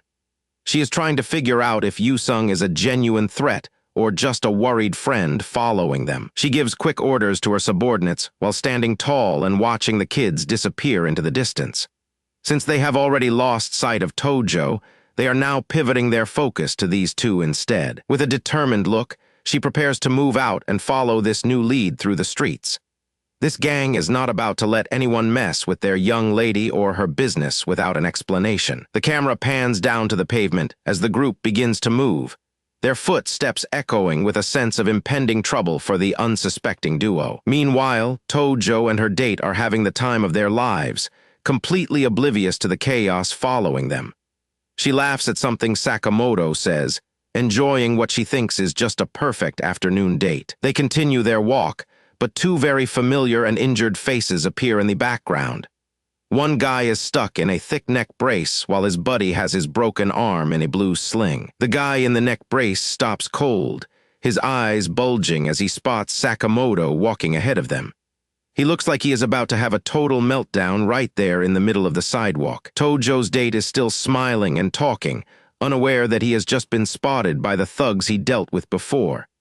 The guy in the back asks his partner if that is really Sakamoto they see. The injured thug confirms it with a nasty snarl, calling him total bastard under his breath. He is clearly holding a massive grudge after whatever happened during their last violent encounter with the boy. The burning rage in the thug's eyes is terrifying as he stares down his target from across the street. He declares that they are absolutely not letting Sakamoto get away with it this time. This carefree date is clearly about to hit a major and very violent roadblock. Our boy and Rika follow Tojo and Sakamoto into the aquarium to see how their advice is playing out. Despite the dim lighting, it is clear their mission is off to a great start. Sakamoto and Tojo look like they are actually having a good time, which is a huge relief for everyone involved. Our protagonist keeps a close eye on them from the shadows. He can tell one thing for certain as he watches the couple interact. Tojo looks absolutely radiant. She is beaming with a smile that says the date is going even better than she had imagined in her head. Seeing how smoothly things are progressing, Yu-sung asks Rika if they even need to stick around and keep tailing them anymore. A bright sunny park welcomes the spies as the scene shifts. It is the ideal spot for the next part of the romantic date. Tojo reveals an incredible spread of kimbap and rice balls. She clearly put a ton of heart into this meal, just to make sure she finally impresses Sakamoto with her cooking skills. Our girl Rika is practically drooling over the feast. She is amazed that they brought a whole picnic just to keep an eye on the couple. She takes a big bite and agrees that this is the best way to do some undercover spying. If you're going to tail people, you might as well eat well. Right behind them, Sakamoto and Tojo have settled on their own picnic blanket. Sakamoto mentions the aquarium was great, and Tojo nervously agrees that the fish were beautiful. Tojo is visibly shaking from nerves. Her eyes are swirling as she tries to find the courage to move to the next big step of her plan. Yu-sung and Rika watch intently while snacking. They can tell the tension is ramping up on the other blanket as the big moment finally approaches. Tojo finally makes her move. She nervously pulls out her homemade bento and offers it to Sakamoto, hoping he will actually like what she made for him. Sakamoto is genuinely impressed. He asks if she really made all of this herself, clearly surprised by the effort she put into the meal. He takes a bite of the onigiri and savors the flavor while Tojo watches him with bated breath. This is the moment of truth for her cooking. Tojo is sweating bullets. She is terrified that the food might not live up to his expectations, and her whole date depends on this one reaction. Sakamoto freezes for a second, his eyes widening in surprise as the flavor hits him. It is definitely more delicious than he expected. He lets out a gasp of delight. Seeing his reaction, Tojo realizes she actually nailed it, and her face lights up with pure joy. Feeling a surge of confidence, she picks up a piece of fried chicken and offers it to him, asking him to try this one too. Sakamoto stares blankly at the piece of chicken, his mind going a bit hazy from the intensity of the situation. He opens his mouth wide, ready to take the bite as the romantic tension peaks between the two of them. Tojo is incredibly serious about this. She is focused on making sure the bite is perfect, her face blushing slightly as she gets closer to him. After he swallows, she eagerly asks him how it tastes. She is fishing for more compliments, and honestly, she deserves them. Sakamoto gives her a big thumbs up and tells her that this one is delicious too. The atmosphere between them is getting incredibly sweet. Meanwhile, Yu-sung and Rika are busy stuffing their own faces. They are enjoying the show and the food at the same time. The atmosphere is soft and pink as the date continues to progress perfectly for the happy couple. Sakamoto returns the favor by feeding her a few bites, and Tojo's movements start to feel more natural as she finally settles into the rhythm of the date. Sakamoto watches her with a soft expression. He is clearly starting to see her in a whole new light after everything that happened today. Tojo can hardly believe how well things are going as she gazes back at him. She covers her mouth in pure joy, realizing that her big plan is actually working perfectly, and everything is going even better than she hoped. Rika whispers to Yu-sung that those two seem to be doing really well. It looks like their mission as love gurus was a total success. Our boy starts to feel skeptical. He thinks to himself that even with his help, things should not have gone this smoothly. He stares into the empty sky, deep in thought about how unlikely this whole situation feels to him. Rika sighs dreamily and says she wants to go on a date just like that someday. Our boy just stares at her in total disbelief. He points out the obvious flaw in her statement. How can she say that when she has been acting like a total love guru this whole time? The silence hangs heavy between them for a moment as Rika searches for the right words to explain herself. She blushes and admits that she has never actually dated anyone before. Turns out all her expert knowledge came from reading too much manga. Talk about a plot twist. While Rika is having a total meltdown over her lack of dating experience, Yu-sung just lets out a tired sigh. He starts packing up his bag, clearly done with her dramatic outburst for the day. Rika starts freaking out, waving her arms around while trying to defend her honor as a love guru. She insists that she has helped plenty of friends with their love lives, even if her own experience is zero. Yu-sung can only smile at how ridiculous she is. Seeing her get this worked up over her manga-based knowledge is actually kind of funny, but he knows they need to focus back on the mission. Meanwhile, the sun is shining down through the trees on what should have been a perfect day for a stroll in the park. But as we know, peace never lasts long in these stories. Sakamoto and Tojo are still enjoying their date, walking side by side down the path. They are totally oblivious to the drama happening behind them and seem to be in their own little world. Yu-sung and Rika keep their distance, peeking from behind a tree like total creeps. They are still committed to playing the role of secret guardians for this blossoming romance. Suddenly, a loud crash ruins the mood. A purple gift bag hits the pavement with a heavy thud, and Yu-sung freezes in shock as he watches the scene unfold from afar.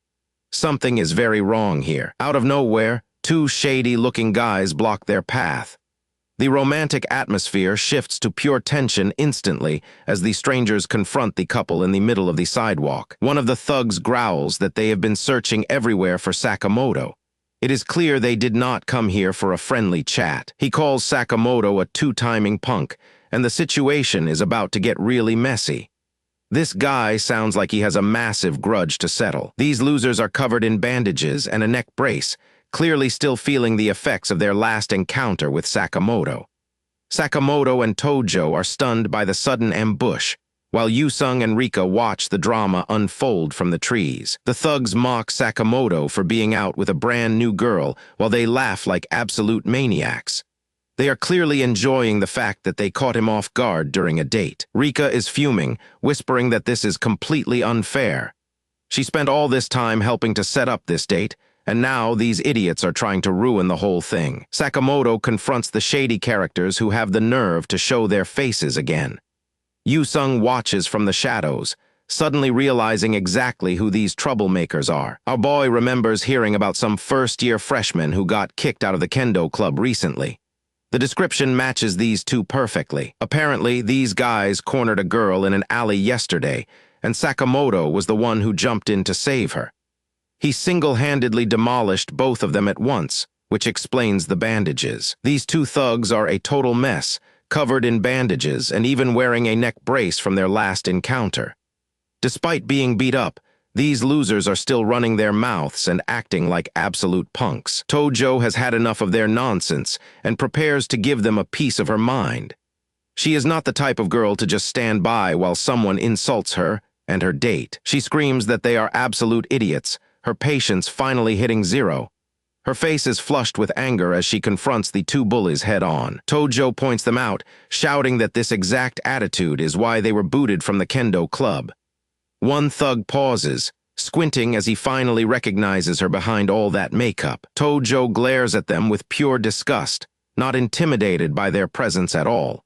She is usually much tougher than she looks today, and these guys are starting to realize it. The thug with the nose tape looks genuinely surprised to see her all dolled up in a frilly outfit.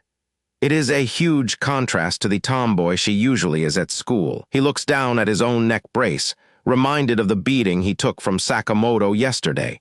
But instead of being scared, he starts to sneer again. He laughs in her face, telling her that she and Sakamoto are a completely mismatched pair. He is trying to get under her skin by insulting their relationship. The thug insults her for playing dress-up when she usually spends her days roughing people up. He tells her she should just stay home where she belongs instead of pretending to be a lady. Sakamoto snaps and tells them to shut their mouths before he finishes what he started yesterday. He reaches out to push them back, but they do not look worried at all. The reason for their confidence becomes clear when a massive guy steps out of the shadows behind them. He looms over everyone like a real monster, looking for a fight. The two small timers get their confidence back instantly, grinning ear to ear now that their backup is here. They think they have already won. The big guy smiles menacingly, looking for the person who had the nerve to lay a finger on his underlings. He looks like a professional brawler compared to the others. He growls that Sakamoto must be the one who messed with his boys. The air gets heavy as he prepares to settle the score. The lackeys introduce their boss with pride, bragging that he is a legendary fighter who only got suspended for beating a man unconscious at a bar. This guy is a total animal. Sakamoto and Tojo look worried now as they realize they are in way over their heads. This is not a fair fight, and they are cornered in the park. The giant tells them to quit fooling around because playtime is officially over. He has a terrifying grin on his face as he steps closer. Before anyone can even react, he reaches out with lightning speed and grabs Tojo roughly by her arm. Sakamoto is too slow to stop him. Tojo screams in fear as the monster looms over her, pulling her close and calling her a pretty girl. It looks like our boy Yusung is going to have to intervene. Sakamoto tries to step in and help, but the giant tells him he is just getting in the way. The situation is already spiraling out of control. Before Sakamoto can even throw a punch, the monster delivers a brutal blow to his stomach that sends the air right out of his lungs. He hits the ground, gasping and clutching his gut, completely incapacitated by a single strike. Behind the scenes, a dark presence begins to stir, as the situation turns truly ugly. Our boy Yu-sung has seen enough and prepares to finally step into the light. Rika watches in shock as he coldly tells her to just stay put and wait, leaving her wondering what he plans to do. The situation turns dire when a buff guy with blonde hair grabs the red-haired girl and pulls her back. She screams out for Sakamoto, desperate for someone to help her escape this guy's iron grip. It is a pathetic sight as the lackeys laugh at the carnage, watching their boss manhandle the girl while Sakamoto lies broken on the pavement. Tojo struggles with everything she has, but she is completely trapped. The thug starts getting creepy, promising to give her twice the love, but his gloating is cut short when a shadow looms behind him. Yu-sung appears out of nowhere and crushes the guy's wrist, sending him into a fit of agonizing screams. Finally, the real player has entered the game. With a single, explosive movement, the giant is sent flying back across the park like he is nothing more than a ragdoll. His henchmen can only watch in absolute terror as their legendary boss gets tossed aside like trash. Yu-sung warns the trash that he does not like repeating himself. He makes it crystal clear that the guy needs to keep his filthy hands off of what does not belong to him. Yu-sung has reached his limit and finally activates his state, ready to unleash a cold rage that these thugs aren't prepared to handle. The blonde thug with the ponytail is absolutely shaking in his boots as Kim Yu-sung looms over them like a literal shadow. He is stuttering, trying to figure out where this guy even came from and why he is so terrifying. Panic completely takes over as the thug screams at the top of his lungs. He is losing his mind because his brain cannot process the overwhelming pressure coming off our protagonist. Our boy stands there looking like a final boss with a dark purple aura swirling around him. He does not say a word, but his presence alone is enough to make the air feel heavy. Kim Yu-sung clenches his fists tightly, and you can practically hear the joints popping. He is done holding back, and these idiots have no idea what is about to hit them. The blonde delinquent tries to act tough by telling himself they only failed to react because it was a sneak attack. He desperately tries to convince his crew that Yu-sung is just some big civilian who got lucky. Meanwhile, the long-haired man in the sunglasses watches from the sidelines with a grim expression. He has seen a lot of things in the underworld, but something about this kid is different. Cold sweat breaks out on the long-haired man's forehead as he stares through his shades. He is picking up on a vibe that most people would not even notice, and it is chilling him to the bone. The other thugs are huffing and puffing, looking around frantically like confused puppies. They are wondering where the hell the other punks went, not realizing they are the only ones left to face the music. The guy with the afro and round glasses is completely stunned, adjusting his frames as he tries to get a better look. He just caught a glimpse of something that has him questioning his entire life path. The situation turns nasty as the blonde thug grabs Tojo by the wrist while she screams for him to let go. He thinks he still has the upper hand, but he is actually just digging his own grave at this point. Tojo is struggling, but she cannot break free from his grip alone. The long-haired man in sunglasses finally snaps, calling the delinquent a bastard for daring to touch the girl's wrist. He is usually the one in control, but seeing this disrespect has his blood boiling as he steps forward from the crowd. Someone in the back mentions tools or weapons, but the long-haired man just tells everyone to hold it.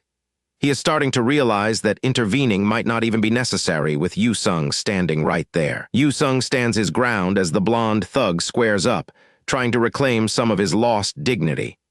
The tension in the park is so thick you could cut it with a knife as the two face off. Our boy lets his aura flare up even more, and the darkness starts to look almost physical. He is focused entirely on the trash standing in front of him, and his intent to destroy is clear. The long-haired man looks down at his shaking hand. Realizing he is experiencing suffocating pressure he thought he would never feel again. It is a weight that crushes the spirit of anyone nearby. The memories start flooding back as he realizes he has definitely felt this exact same terrifying sensation before. It is a specific kind of dread that only comes from encountering a true monster. His mind drifts back to a name that used to strike fear into the hearts of everyone in the global underworld. He is thinking about the boss of the Russian Red Mafia, a man known for absolute brutality. The image of Ivan the Destroyer appears in his mind, a massive man with blue hair and a leopard skin coat who radiated pure power. That man was a walking disaster who left nothing but ruins in his wake. Dark chains and a sense of impending doom fill the man's thoughts as he remembers the sheer scale of the danger Ivan represented. It was like being trapped in a cage with a starving predator. He recalls the time he ran into Ivan one-on-one by chance right here in Japan. It was the kind of meeting that changes a person forever, leaving mental scars that never truly heal. The memory is so vivid that he can still feel the pure fear that paralyzed him back then. It was the realization that his life was completely in the hands of someone who valued it at zero. He looks at Kim Yu-sung and cannot wrap his head around how a high school student could possess that same aura of darkness from the underworld. It makes no sense for a kid to have the same presence as a mafia legend who has seen countless battlefields. He repeats the name Kim Yu-sung in his head, trying to reconcile the name of a normal student with the monster standing before him. The contradiction is starting to give him a headache. Despite the fear, he finds the whole situation absolutely fascinating. He is witnessing the birth of something terrifying, and he cannot look away from the spectacle unfolding in the park. Yu-sung decides he is done worrying about the original plot or trying to stay in line. He is throwing all the rules out the window because some people only understand one language. Our protagonist grits his teeth, his eyes glowing with a predatory light that signals the end for anyone in his way. He has officially reached his breaking point, and the nice guy act is over. He declares that from this moment on, things are going to be handled his way. The blonde thug is still standing there, completely oblivious to the fact that he is staring at his own doom. Our boy makes his intentions clear. He is just going to take out the trash that is currently standing right in front of him. The park is silent as everyone watches the confrontation. Sakamoto is on the ground in pain while Tojo kneels beside him, looking up at Yu-sung with a mixture of worry and hope. Tojo looks down at Sakamoto, her eyes filled with concern as she places a hand on his shoulder. She is terrified of what might happen next, but she is not leaving her friend's side. The blonde thug starts screaming like a maniac, calling Yu-sung a bastard and demanding that he stop being ignored. He is trying to hide his fear with noise, but his voice is cracking under the pressure of Yu-sung's gaze. The thug finally snaps and lunges forward with a flurry of punches, but our boy doesn't even bother to move. Yu-sung stands perfectly still and takes every hit directly to the body, essentially using himself to show just how weak these attacks really are. It is a terrifying display of power that leaves the spectators completely speechless. The blonde thug lunges forward with a flurry of punches, but our boy doesn't even bother to move. Yu-sung stands perfectly still and takes every hit directly to his body. The other thugs are watching with their jaws on the floor, cheering 1 second and freezing in horror the next. They realize way too late that their leader is in over his head. The blonde thug throws one last desperate punch, convinced that our boy cannot even dodge it. He is still delusional enough to think he has a chance, not realizing he is already finished. The blonde thug leader freezes up, his face dripping with sweat as he realizes he is totally outmatched by the monster in front of him. Yu-sung stands there like a mountain, a dark purple aura radiating from him that makes the thug feel like a bug about to be crushed. The thug cannot believe his eyes, wondering what kind of iron chin this kid has to take those hits without even flinching. Desperate and losing his mind, he throws everything he has into one final punch, screaming at our boy to take this blow. The blow lands with a sickening thud right on Yu-sung's face, but instead of falling, he absorbs the impact like it was absolutely nothing.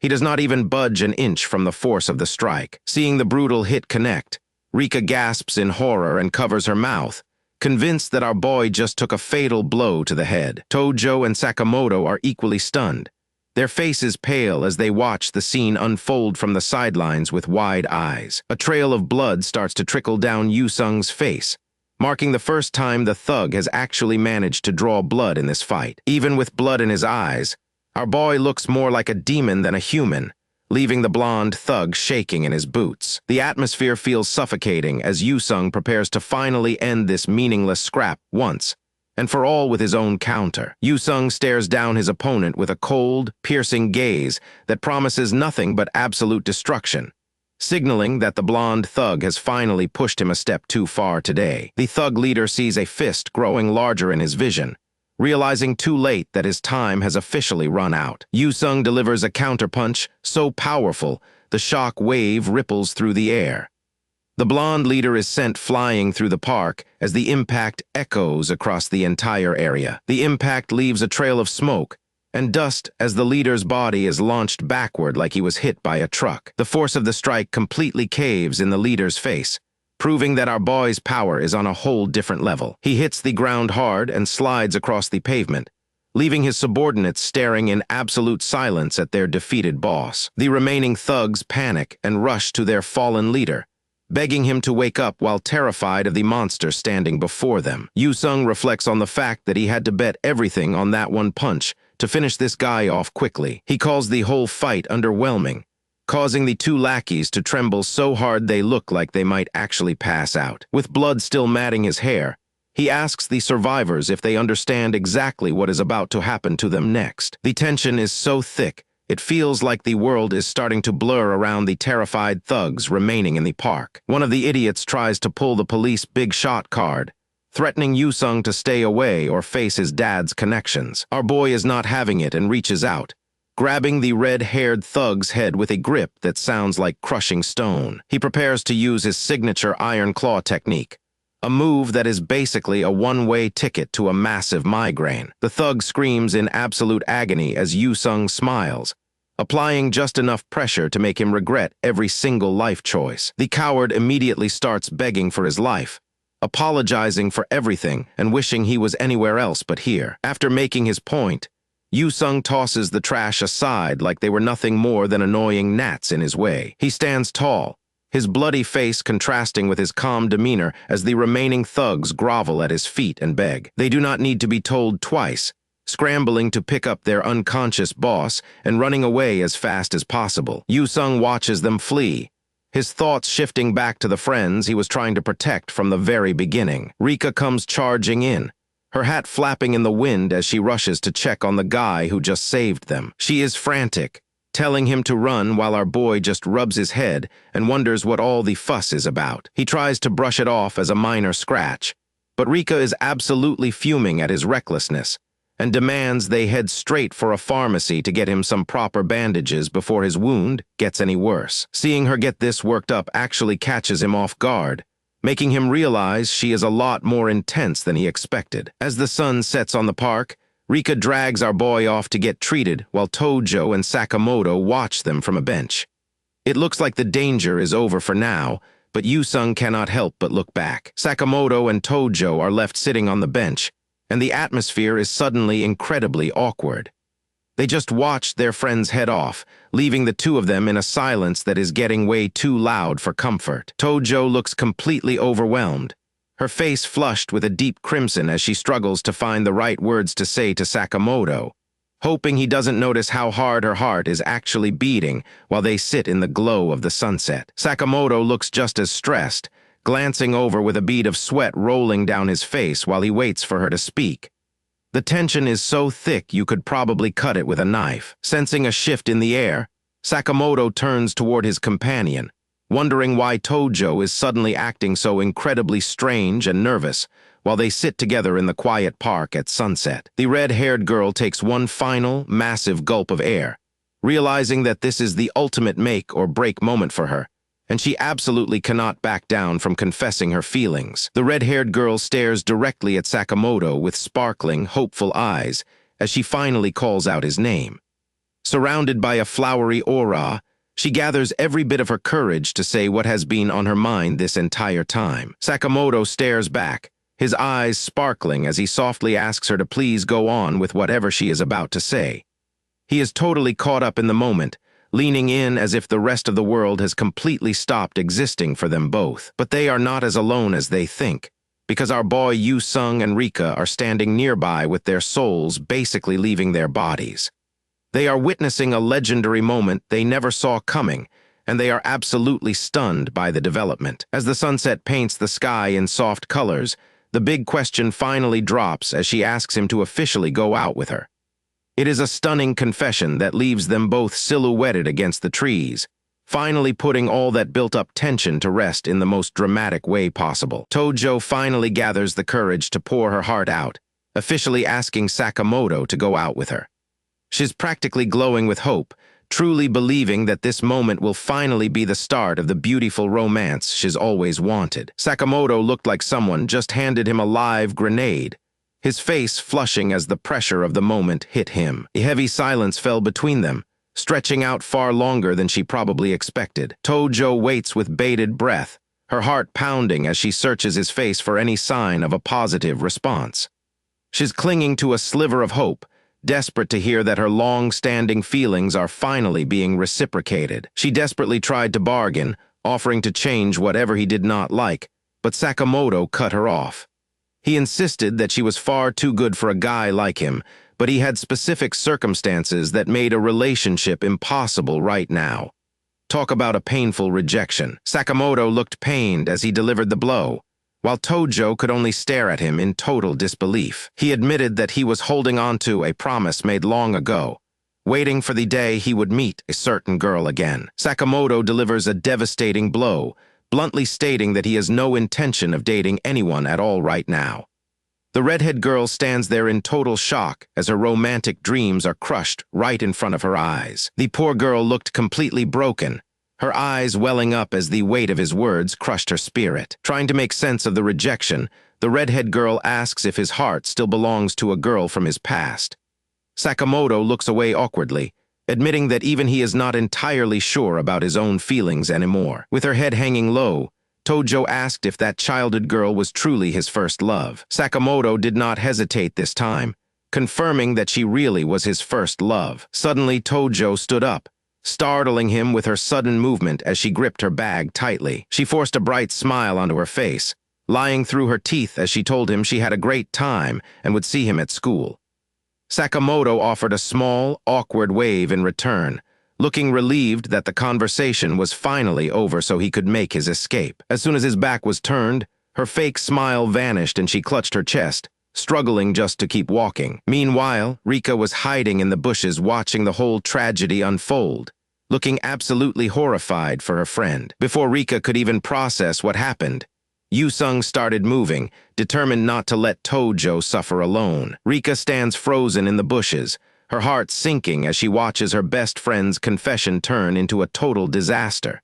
She can hardly process how cold Sakamoto is being. Yu-sung suddenly sprints away, leaving a confused Rika behind as he chases after the girl he just watched get rejected. Yu-sung eventually tracks her down to a lonely bus stop, where she's huddled up looking completely defeated. A pair of sneakers appeared in her field of vision, breaking the silence of her miserable afternoon. Yu-sung looked down at her with genuine concern, softly asking if she was doing okay after everything that just happened. That was the breaking point, and Tojo finally let out the tears she had been fighting to hold back. Big, heavy sobs shook her entire body as she let go of all the pain and frustration she had been carrying through her failed confession. Our protagonist took a seat beside her, offering a handkerchief while noting how badly she was falling apart. He basically had to help her blow her nose, as she made a series of muffled and wet sounds into the white cloth. Tojo wiped her eyes, feeling a bit embarrassed, but Yu-sung reminded her that they were friends and she did not need to hide. She repeated the word friends back to herself, as if the concept was something she was still trying to grasp. Yu-sung suddenly looked terrified, wondering if his cover had been blown while they were stalking the date. He started sweating bullets, realizing that Tojo had actually known they were watching her the entire time. He was internally screaming, wondering just how she managed to spot them when he thought they were being so stealthy. Tojo gave him a weak, grateful look, thanking him for being worried enough to watch over her all day long. She apologized for the day ending in such a massive failure, admitting her true intentions. She thought that if she changed her look and personality, she might finally be able to win back a place in Sakamoto's heart. It was a lot of effort for a result that left her with nothing. She remembers being a plain girl in a tracksuit, always following him. She honestly believed that just being near him would be enough to win his heart. Clutching her blouse until her knuckles turned white, she lamented that there was absolutely nothing she could do to change his mind. Tojo looked at Yu-sung with a vulnerable expression, admitting that she had never felt this level of pain in her entire life. Her voice trembled as she tried to finish her sentence, the raw emotion of the rejection still stinging her heart while she struggled to keep it together. She finally lets out a guttural cry, admitting just how much she truly loved him. Seeing her break down like this makes Yoo-sung realize that her feelings are far too intense and real to just be lines in a manga script. Our boy is hit with a strange realization that something is fundamentally changing in the way he sees this world. Looking at Tojo, Yoo-sung admits to himself that he initially viewed her as nothing more than a side character in the manga scramble Love. He came here thinking he knew every beat of the story, but the raw emotion standing in front of him is starting to blur those lines. He thinks about how Karen and the others are starting to feel like real people, rather than just ink on a page. A memory of Rika flashes through his mind, her blonde ponytail bouncing as she laughs with genuine joy. In his heart, he tried to keep a clear line drawn, reminding himself that these were just characters in a manga. He sees them as static images in his head, but then he looks back at the reality. Can he really call someone who feels pain this vividly just a manga character? Breaking the heavy silence with zero tact, our boy points at Tojo and tells her that if she keeps lying around like this, someone is going to call the cops for public disturbance. Tojo freezes mid-sob, her eyes wide as she tries to process the sudden and incredibly blunt warning. She just stares at him, her brain completely short-circuiting at the sheer absurdity of his comment. The tears are still there, but the crushing weight of her rejection is momentarily replaced by pure confusion. The tension finally breaks as the redhead girl lets out a soft chuckle, her sadness momentarily replaced by a bit of light-hearted irony. It seems like the absurdity of the situation is finally starting to sink in for her. Suddenly she bursts out laughing, the sound ringing out through the quiet night air. Wiping away her tears, she asks if that is really what he chose to say after everything she just confessed. Yoo-sung tells her they're leaving and starts pulling off his hoodie, catching her completely off guard. He hands it over and tells her to get moving, making her blink in confusion as she asks where they are going. Yoo-sung suddenly steps in and pulls a hoodie over the redhead girl's head, announcing that they are heading to karaoke right this second.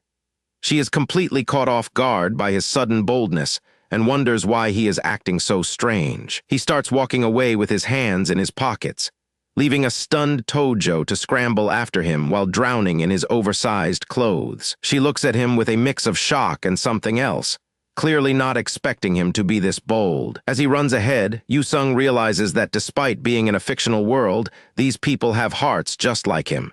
He looks back with a faint smile, seeing her keeping pace. Tojo is beaming now, her previous misery seemingly forgotten in the rush of the moment. She gives him a wide, blushing smile, her eyes sparkling with a newfound sense of relief as he tells her that laughter suits her better. Tojo clutches the fabric of the oversized hoodie, feeling the unexpected warmth and weight of Yoo-sung's sudden kindness. The heavy atmosphere of the night begins to fade, replaced by a soft, sparkling sense of relief as her heart begins to calm down. Nearby, a man in a suit wipes his brow, clearly relieved that the situation has finally calmed down. Watching from the shadows, a man with long red hair and sunglasses drinks while watching them, as his companion cries happy tears. He comments that in a world as rough as this one, finding kids with hearts like theirs is a rare sight. The man gives a subtle, approving smile, clearly impressed by our protagonist's actions tonight. He thinks to himself that he hopes their paths cross again someday, acknowledging Yoo-sung as a kid worth keeping an eye on. As they disappear into the night, he remains behind, satisfied with what he witnessed. Fast forward to the karaoke room, and Tojo has completely transformed, screaming into the mic that it is way too quiet. She points the mic at our boy, telling him it is his turn to sing while he looks like he wants the floor to swallow him whole. Meanwhile, Rika is back at home, staring at her phone in complete disbelief as she tries to process everything that happened today. Rika is super excited to finally see inside a boy's room for the first time in her life. She is practically bursting with energy as she stands at the doorway. She steps inside and is immediately stunned by the massive rack of weights taking up half the space. Kim Yoo-sung just stands there looking a bit awkward about his home gym setup. Rika asks if every guy's room is packed with workout machines like this. Yoo-sung admits that his setup is probably a bit more extreme than the average high schooler. Her eyes land on a pair of dumbbells sitting on the floor. She probably thinks they do not look that heavy at first glance and wants to test her strength. Rika tries to lift one, and her whole body starts shaking from the sheer weight. Yu-sung panics and tells her to wait because those things are way heavier than they look. He looks at her with a deadpan expression and explains that the weights are probably half her body weight. Rika is absolutely shocked that he just casually tosses these things around. After the room tour, they head out together into the city. Rika is her usual bubbly self, chatting away while Yu-sung walks beside her with a small smile. Suddenly, a loud, growling sound echoes from Rika's stomach. She was so excited about the visit that she completely forgot to eat any lunch today. The sheer volume of the sound leaves both of them frozen in a dense and awkward silence. Our protagonist just stares at her in pure disbelief while she turns beet red. She tries to play it off, but her face is turning bright red. It is pretty clear that she is absolutely starving after all that excitement from earlier. Yu-sung gives her a kind smile and asks if she wants to swing by his family's restaurant for a meal. He figures a single meal shouldn't be a problem for them. They arrive at his family's place, which looks like a cozy little neighborhood spot. It is the perfect place to grab a quiet bite away from the school crowds. Rika takes her first bite, and her eyes practically sparkle. She can tell immediately that the food here is on a whole different level from the usual cafeteria stuff. She starts vacuuming down the food like she hasn't eaten in a week while chugging a soda. Yu-sung watches her in disbelief, telling her to slow down before she chokes. Rika lets out a big, satisfied sigh after finishing her drink. That was exactly what she needed to recharge her batteries after a long and busy day. After tasting the home-cooked meal, the blonde girl gives 2 big thumbs up to show her absolute approval. Yu-sung's mother is overjoyed by the praise and happily offers to serve even more food. Yu-sung's mom tells Rika to eat as much as she likes and promises to make even more if she is still hungry. The hospitality is almost overwhelming for our girl. Yu-sung sips his water while watching the two of them bond. He never expected his mother to get along with a classmate quite so quickly. Rika suddenly slaps him on the back and calls him Ryu-chan, telling him it is time to head out. The sudden nickname and physical contact catch him completely off guard. He nearly chokes on his water as his brain tries to process the new nickname. She is moving way faster than he ever anticipated for a first home visit. The blonde girl gives a playful wink and points her finger as she continues to tease our protagonist. She seems to be having a lot of fun making him feel flustered with her bold personality. Back at the house, Yu-sung brings some drinks up to his room. He is still feeling a bit weird about everything that happened at the family restaurant. He opens the door and sees Rika already browsing through his bookshelf. He realizes too late that he left some of his more private hobbies out in the open. Rika picks up a volume and asks if he is actually into manga like this. It is a stack of rom-coms he bought just in case for the future. Yu-sung gets a dark shadow over his face as he tries to explain his secret collection. He claims those rom-coms are just for reference and research, because you can never have too many perspectives on love. He knows it sounds like a weak excuse, but he is desperate to save face. As Yu-sung enters the room with the drinks, Rika is already sitting in his chair and flipping through his collection. She looks back at him with a mischievous grin, clearly enjoying his embarrassment. Her eyes light up when she spots a specific series on the shelf called Sakurai. This is clearly a series she knows by heart and has a massive connection to. Yu-sung lights up and admits that it is actually his all-time favorite series. Rika is beyond excited to find out they share such a niche interest. He pulls out a rare volume and explains that he even has the first editions. He loves the way the story explores character psychology and the gorgeous art style. As he talks about his favorite series, his whole expression softens. He admits that it is a true masterpiece that leaves a strong aftertaste every time he rereads it. Rika stares at him with a look of pure admiration.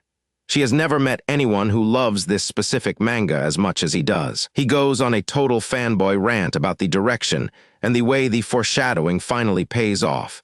He is completely in his element now and totally forgets to be embarrassed. Rika finally breaks the news with a massive grin and says the creator of that manga is actually her papa.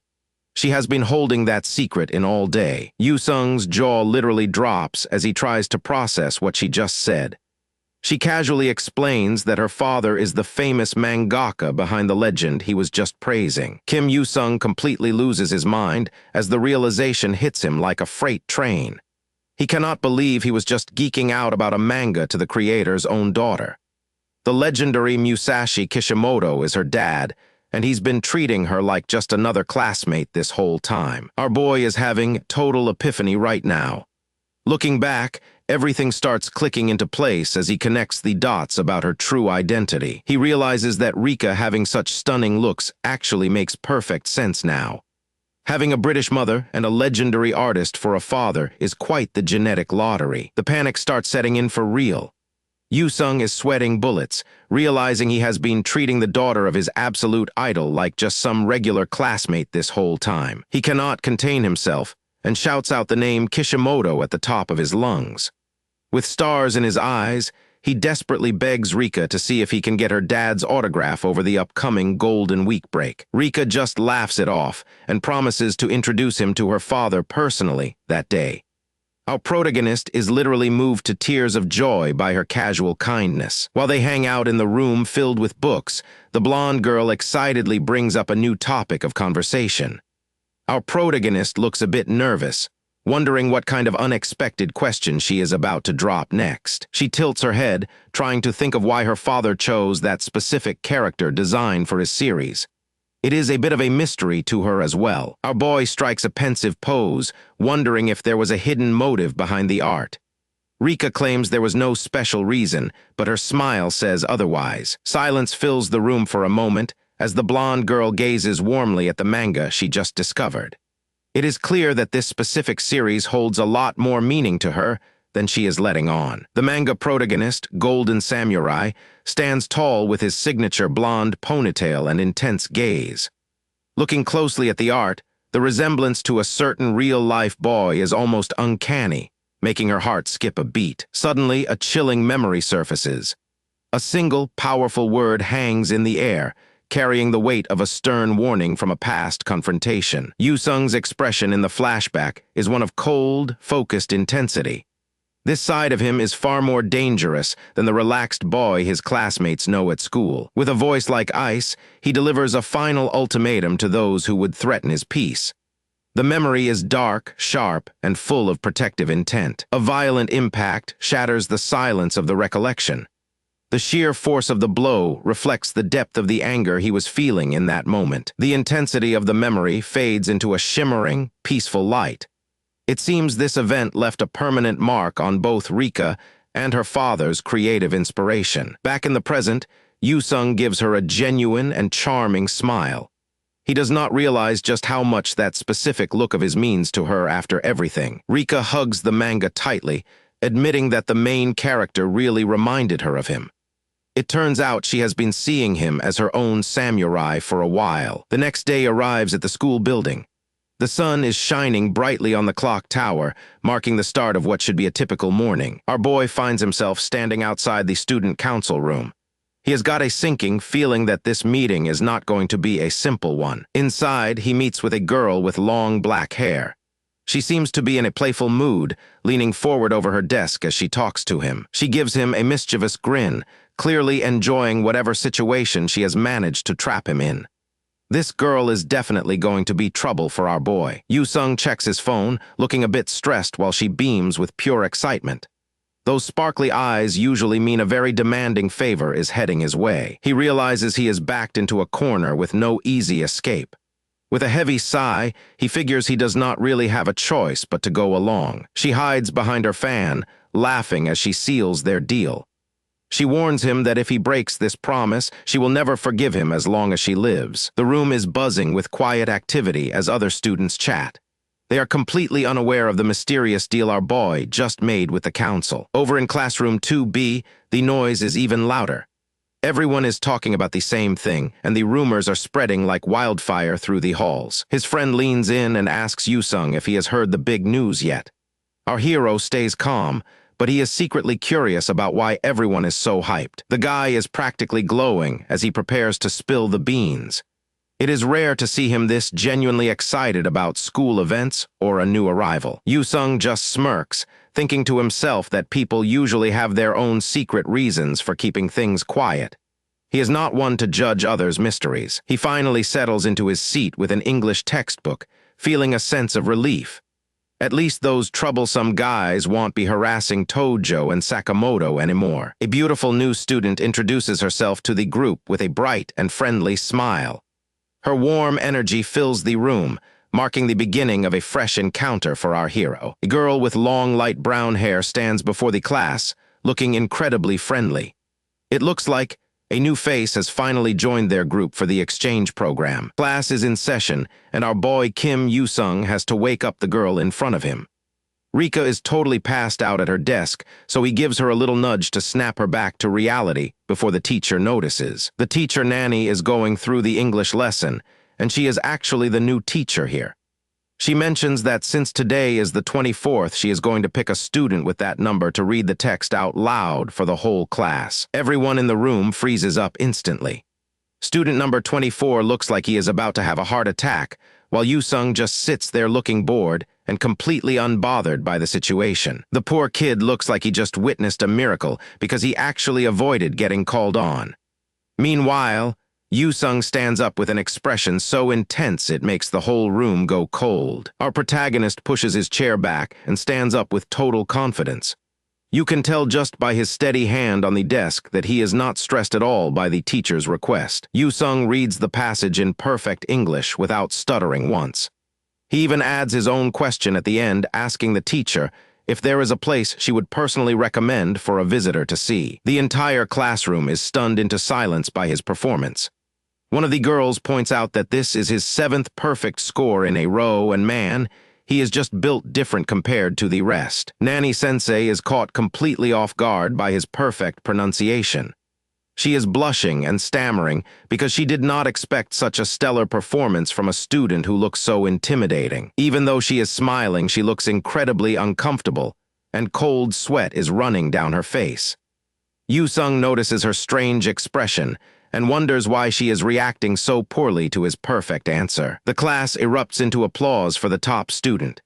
Yoo-sung just scratches the back of his head, feeling awkward about all the extra attention he is getting for just doing his schoolwork. Rika looks back at him with a bright smile, but Yoo-sung can tell something is not right. He has this gut feeling that the entire atmosphere in the room has shifted into something much more tense. The teacher tries to keep things professional, but she calls him Yu-chan with a shaky voice. She tells him he has been doing great, but her eyes are filled with pure panic. Yoo-sung stares her down with his sharp black eyes, trying to read her. He is trying to figure out why his teacher looks like she is staring at a dangerous criminal instead of a regular high schooler. She starts rambling about the meaning of the question he asked earlier. Her hands are shaking, and she cannot even look him in the eye properly while she talks. Our boy finally puts the pieces together as he watches her tremble. He realizes that his intense presence and sharp features are actually causing people to freak out around him for no reason. It finally clicks in his head that Mizuki-sensei is not just nervous because he is a top student. The truth is she is absolutely terrified of him, and she is barely holding it together at the front of the class. No doubt about it anymore as he watches her panic. He finally understands that his vibe is coming off way more aggressive and scary than he ever intended it to be. As he walks through the hallway, later students move out of his way like he is the plague.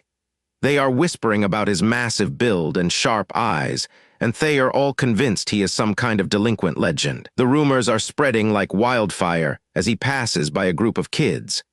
Other students are gasping and trembling just at the sight of Kim Yoo-sung walking down the hall to the faculty room. Our protagonist realizes he needs to tone it down to survive school life. He decides his new mission is to act as plain and boring as possible so people stop getting the wrong idea about him. Back in the faculty office, his teacher is typing away at lightning speed. She is desperate to find out exactly who she is dealing with before their upcoming career counseling session. The keys clicking as search results about biking gangs and fights pop up. It turns out the teacher is doing a deep dive into Yoo-sung's background to see if the rumors are true. Nanny is sweating bullets as she reads the terrifying stories online. She is trying to maintain her composure, but the fear is written all over her face as she keeps scrolling. She cannot believe what she is reading and thinks there is no way this can be real life. The information she found is painting a very dangerous picture of her student as a monster. She starts spiraling after reading a rumor that he is the heir to a powerful Yakuza family. She wonders if he went through some kind of elite assassin training program before enrolling in her school. The poor teacher is now convinced she is teaching a future crime boss who could snap at any moment. She looks completely drained as she contemplates how to handle a meeting with him. In her mind, Yu-sung looks like a literal demon with a twisted smile and glowing eyes. This is the terrifying image she has built up of him based on nothing but internet rumors and his scary face. When Yu-sung actually shows up at her office, she nearly jumps out of her skin in fright. She slams her hand down and shouts in surprise because she was not ready to face the demon in person. Yu-sung stands there looking down at her and realizes he was right about her being scared. From her perspective, he looks incredibly sharp and lethal even when he is just standing still and being polite. The height difference alone is enough to make her feel tiny and vulnerable. She looks up at him with wide eyes while he just waits patiently for her to say something to him. Nanny takes a deep breath and puts on a fake smile to hide how much her hands are trembling. She tries to act like a professional teacher, even though her heart is racing at 100 miles an hour. She invites him to have a seat so they can discuss his future career counseling like they planned. Yu-sung sits down, but he can tell she is still on edge and ready to run away at any second. She nervously asks him if he plans on taking over his family business after he graduates. Yu-sung is totally confused by the specific question and wonders what she knows that he doesn't. Her imagination goes wild again, seeing a version of him covered in blood after a massive gang fight. She is internally screaming for help, while our boy just stares at her blankly wondering why she is sweating so much. Our boy finally clears the air and tells her that his family actually just runs a small set menu restaurant in Setagaya. All that Yakuza stuff was just a giant misunderstanding based on his scary face. Nanny is visibly shaken as the reality sinks in that her scary student is just a regular guy whose family runs a quiet restaurant. She lets out a massive sigh of relief, her face lighting up with a bright smile now that the Yakuza threat is officially off the table. Our boy notices the sudden shift in her mood as she starts talking to him like a normal person, instead of a bomb about to go off. Nanny gets back on track with the career counseling, asking him what he actually wants to do with his life after graduation. She listens intently as he explains his perspective, realizing she was way too quick to judge him by his looks. Our protagonist makes it clear that he just wants to follow his own path and do what truly makes him happy. He continues his explanation, leaving Nanny to ponder the weight of his words as they hang in the air. His newfound determination proves to her that he isn't just another delinquent drifting aimlessly through his school years. The silence in the room feels different now, replaced by a sense of mutual understanding between a teacher and her student. Nanny admits that being talented at something is not the same as loving it, and she seems to be reflecting on her own life. A hilarious memory bubbles up of her time as an engineering student, proving she has some serious PTSD from all those long hours of study. She opens up to him, confessing that she did not always have her heart set on standing in front of a classroom every day. The two of them share a genuine laugh, the previous tension completely replaced by a light-hearted and friendly conversation. Looking at him now, Nanny sees a student who might actually have more figured out than she did at his age. Her mind drifts back to middle school when she was just a young girl obsessed with characters from her favorite robot anime. She spent hours glued to the television screen, losing herself in those fantasy worlds and dreaming of a different life. Back then, she was full of dreams and even told her own counselor that she wanted to pursue a career as a voice actress. She thought her passion would be enough to carry her through, but the adults in her life had a very different plan for her future. But her teacher shot her down immediately, telling her that hobbies are for later, and she should focus on getting a stable job first. At the time, she believed that listening to an adult practical advice was the only logical choice to make for her future. She spent her final years of school doubting her choice, but the pressure to be practical eventually won out. By the time she reached college, she was already regretting her choice, especially when she saw posters for successful voice acting events. She realized far too late that she had let someone else decide the entire trajectory of her life based on a single conversation. It was a hard pill to swallow, knowing she had traded her real dreams for a path of safety and routine. Returning to the present, she gives Yu-sung a warm smile, grateful that he is not making the same mistake she did. Our boy is a bit caught off guard by her sudden vulnerability, but he listens to her story with genuine respect. She gives him a warm, encouraging smile to ensure he doesn't walk away with any lingering doubts. Yu-sung stands up and gives a polite bow, sincerely thanking her for being so honest and giving him such great advice. This moment marks a major turning point in how they view each other. Later on, an older male teacher stops by her desk, probably wondering why she looks so energized all of a sudden. Nanny just keeps typing away with a satisfied grin, feeling like she finally did some real teaching today. The older teacher seems surprised by her positive attitude, especially after hearing all the wild rumors about her specific student. She just brushes it off as a misunderstanding, realizing that the scary Yakuza heir everyone feared was just a myth. Her heart feels light as she realizes that from now on, she will never judge a book by its cover again. Fast forward to Golden Week, and there is the middle of a massive crowd at the famous Sensoji Temple in Tokyo. The sun is shining, and the atmosphere is electric as people from all over the world gather to celebrate the holiday. He manages to arrive at the shrine way ahead of schedule, looking sharp and ready for his big holiday outing. He eventually spots the student council president in the crowd and calls out to her, relieved he finally found her. She immediately turns on him with a terrifying expression, fuming that he is actually the one who kept her waiting. Our boy is caught completely off guard by her sudden outburst, struggling to understand how he could possibly be late. This girl is absolutely fuming and reaches out to lecture him for his tardiness. She confronts our hero right in the middle of the street, demanding a real explanation for his behavior. Lady Kumiko is already laying into Kim Yu-sung about his lack of manners.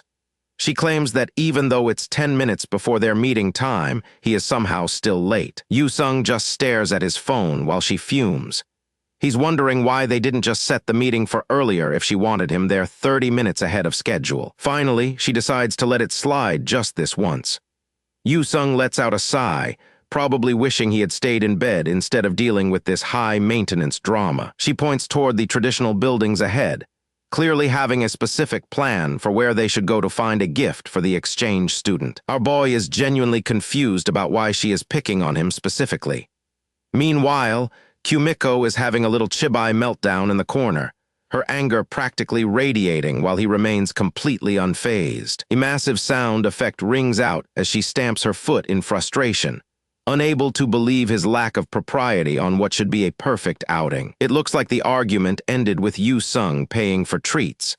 He stands there with a literal bump on his head, while Kumiko happily enjoys her massive matcha ice cream cone. Nothing solves a bad mood like some high-quality sweets. They both take a big bite of their ice cream, and Kumiko is finally in her happy place, praising the taste while Yu-sung is just glad she is finally quiet. Just when things seem peaceful, she makes a sudden annoyed sound. Yu-sung looks over, wondering what he did wrong this time while she stares off with a sharp expression. She hides her laugh behind a fan, back to her usual haughty self. Yu-sung realizes that she actually forgot why she was even mad in the first place, which is a total relief. Wait, what is that in her ear? It turns out Kumiko is wearing a hidden earpiece, and she is clearly taking instructions from someone watching them from the shadows. The people on the other end are her family staff, Minami and Shinjiro. They are parked nearby in a sleek black car, monitoring every single move of this supposed date. The labels confirm their identities as the Seonji family butler and maid. They are currently on a covert mission to ensure their lady's success, which feels a bit like overkill. The pair wanders into a high-end shop featuring a massive golden Buddha statue. It is an incredible piece of art, but it seems a bit intense for a casual souvenir. Even the base of this massive golden statue is incredibly ornate, proving that this isn't just a simple souvenir but a serious luxury masterpiece. Kumiko suggests that this giant statue would make a wonderful gift to decorate a home. Yu-sung is visibly sweating, wondering if she has any sense of scale at all. Our boy nearly has a heart attack when he spots the price tag. It starts at 9 million won, which is way outside the budget for a simple exchange student present. The young lady is suddenly startled, her eyes wide as she feels a sharp vibration or hears a warning signal. Yu-sung looks on, confused by her sudden change in demeanor while they shop. The shopkeeper gestures toward the massive Buddha statue, continuing his pitch while Kumiko hides her flustered face behind her fan. Yu-sung stands awkwardly by, still processing the scale of the store. She leans in and whispers something urgently, likely responding to the voice in her ear. Yu-sung watches her from the background with a bead of sweat on his face, sensing that something is up. Back in the car, Minami is shouting into her headset. She is frustrated that things aren't going according to plan and is demanding a change in strategy immediately. Yoo-sung is back to staring at his phone, which is the ultimate sin on a date. He is the target in plain sight, but he is clearly losing interest in this shopping trip. The voice in the earpiece reminds Kumiko that rule number 1 is keeping your partner from getting bored. She grits her teeth, realizing she needs to step up her game. Suddenly, she grabs his arm and shouts that she totally forgot something important. It is a classic move to grab his attention and force him to move to the next location. She drags him out of the shop at high speed while the store owner watches in confusion. They are moving so fast that Yoo-sung can barely keep his balance. Their shoes click against the stone pavement as they rush through the streets of Asakusa. The urgency in her step shows she is determined to make the next stop count. Yoo-sung finally manages to slow her down, looking a bit winded by the sudden sprint. He wants to know where they are even going in such a rush. Kumiko just laughs it off behind her fan, acting like she has everything under control. She's following the secret script provided by her frantic staff in the car. The instructions tell her to head to a traditional clothing shop to look at kimonos and yukatas. She quickly agrees, hoping that a change of outfit will fix the vibe. Yoo-sung and the girl finally arrive at a high-end boutique specializing in traditional clothing. The storefront is filled with elegant mannequins, showcasing beautiful, high-quality kimonos for their upcoming event. The shopkeeper wastes no time and brings out a stunning navy blue kimono with intricate floral patterns. It is clearly a masterpiece designed for someone with a sophisticated and refined taste. Yoo-sung actually takes a moment to think about it, rubbing his chin as he inspects the fabric. Kumiko watches him closely, surprised that he is finally taking this seriously. She is caught off guard by his focused expression, her cheeks flushing slightly as she realizes he might actually have good taste when he tries. The shopkeeper gets fired up, sensing a big sale.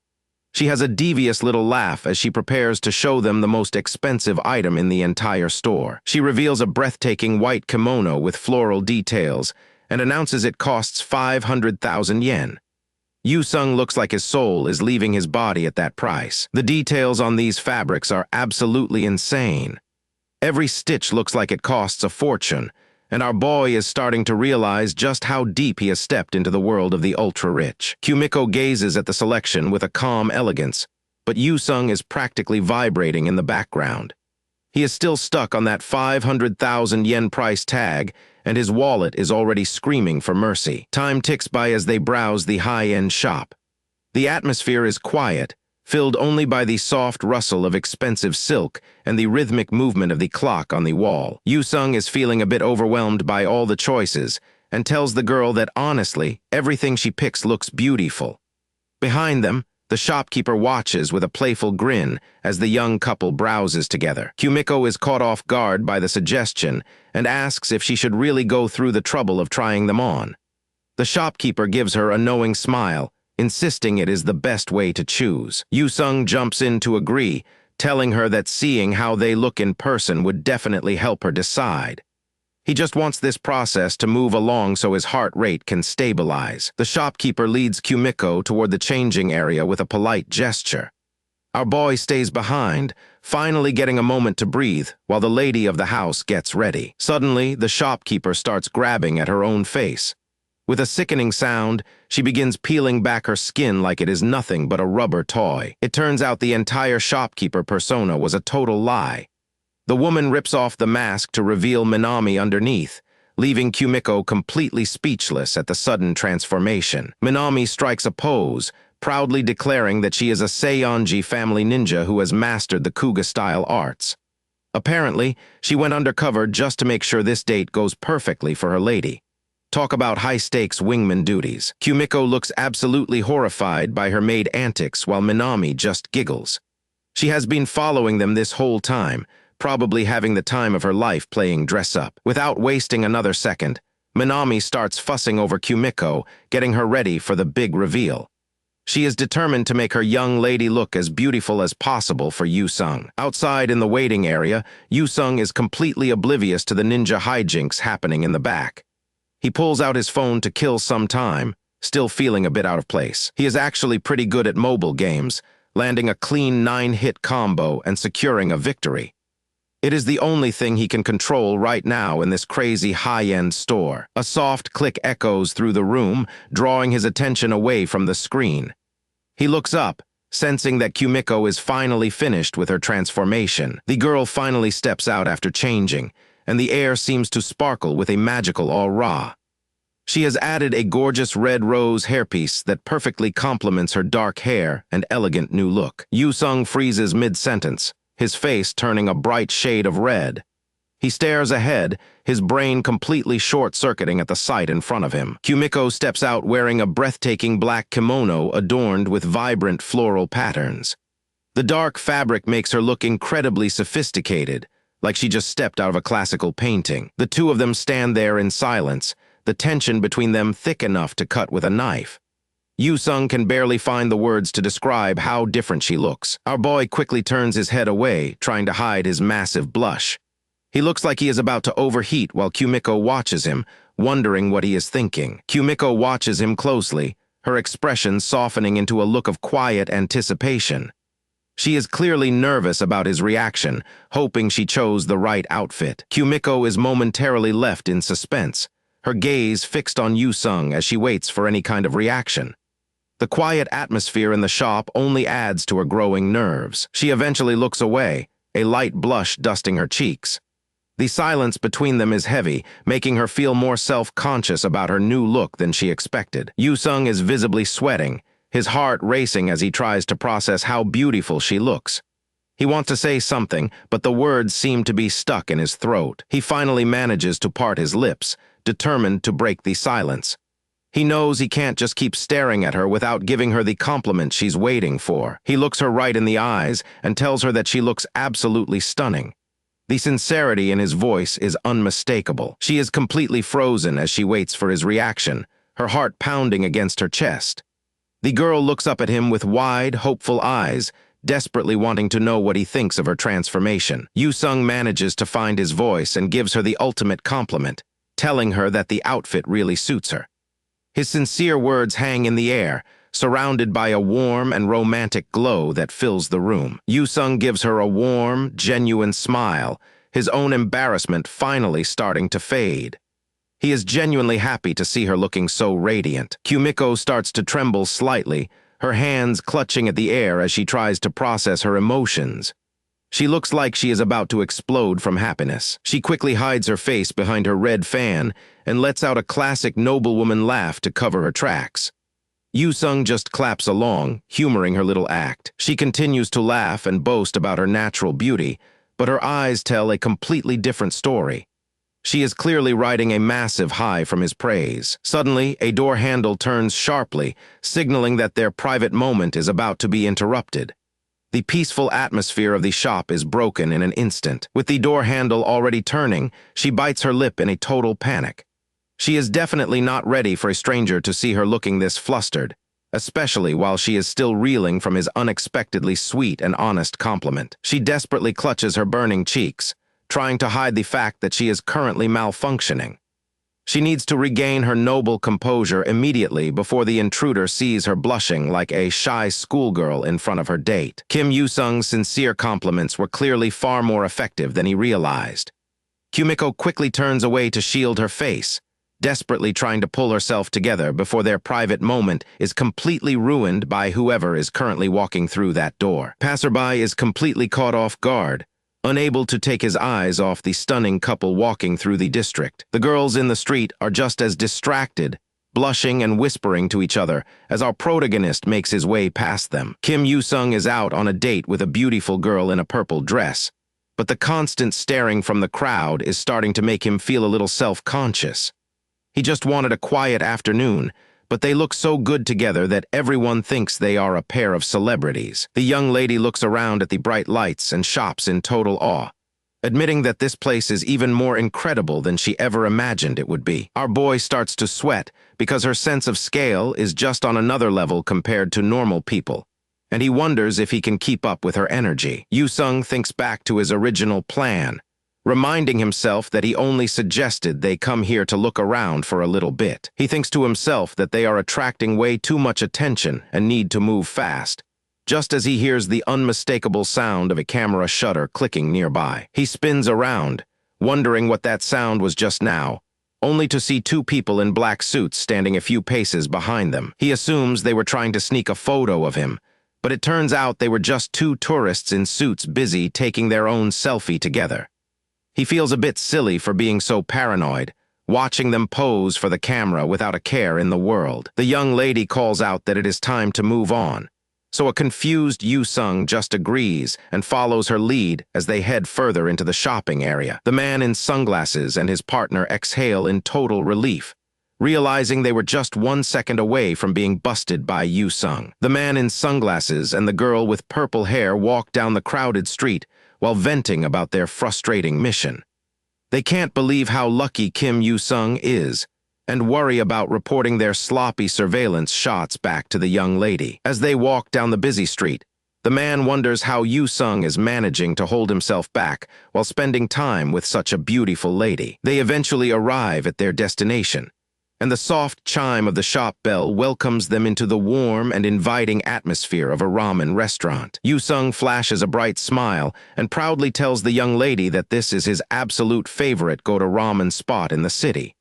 She looks at the menu with genuine curiosity, ready to try whatever he recommends. Before they order, our boy tells her he needs to hit the restroom real quick, and she gives him a polite nod while she takes a seat at the counter. Meanwhile, the man in sunglasses is in serious trouble as his stomach starts making some very loud and violent rumbling noises that he just can't ignore. He realizes that the ice cream he ate at the shrine earlier was definitely a bad idea, and now his body is paying the price for his poor decision.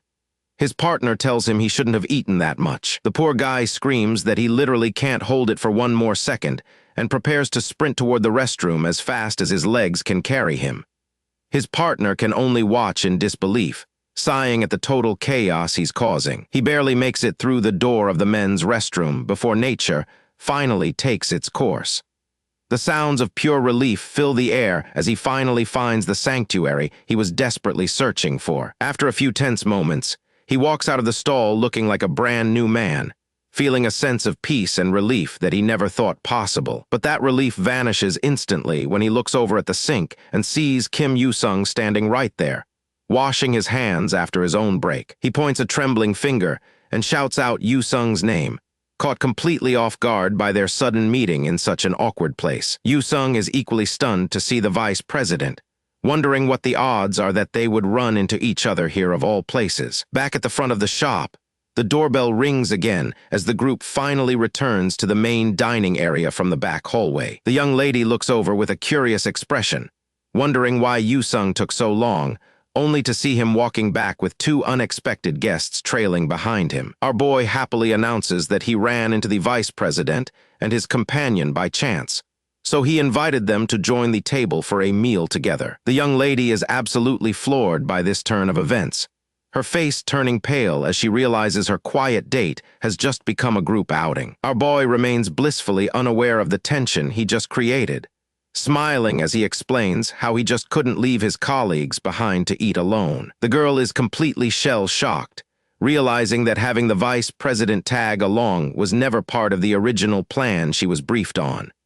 She tries to keep her composure, but the sudden presence of her colleagues is throwing her whole strategy for the afternoon into total chaos. The 4 of them sit together at the counter in a silence so thick and awkward that even the shop staff seem to notice the strange vibe. The 2 women start whispering to each other, trying to figure out how to salvage the situation now that their cover has been completely blown. A steaming bowl of delicious ramen is placed in front of them, looking like the only good thing about this entire awkward afternoon so far. The young lady looks at her food and wonders if this entire encounter was actually a hidden test from Yu-sung to see how she would react to surprises. Our boy just looks at his friends with a confused expression, wondering why everyone is acting so weird on such a nice day for ramen. Yu-sung watched the young lady eat, thinking she must have never touched commoner food in her life. Little did he know, her assistant was thinking she actually ate ramen at home all the time. The young lady took a careful sip of the broth, the steam rising around her face as she tested the flavor. Everyone held their breath as Yoo-sung nervously asked how the meal tasted. The tension was real while she chewed slowly, processing her first bite of the shop ramen. Her face lit up instantly as she exclaimed that it was absolutely delicious. It looked like the ramen was a total hit, and the joy on her face was impossible to hide. Yoo-sung let out a sigh of relief, glad his recommendation worked out. Even the stoic assistant in the suit managed a small smile seeing her lady so happy. Meanwhile, the guy in the sunglasses was already finished, acting like it was no big deal while the others enjoyed the moment. After lunch, the group headed over to the local arcade to burn off some energy. The bright lights and loud music of the game center were a complete change of pace. They started at the crane machine, where a weirdly buff bunny plush was dangling by a thread, just waiting to be caught. The young lady looked at the toy with stars in her eyes, so her assistant stepped up to win it for her. She was determined to prove her skills and get that prize, but the real battle was happening at the fighting game cabinets nearby. A massive knockout flashed across the screen as the round ended in a brutal defeat. The guy in the sunglasses was absolutely dominating Yoo-sung in the game. He bragged about his victory, calling out our boy by name and mocking his lack of skill. Yoo-sung stared at the screen, his frustration starting to boil over. This guy was really starting to push his buttons in the worst way possible. Our boy was reaching his limit, feeling like his pride was being dragged through the mud. He decided right then that he was going to crush this idiot no matter what it took. The casual mockery from the sunglasses guy was the final straw, but the sunglasses guy had his own hidden agenda. He was determined to make Yoo-sung pay for getting so close to the young lady, and he was not going to play fair. His smug grin showed he was enjoying the harassment way too much. They went at it again, round after round, with no sign of stopping. The sunglasses guy taunted him, telling him to keep coming since they still had plenty of credits left to burn. He was clearly trying to humiliate our boy in front of everyone. Unfortunately, skill is not something you can just wish for. Yoo-sung's character got sent flying across the screen once again as he took another heavy hit. It was a total slaughter from start to finish. No matter what Yoo-sung tried, he just kept getting beat down until his character was finally knocked out for good.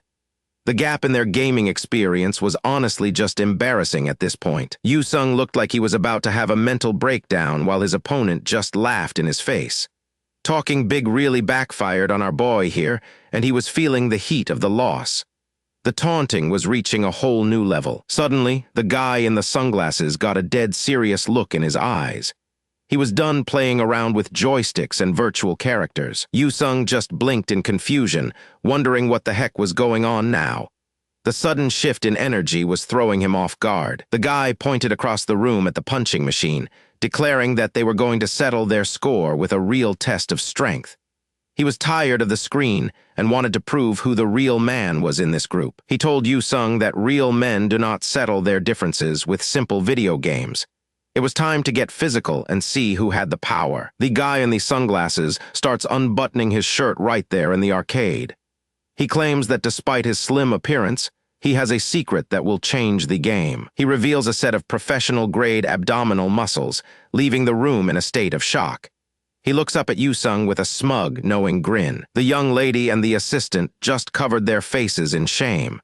Their companion was making a total fool of himself in public, and they wanted no part of it. Shirtless and proud, the guy flexed his muscles right in Yoo-sung's face, acting like he just won a world championship title. He looked down at Yoo-sung with a smug expression, asking if he actually expected a fair game from someone like him.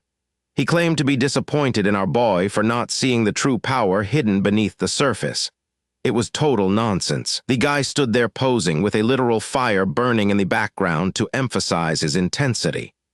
He was taking this arcade rivalry way too far, and everyone was just ready for the day to end before things got even weirder. This guy is really feeling himself today. He taunts our protagonist, Kim Yoo-sung, by claiming he never expected him to be the type who runs away from a challenge. He tells Yoo-sung to pay close attention because he is about to see what real strength looks like. The muscular guy starts stretching in front of a punch machine at the arcade. He is acting like he is about to enter a world title fight rather than just playing a simple game. Yoo-sung just watches from behind, wondering why things have escalated to this level. With a confident grin, the challenger winds up his fist. You can practically see the energy radiating off him as he prepares to deliver a crushing blow to the machine to impress the crowd. He lets it fly with a massive shout. The machine lets out a loud chime as the digital display ticks up rapidly, finally landing on a staggering 960 points. That is a top-tier score for anyone, and the crowd can barely believe their eyes. He turns around and points right at our boy. It is his turn now, and with the crowd buzzing about that insane score, the pressure is officially on. Yu-sung looks a little overwhelmed by all the sudden attention. The girl in the purple dress seems just as excited as everyone else. She mentions how she has been curious to see what Yu-sung could actually do if he ever went all out with his full power. Poor Yu-sung is absolutely losing it, while everyone around him cheers for him to go all out on the punching machine. Despite his desperate pleas for them to stop the madness, the crowd is even offering to pay for the equipment if he ends up breaking it. Seeing that there is no escape, he finally accepts his fate with a heavy sigh. He starts cracking his knuckles and prepares to step up to the machine, wondering how his life got so complicated. Meanwhile, the muscular challenger is still standing there looking incredibly smug about his score. But our boy is worried about something much bigger than just losing a game. He knows there is a real problem brewing if he actually tries to hit that thing with everything he has. Our boy realizes he is under a muscle gag character buff right now. In this world, that means a serious punch is not just going to break a record. It is going to pulverize the entire machine into scrap metal. He decides he has no choice but to go all in and hope for the best. He figures if it is going to break, he might as well make it look beautiful. Yu-sung winds up and launches a punch so fast it leaves a streak of purple lightning in its wake. The sheer pressure from his fist is enough to make the air itself vibrate as he strikes. The challenger watches with his arms crossed, looking a bit confused. He was expecting something impressive, but the speed of the punch was so high that he could not even follow the movement properly. Our protagonist misses the target completely and sends a devastating blow right into the solid metal frame of the game machine. The girl with black hair watches in total disbelief as the heavy iron starts to crack and dent under his ridiculous physical strength. The machine lets out a pathetic chime as the digital score stays at a solid 0. The girl in purple just stares at the screen in disbelief, unable to process how he could fail that badly after such dramatic buildup. The muscular guy gives him a thumbs down, telling him he really needs to work on his focus. Yu-sung just stands there looking exhausted, though he is secretly glad he did not reveal his true strength to the entire arcade. He is sweating buckets, but it is not from the physical effort. He is just relieved his little act of incompetence worked well enough to keep his secret safe for another day. As he walks away, Yu-sung hears a strange creaking noise. He looks back just in time to see the heavy punching bag start to sag and fall forward on its broken mount. As the machine begins to buckle under the unseen force of the near miss, a loud metallic snap echoes through the arcade. The top section of the punching game starts to tilt precariously as the metal structure gives way. With a final groan of twisted iron, the heavy punching bag and its mount break off completely, falling to the floor with a dull thud. A small cloud of dust rises from the wreckage as the surrounding crowd watches in stunned silence. The challenger is still standing there with his arms crossed, seemingly oblivious to the fact that the machine behind him is literally in pieces. He is too busy enjoying his perceived victory to notice the carnage. He pulls out a pair of dark sunglasses and starts putting them on with a slow, dramatic flair. He is clearly trying to look like the coolest guy in the room despite the weird situation. He adjusted his glasses with a smirk, completely satisfied with himself. In his mind, he has officially established his dominance over our protagonist and won the respect of everyone watching. He points a finger at Yu-sung and brags about winning by a landslide. Yu-sung just gives him a weak response, happy to let the guy believe whatever he wants if it means the drama is finally over. The group moves on from the arcade disaster and finds a cute photo booth nearby. It is a self-studio with a big sign offering a special deal on custom sticker sheets. Yu-sung thinks to himself that things got way too loud and chaotic back there. He is desperate for a change of pace before the arcade manager comes looking for whoever broke their machine. He suggests that they all take some photo booth stickers together as a memento of their day out. It is a classic way to end a hangout and hopefully smooth over the tension from earlier. The girls are immediately on board with the idea. The one in the suit looks especially thrilled, clasping her hands together in excitement at the prospect of some cute photos to take home. Yoo-sung waves everyone inside the tiny booth. Even the muscular guy, who is finally wearing a suit again, follows them in to join the fun and keep his cool image intact. The group crowds into the tiny booth as the camera starts clicking away. Their first shot shows them looking like a totally normal bunch of friends, just having a great time. It is hard to believe one of them just accidentally demolished a piece of heavy arcade equipment. For the next shot, they decide to get a little bit more aggressive with their poses. They are all making wild faces, and the challenger even pretends to choke the girl in the suit while she looks hilarious. They start using the digital props provided by the booth, adding animal ears to their heads.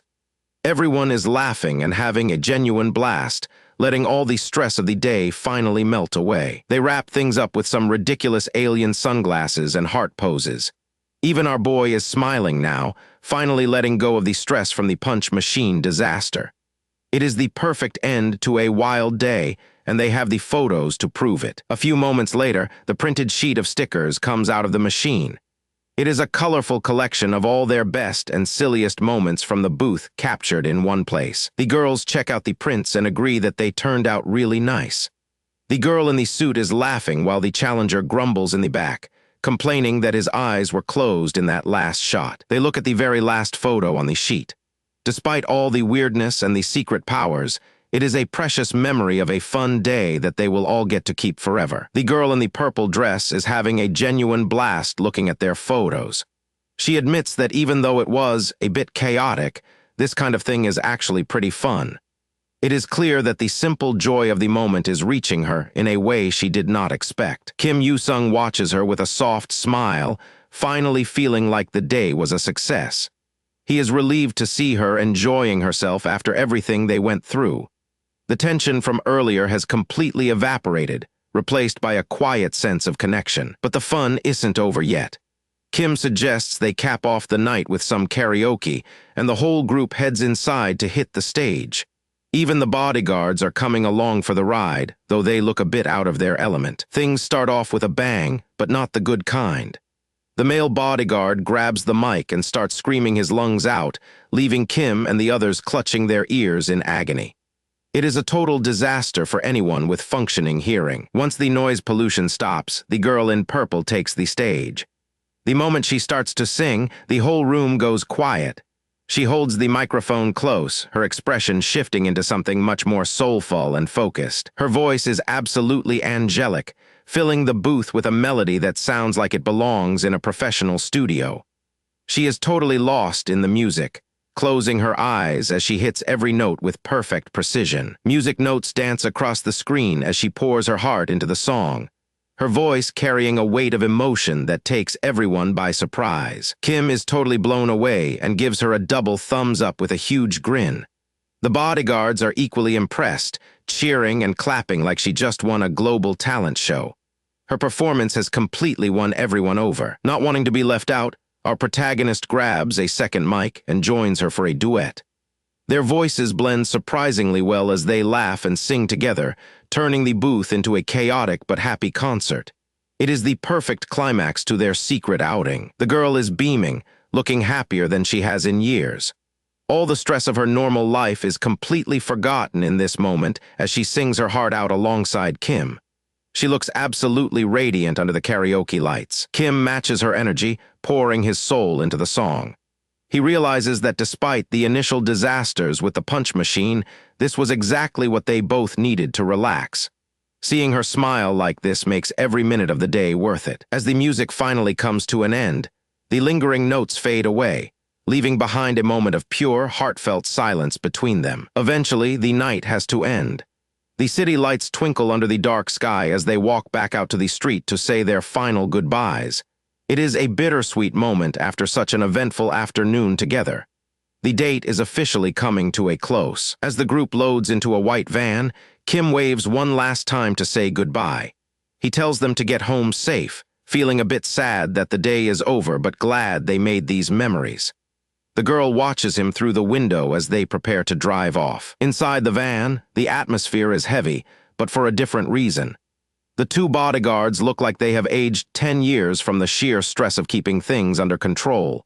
They are completely drained and staring into space with shell-shocked expressions. They are practically trembling, realizing they missed their chance to slip away earlier in the day. The female bodyguard is clutching her chest in relief that they actually survived without any major incidents. It was a close call for their professional reputations. She's still in a complete daze, her mind racing as she tries to process everything that happened during her incredible day out with Kim. Everything feels like a dream, and she's not ready to wake up just yet. She can't help but let out a soft smile as her heart starts to flutter. Thinking back on the sweet time they spent together, she realizes that Kim has made a massive impression on her. She flashes back to their ice cream date, remembering how simple and sweet it felt to just be a normal girl for a few minutes. The memory of them laughing with their melting cones brings a blush to her cheeks. Then she remembers the shopping and the way Kim looked at her when she tried on a kimono. It was a day filled with firsts for her, and she treasures every single moment of the awkward but sweet interactions they shared. Her thoughts drift even further back to a childhood memory. She remembers playing in a field of flowers with her friends, a time when things were much simpler and the world felt infinitely bright.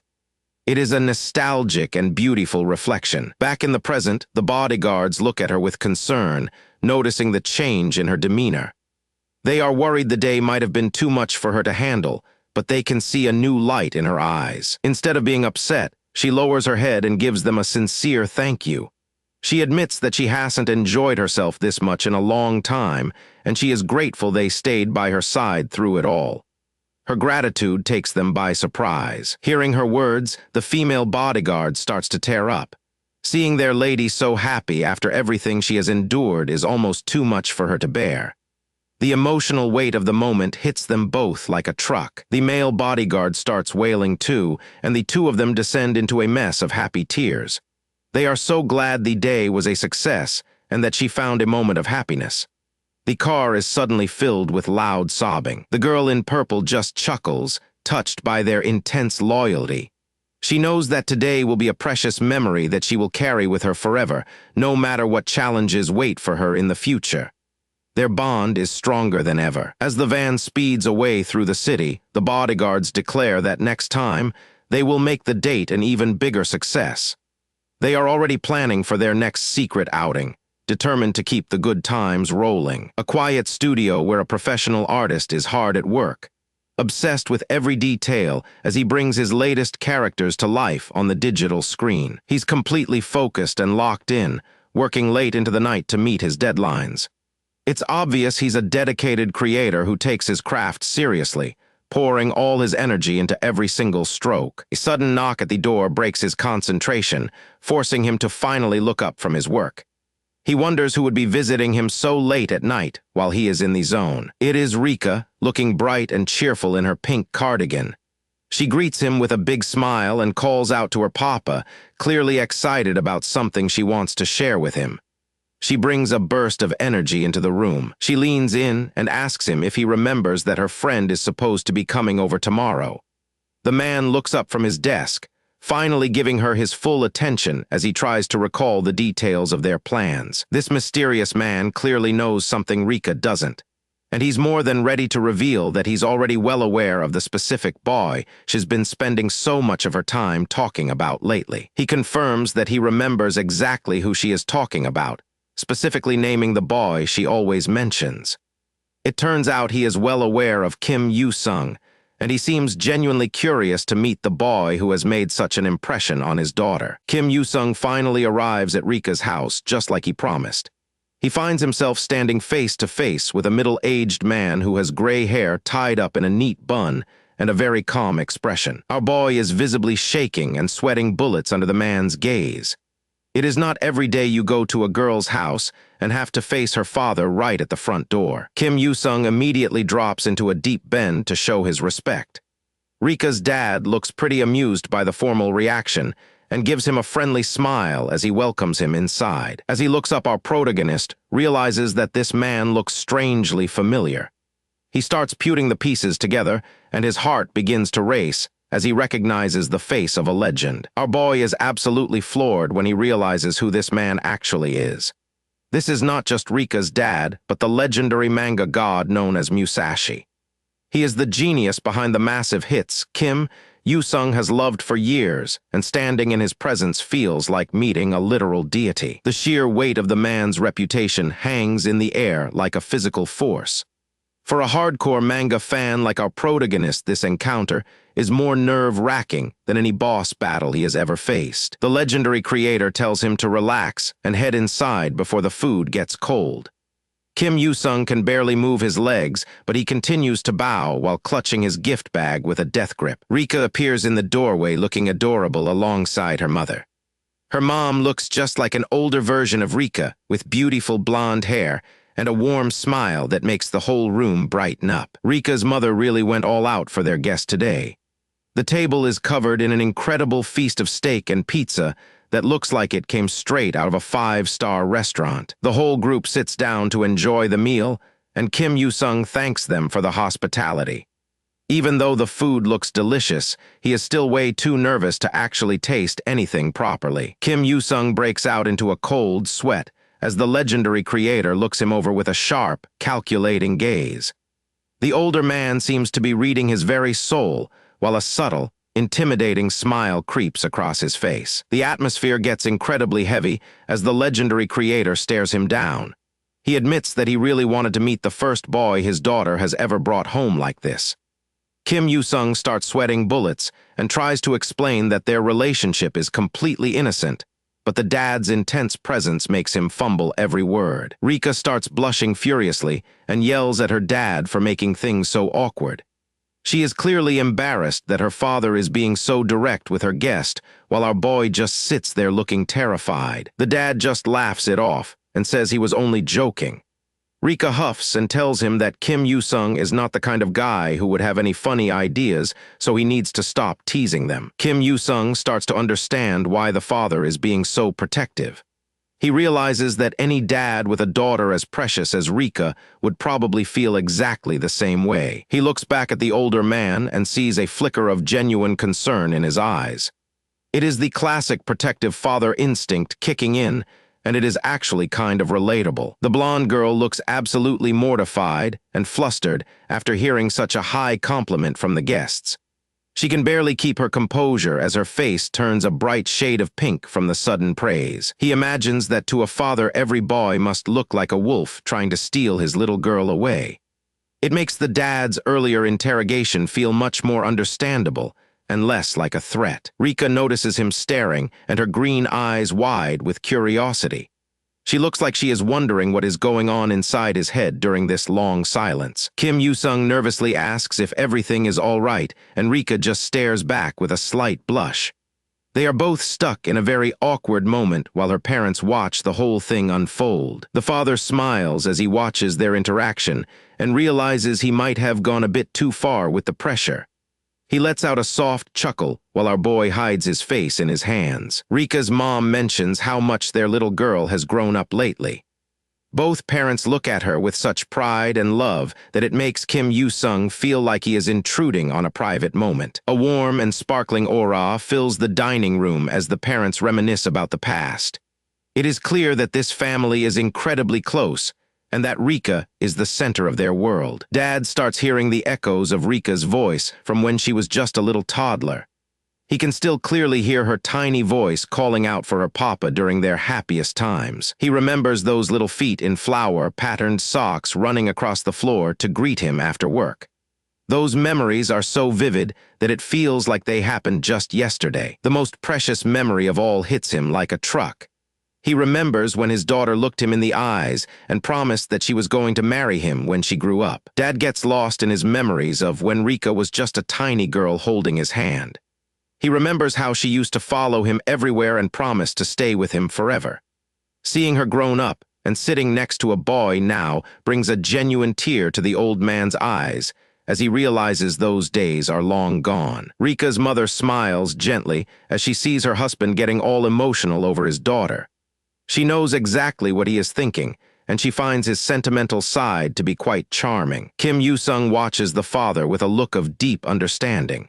He never expected to see this side of a world-famous mangaka, but it makes him respect the man even more. Our protagonist clears his throat and tries to bring the conversation back to something less emotional.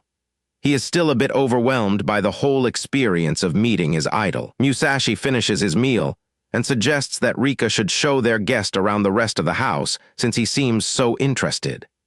Kim Yoo-sung is thrilled at the chance to see more of his idol's home and happily follows Rika away from the dining table. The luxurious interior of the house leaves him completely breathless as he realizes just how successful this creator really is. Every corner of the room screams wealth and high-class taste, making him feel a bit out of place. Kim Yoo-sung thinks he might die happy if he can just get an autograph while he is in there. He wonders if this is all just a dream or some kind of elaborate recruitment trap for an assistant. Rika laughs at how genuine his reaction is and asks if he is really that happy. She seems glad that he is finally relaxing and having a good time after being so stiff all night. They both get up from the table and head down the hallway together.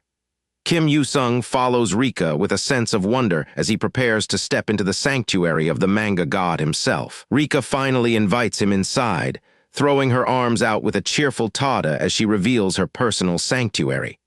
The room is a total contrast to the rest of the house, filled with bright pink shelves, rainbow rugs, and a massive collection of manga that would make any fan jealous. Kim Yoo-sung steps inside, looking absolutely overwhelmed by the pure girly energy radiating from every corner. Rika just beams at him, clearly proud of her space, and happy to finally share it with her first male friend. Our boy immediately gravitates toward the bookshelf, his eyes scanning the titles like he is looking for hidden treasure. Rika watches him with a playful smile, casually telling him it is okay to look around and make himself at home. He eventually takes a seat on the floor, trying to act cool while his mind is still spinning from everything that has happened tonight. The silence in the room feels a bit heavy, like they are both waiting for the other to say something first. Kim Yoo-sung picks up his phone and stares at the glowing screen with wide eyes. He seems to have received a notification or message that has left him completely speechless as the blue light illuminates his face. Rika's mom, Maria, pops her head into the room with a cheerful greeting that nearly makes Kim Yoo-sung's heart jump out of his chest. She's wearing a warm smile, looking way too excited for whatever she has planned next. Maria walks right in, waving off his panicked reaction with a gentle laugh. She is carrying a thick binder under her arm, and the mischievous glint in her eyes tells us that she is about to drop a massive truth bomb on our protagonist. He watches her suspiciously as she hides something behind her back, clearly plotting some kind of motherly mischief.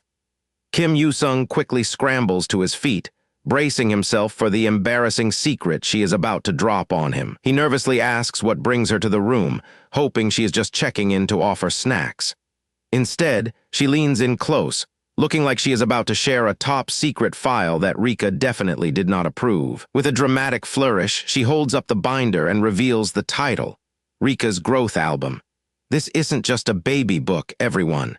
This is a chronological record of every embarrassing moment in Rika's life, and Maria is ready to show it all. The mother gleefully opens up the photo album to show off embarrassing childhood pictures of her daughter, while Kim Yoo-sung looks on in sheer terror. He feels like he's intruding on a private moment, but can't look away from the adorable history being shared. Maria's face lights up as she finds exactly what she was looking for, mentioning a specific photo from when she took Rika to comic it.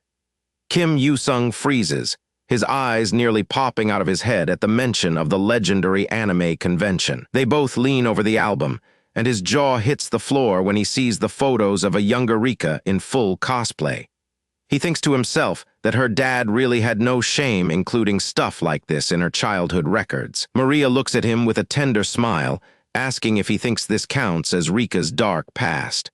Our boy is absolutely floored, realizing that the perfect girl next door actually has a history of being a hardcore nerd. The photo shows a middle school Rika dressed in a full gothic Lolita outfit, complete with lace gloves and a dramatic eye patch.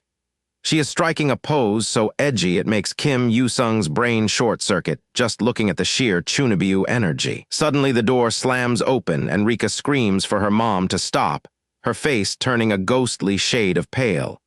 She looks like she just witnessed a murder. Only the victim is her own reputation and social standing. Rika lunges at her mom, shaking her in a panic and demanding to know why she would ever show those photos to him. Maria just laughs it off, clearly enjoying how much she is teasing her daughter in front of her friend. Kim Yoo-sung just sits there with a blank expression, his internal monologue screaming that Rika was way deeper in the weeb zone than he ever imagined. The image of the eye patch and lace is burned into his retinas forever. Rika turns to him, her hands trembling as she tries to explain that the photo was just a huge mistake from her middle school days. She is desperate for him to understand that she was just going through a very stormy phase of her life. Maria casually leaves the room while clutching the album, telling the two of them to have fun now that she's done teasing. Rika is left fuming, her face bright red as she realizes the damage to her reputation is already done. An incredibly awkward silence falls over the room as they both sit on the floor, unable to meet each other's eyes. Rika looks like she wants to melt into the floorboards and disappear, while Kim Yoo-sung just tries to process the revelation. Rika finally breaks the silence, her voice trembling as she begs him to keep what he saw a total secret from everyone at school. She is absolutely terrified that her cool girl persona will be ruined if anyone finds out about her edgy past. She looks at him with teary eyes and a deep blush, looking so vulnerable that our boy starts to feel a bit guilty for seeing the photos. It is clear that this secret is a heavy burden for her to carry alone. Kim Yoo-sung tries to comfort her, giving a nervous smile as he attempts to downplay the whole situation. He realizes that everyone has things they are embarrassed about, and Rika is no exception to the rule. Kim Yoo-sung looks at her with a soft expression, his own face heating up as he feels a sense of kinship with her. He can see how genuinely distressed she is by her past, and he decides it's only fair to share his own secret to make things even. Our boy scratches his chin, hesitant but determined to make a sacrifice for the sake of their friendship. He knows that revealing his own embarrassing history is the only way to make her feel less alone in her shame. He asks her if she wants to see a picture of his own, and Rika perks up instantly, her curiosity getting the better of her embarrassment.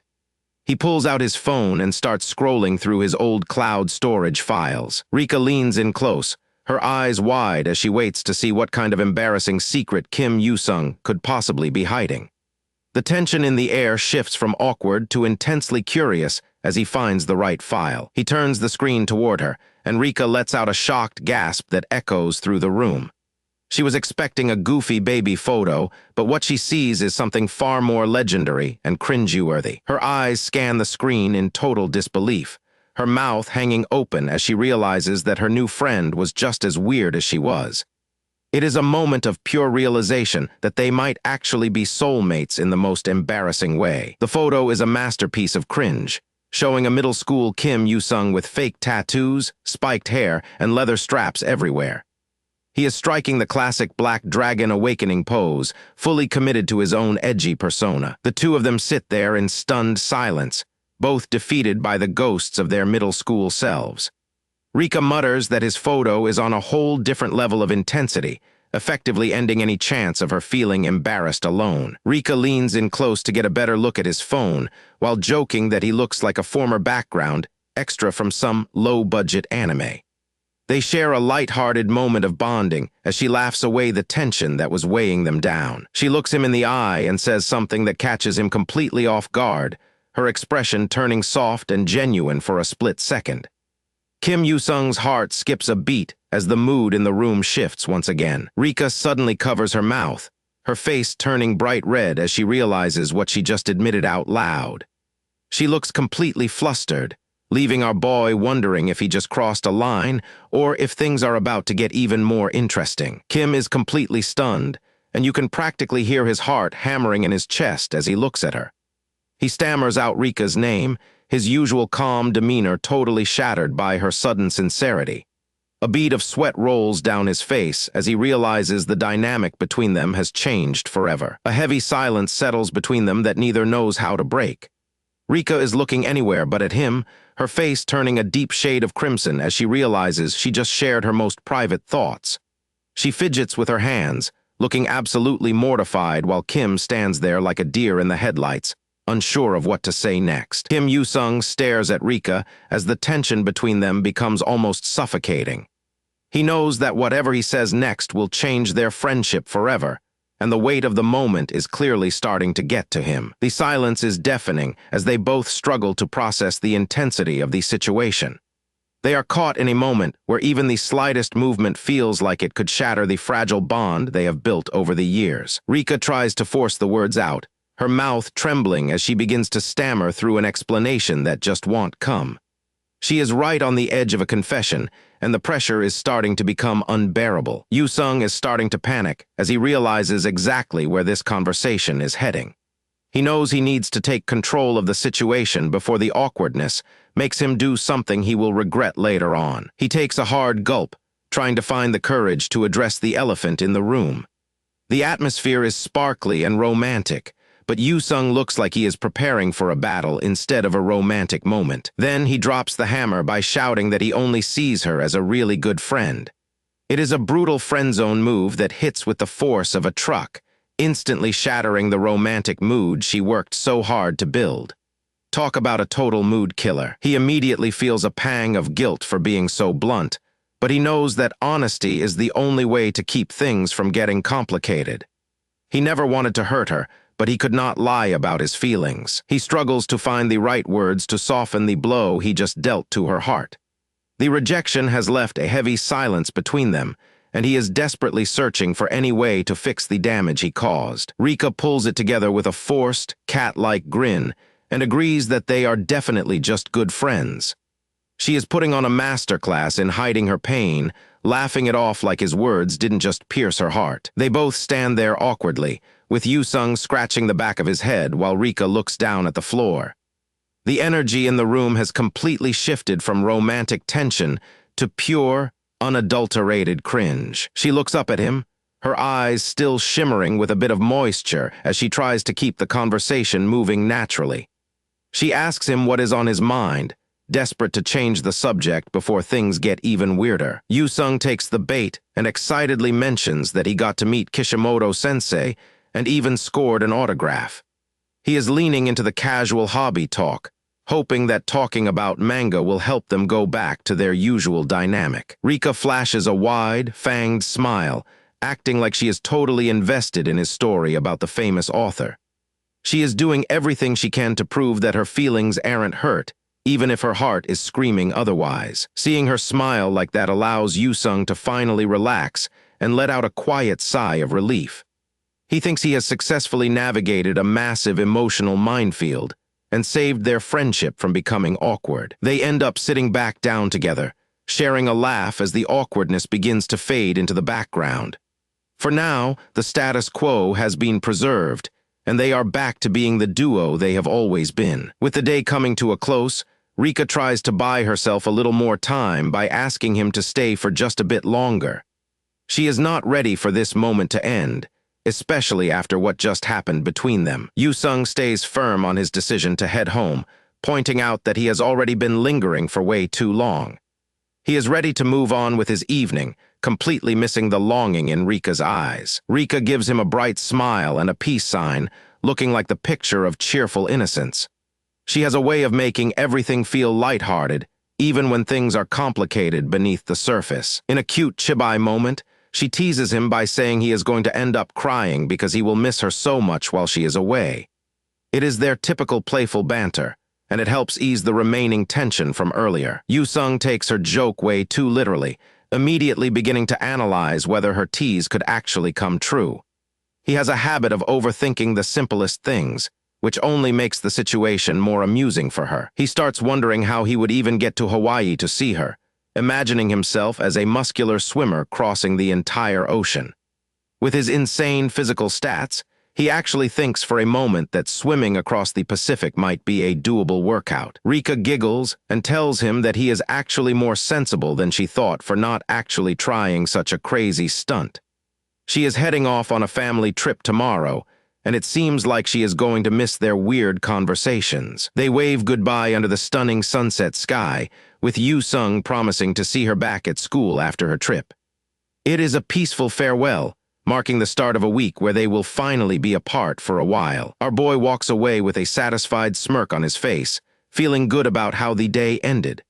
He is blissfully unaware of the emotional storm he left behind, simply happy to have his friend by his side. The second he turns his back, Rika finally lets her guard down and allows the pain of the rejection to wash over her. The cheerful persona she spent all day maintaining is gone, replaced by total heartbreak. She watches him walk away, feeling a deep sense of loneliness as she realizes how much she has actually lost.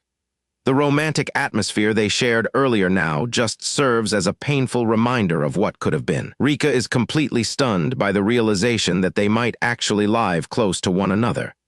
The idea that their paths could cross outside of school feels like a sign from fate that she cannot ignore. In a memory from their school days, Rika looks shocked as Yu-sung explains that he lives just 2 stops away at Chido's Funabashi station. Finding out they were practically neighbors was the spark that started their daily routine together. The pink, flowery atmosphere perfectly captures the fluttering excitement she feels as they talk about their homes. It is a moment of pure, innocent connection that she will treasure forever. They used to spend their afternoons sharing meals and talking about their future while sitting on a quiet park bench. Rika loved bringing him food, finding any excuse she could to spend more time by his side. The memory is so vivid that she can almost feel the warmth of the sun and the taste of the kimbap. Every detail of that afternoon is etched into her mind as a reminder of their blossoming bond. Even their walks to school were spent side by side, both of them buried in books but enjoying the silent companionship. They were perfectly in sync, a pair that everyone assumed would eventually become something more. Rika looks back on those times with a bittersweet blush, her eyes wide as she recalls the fluttering in her chest whenever he leaned in close. She was so sure back then that he felt the same way she did. A soft smile touches her lips in the memory, a stark contrast to the heartbreak she is feeling in the present. It is the smile of a girl who truly believed she had found her happy ending. The memory shifts to a much more intense time when Yu-sung had to step up as her protector. When things got dangerous, he did not hesitate to pull her close and keep her safe from the shadows. Yu-sung stayed on high alert, keeping Rika tucked close while they waited for the danger to pass. He was her hero long before today, proving that he would always be there to shield her from harm. The memory of him reaching out for her is surrounded by a sparkling, romantic haze.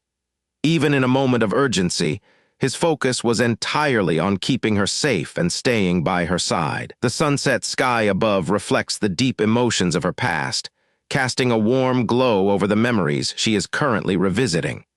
It is a beautiful but painful reminder of the history they share. He eventually offered her a rare moment of genuine softness that caught her completely off guard. In the middle of all that chaos, seeing him smile like that made her feel like everything would be okay. Back in the present, Rika is left dazed as she watches him disappear into the distance.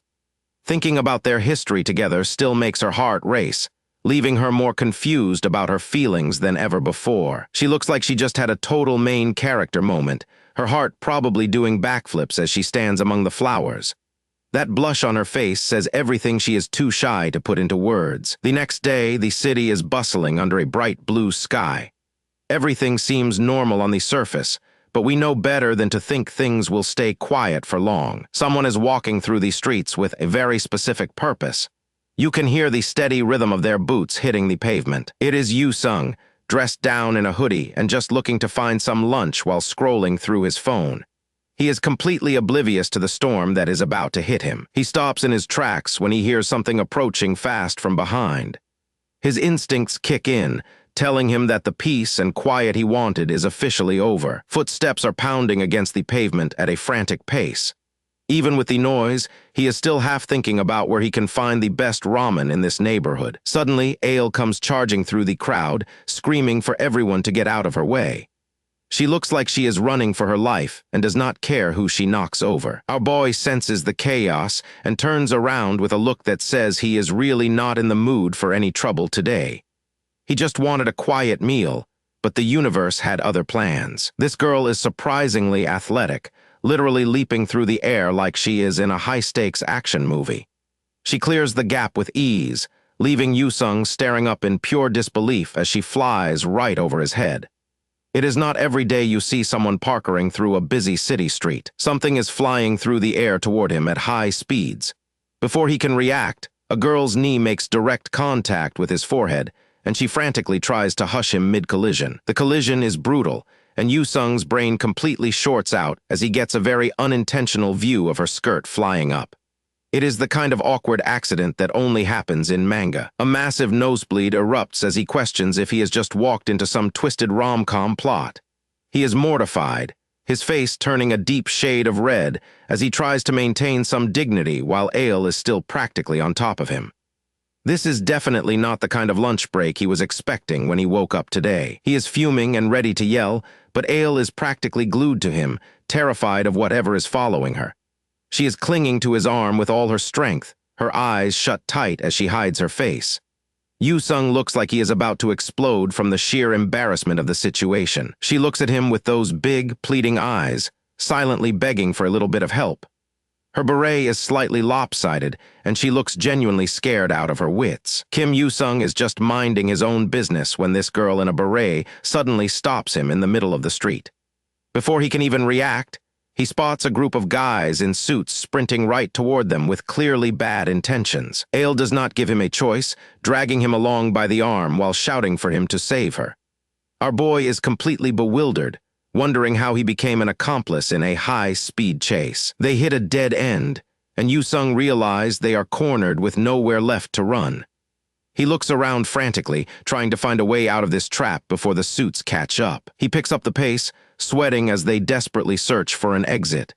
Ale is right behind him, keeping up as they dash through the narrow alleyways. They spot a ramen shop nearby, and it looks like the perfect place to duck in and blend with the crowd.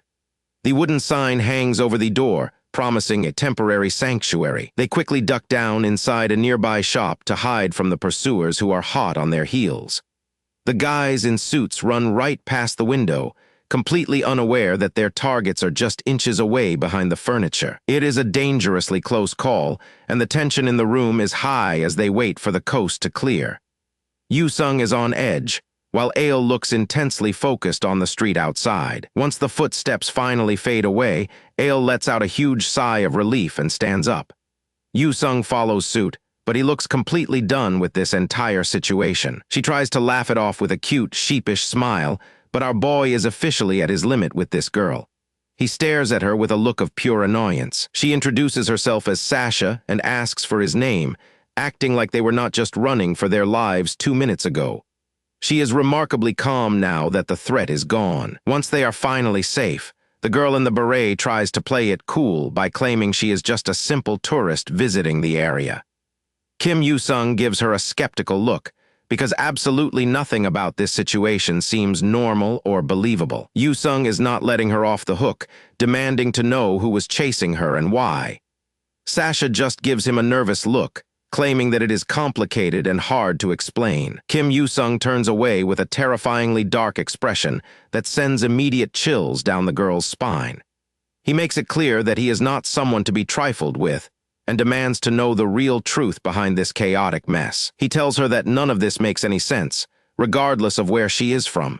He is tired, hungry, and ready to put this weird encounter behind him. That is when Sasha reaches into her bag and pulls out something that stops him dead in his tracks. His eyes bulge as he realizes what she is holding. She produces a massive stack of cash, proving that she is definitely not your average traveler. The sheer amount of money in her hand is enough to make anyone second guess their decision to walk away. It looks like our boy just got an offer he might not be able to refuse. Our boy shakes hands with the girl, deciding that cash is king after all. He tells her they have a deal, even if he feels a little dirty about letting money sway him so easily. Ale looks visibly relieved as she adjusts her beret, probably glad she managed to buy her way out of trouble. It's a simple gesture, but you can tell a weight has been lifted. As the light catches her blue hair, there's this weird, ethereal glow about her that feels almost unnatural. It's like she belongs on a poster rather than a street corner. Kim Yu-sung suddenly freezes, a look of pure shock washing over his face as a realization hits him. He lets out a confused sound, his brain finally connecting the dots. He looks down as she speaks, catching another glimpse of her striking blue hair and the delicate details of her outfit. The realization is beginning to form in his mind as he listens to her voice. She looks at him with a serene, beautiful expression, her long blue hair framed by a glowing, floral background. She looks exactly like a top-tier game heroine stepped out of a digital world. It finally clicks for our boy as he remembers where he saw her before, realizing this girl is a dead ringer for a character from the popular anime Scramble Love. This is not just some random girl. She's a famous heroine from Luxia brought to life in the most impossible way. His mind is racing as he confirms the truth to himself. This girl standing in front of him is Ale, one of the main heroines from his favorite game.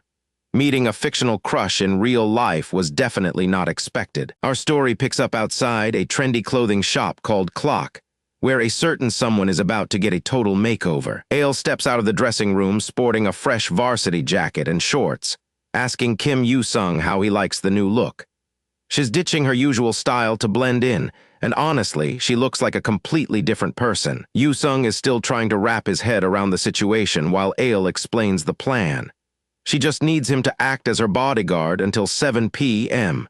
tonight while she does some sightseeing. Our boy is skeptical, wondering if sightseeing is really the priority when she has actual kidnappers on her tail.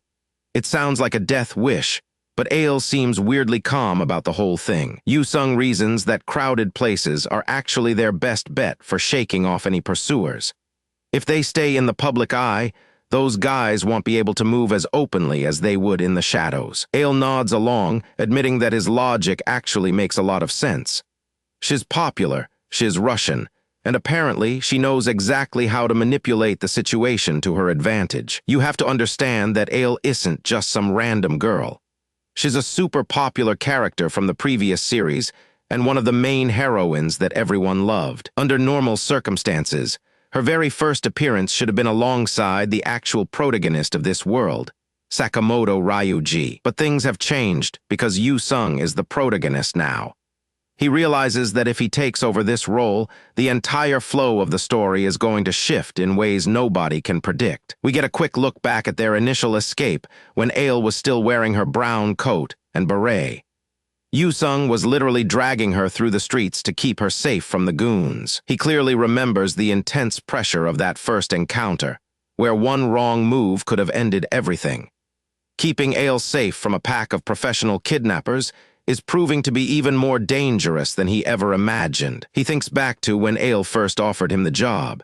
He really wanted to act all cool and ask if she was trying to buy him off with money, feeling like his pride was at stake. Then Ale pulled out massive stacks of cash with a cheeky grin on her face. Suddenly, his pride didn't seem nearly as important because, let's be real, that was a life-changing amount of money. Our boy lets out a long sigh, realizing he is officially on the clock. Ale just giggles behind his back, knowing she caught him hook, line, and sinker with that bribe. The blue-haired girl flashes a sly, confident smirk while watching him work. She thinks to herself that Yoo-sung looks strong enough to handle himself at a glance, and is certain she picked the right guy for the job. A flashback to their earlier escape, where Yoo-sung was carrying Ale through the chaos. Even then, he was showing off the kind of strength and endurance she was looking for in a protector. Back in the present, they are walking through a busy area when Yoo-sung warns her that they can't stay in one spot for too long. If they linger, the trackers will close the distance immediately. Suddenly, a voice barks out a command to grab him as more suits flood the street. Yoo-sung is stunned they found them so fast and mentions former KGB agents, while Ale pretends to be confused by the term. One of the agents makes his move, stepping out from the crowd to cut off their path. Yoo-sung sees the trap closing in and knows he has to drop the nice guy act and start swinging. The agent lunges forward with a punch, but Yoo-sung is faster. He weaves out of the way, his eyes locked on his opponent as the battle officially kicks off in the middle of the sidewalk. With a quick motion, Yoo-sung reaches out and snatches the guy's arm right out of the air. The agent looks completely blindsided, clearly not expecting a high schooler to have these kinds of reflexes. The man grits his teeth in frustration, trying to pull away, but Yoo-sung's grip is like iron. Our boy has been through enough to know that you never let go once you have the advantage. Yoo-sung puts his back into it and literally hoists the grown man into the air. He is using pure raw strength to make a statement to anyone else thinking about stepping up. He slams the guy down onto the pavement with enough force to take out the two other goons standing behind him. It is a total wipeout, leaving the sidewalk littered with unconscious agents. Even with those guys down, Yu-sung senses that the danger is far from over. He looks over his shoulder and sees Ale looking just as surprised as he is by the sudden intensity of the attack. Realizing they need cover, Yu-sung grabs Ale and shoves her toward a nearby red phone booth. He tells her to stay put for now because things are about to get really messy. He slams the door shut, locking her inside where she will be safe from the crossfire. It is a makeshift fortress, but it gives him the freedom to fight without worrying about her getting snatched. Yu-sung is deep in thought as he rubs his chin, carefully analyzing the fighting style of the men he just faced. He can tell by their form that they are far from average thugs. A whole new squad of suit-wearing fighters surrounds him, closing off every escape route. They look disciplined and ready for a brawl, showing no fear despite seeing their friends get crushed. Yu-sung squares his shoulders and raises his fists, welcoming the challenge. He knows that, unfortunately for these guys, they chose the wrong target to mess with today. In his head, he jokes that in rom-coms, the guy with the bigger build always wins. He follows that thought up with a devastating strike that sends one of the agents flying backward into a wall. A series of impact sounds echo through the street as Yu-sung dismantles the entire group. He is a whirlwind of motion, landing hits left and right until every single one of them is hitting the deck. He starts to think that at this level, he can definitely handle the job without breaking too much of a sweat. But then, he hears someone command the others to fall back, which is never a good sign. Just as he thinks he is safe, a massive burst of energy or a physical strike catches him off guard. The impact is huge, forcing him to brace himself as the real threat finally reveals itself. Yu-sung lets out a frustrated shout, realizing that the previous goons were just the warm-up act. Something much bigger and more dangerous is coming, and his 6-hour shift is just getting started. The big boss finally steps up, and his men call him Captain Boris. He looks like he is built like a brick wall and has the confidence to match as he stares our protagonist down. The camera zooms in on the newcomer's waist, showing the professional gear and disciplined stance of a man who knows how to kill. The air around him seems to thicken with killing intent. Dust and smoke kick up from the ground as the tension reaches a boiling point. The surrounding area has become a stage for a fight that is about to go to a completely different level. Our boy stares him down, wondering if his usual tricks will work here. He is questioning if this captain is susceptible to his special rom-com muscle buff, or if he's in for a real fight. Boris is practically glowing with an intense fiery aura as he cracks his knuckles. He is not here to talk or negotiate. He is here to end this fight right now with a single crushing blow. The air around them is thick with heat and pressure as the tension hits a breaking point. Neither of them is backing down an inch as the countdown to the first strike begins. Behind the glass, Ale is watching the whole thing unfold with her heart in her throat.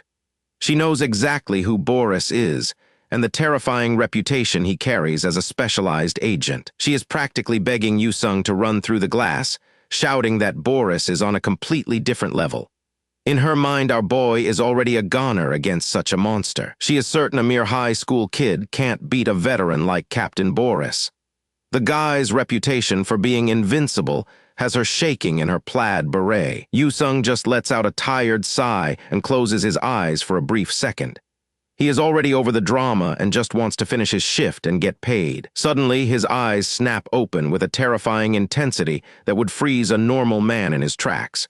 He decides that since he is on the clock, he is going to finish this quickly. He moves so fast, he practically becomes a blur in the middle of the street. The concrete beneath his feet cracks from the sheer force of his sudden and explosive acceleration. Boris barely has time to react as a hand comes flying toward his face like a rocket. He is absolutely stunned that a kid could actually close the distance that fast. The impact is massive, sending a shock wave through the street that rattles the nearby windows. Yu-sung isn't pulling any punches anymore as he goes straight for the throat of the captain. He plants Boris' head toward the ground with enough force to shatter the pavement into 1,000 pieces. It is a brutal and unexpected show of power that catches every agent off guard. But a fight against a captain is never that simple, and the impact point erupts with energy. Boris isn't staying down just because of one good hit to the face. Boris is far from defeated, staring back with a sharp and focused glare despite being pinned down. He is already preparing his next move to regain control of the situation. Boris reaches out and snatches Yusung's arm midair with a grip like an iron vise. He is ready to show our boy exactly why they call him the captain in this organization. With a grunt of effort, Boris flips the script and slams Yusung into the ground with bone-crushing force. The tables have turned in an instant as the pavement explodes beneath our boy. Yusung lets out a cry of pain as the impact rattles his entire frame and leaves him gasping. This dude is definitely hitting harder than anything else he has faced today. As he struggles to breathe, Yusung looks up and sees something familiar in the man's brutal style. He is shocked and wonders if this guy is actually his own dad for a second. This bearded man in a suit lets out a chilling grin as he towers over his opponent. He seems completely unfazed by the fight and is clearly enjoying the chance to show off his brutal power. The captain prepares to deliver a finishing blow while Yusung is still pinned to the cracked earth. It looks like the end for our boy until he finds a small opening. But Yusung isn't done yet and uses the momentum to transition into an expert grappling position. He manages to climb onto Boris' back like a predator stalking its prey. Boris yells out in frustration as he realizes he is being put into a series of technical joint locks. Yusung is specifically targeting his hip, and the pain is immediate and intense. The captain screams, asking if the kid is actually trying to cripple him for life. Yusung doesn't answer as he prepares to throw the heavy man with everything he has left. The tension in the air reaches a breaking point as the struggle for dominance reaches its peak. Neither man is willing to give up an inch of ground in this alleyway. With one final surge of power, Yusung slams the captain headfirst into the concrete with a sickening thud. The sound of the impact echoes through the entire empty street. Ale is frozen in place, her eyes wide with total disbelief at what she just witnessed.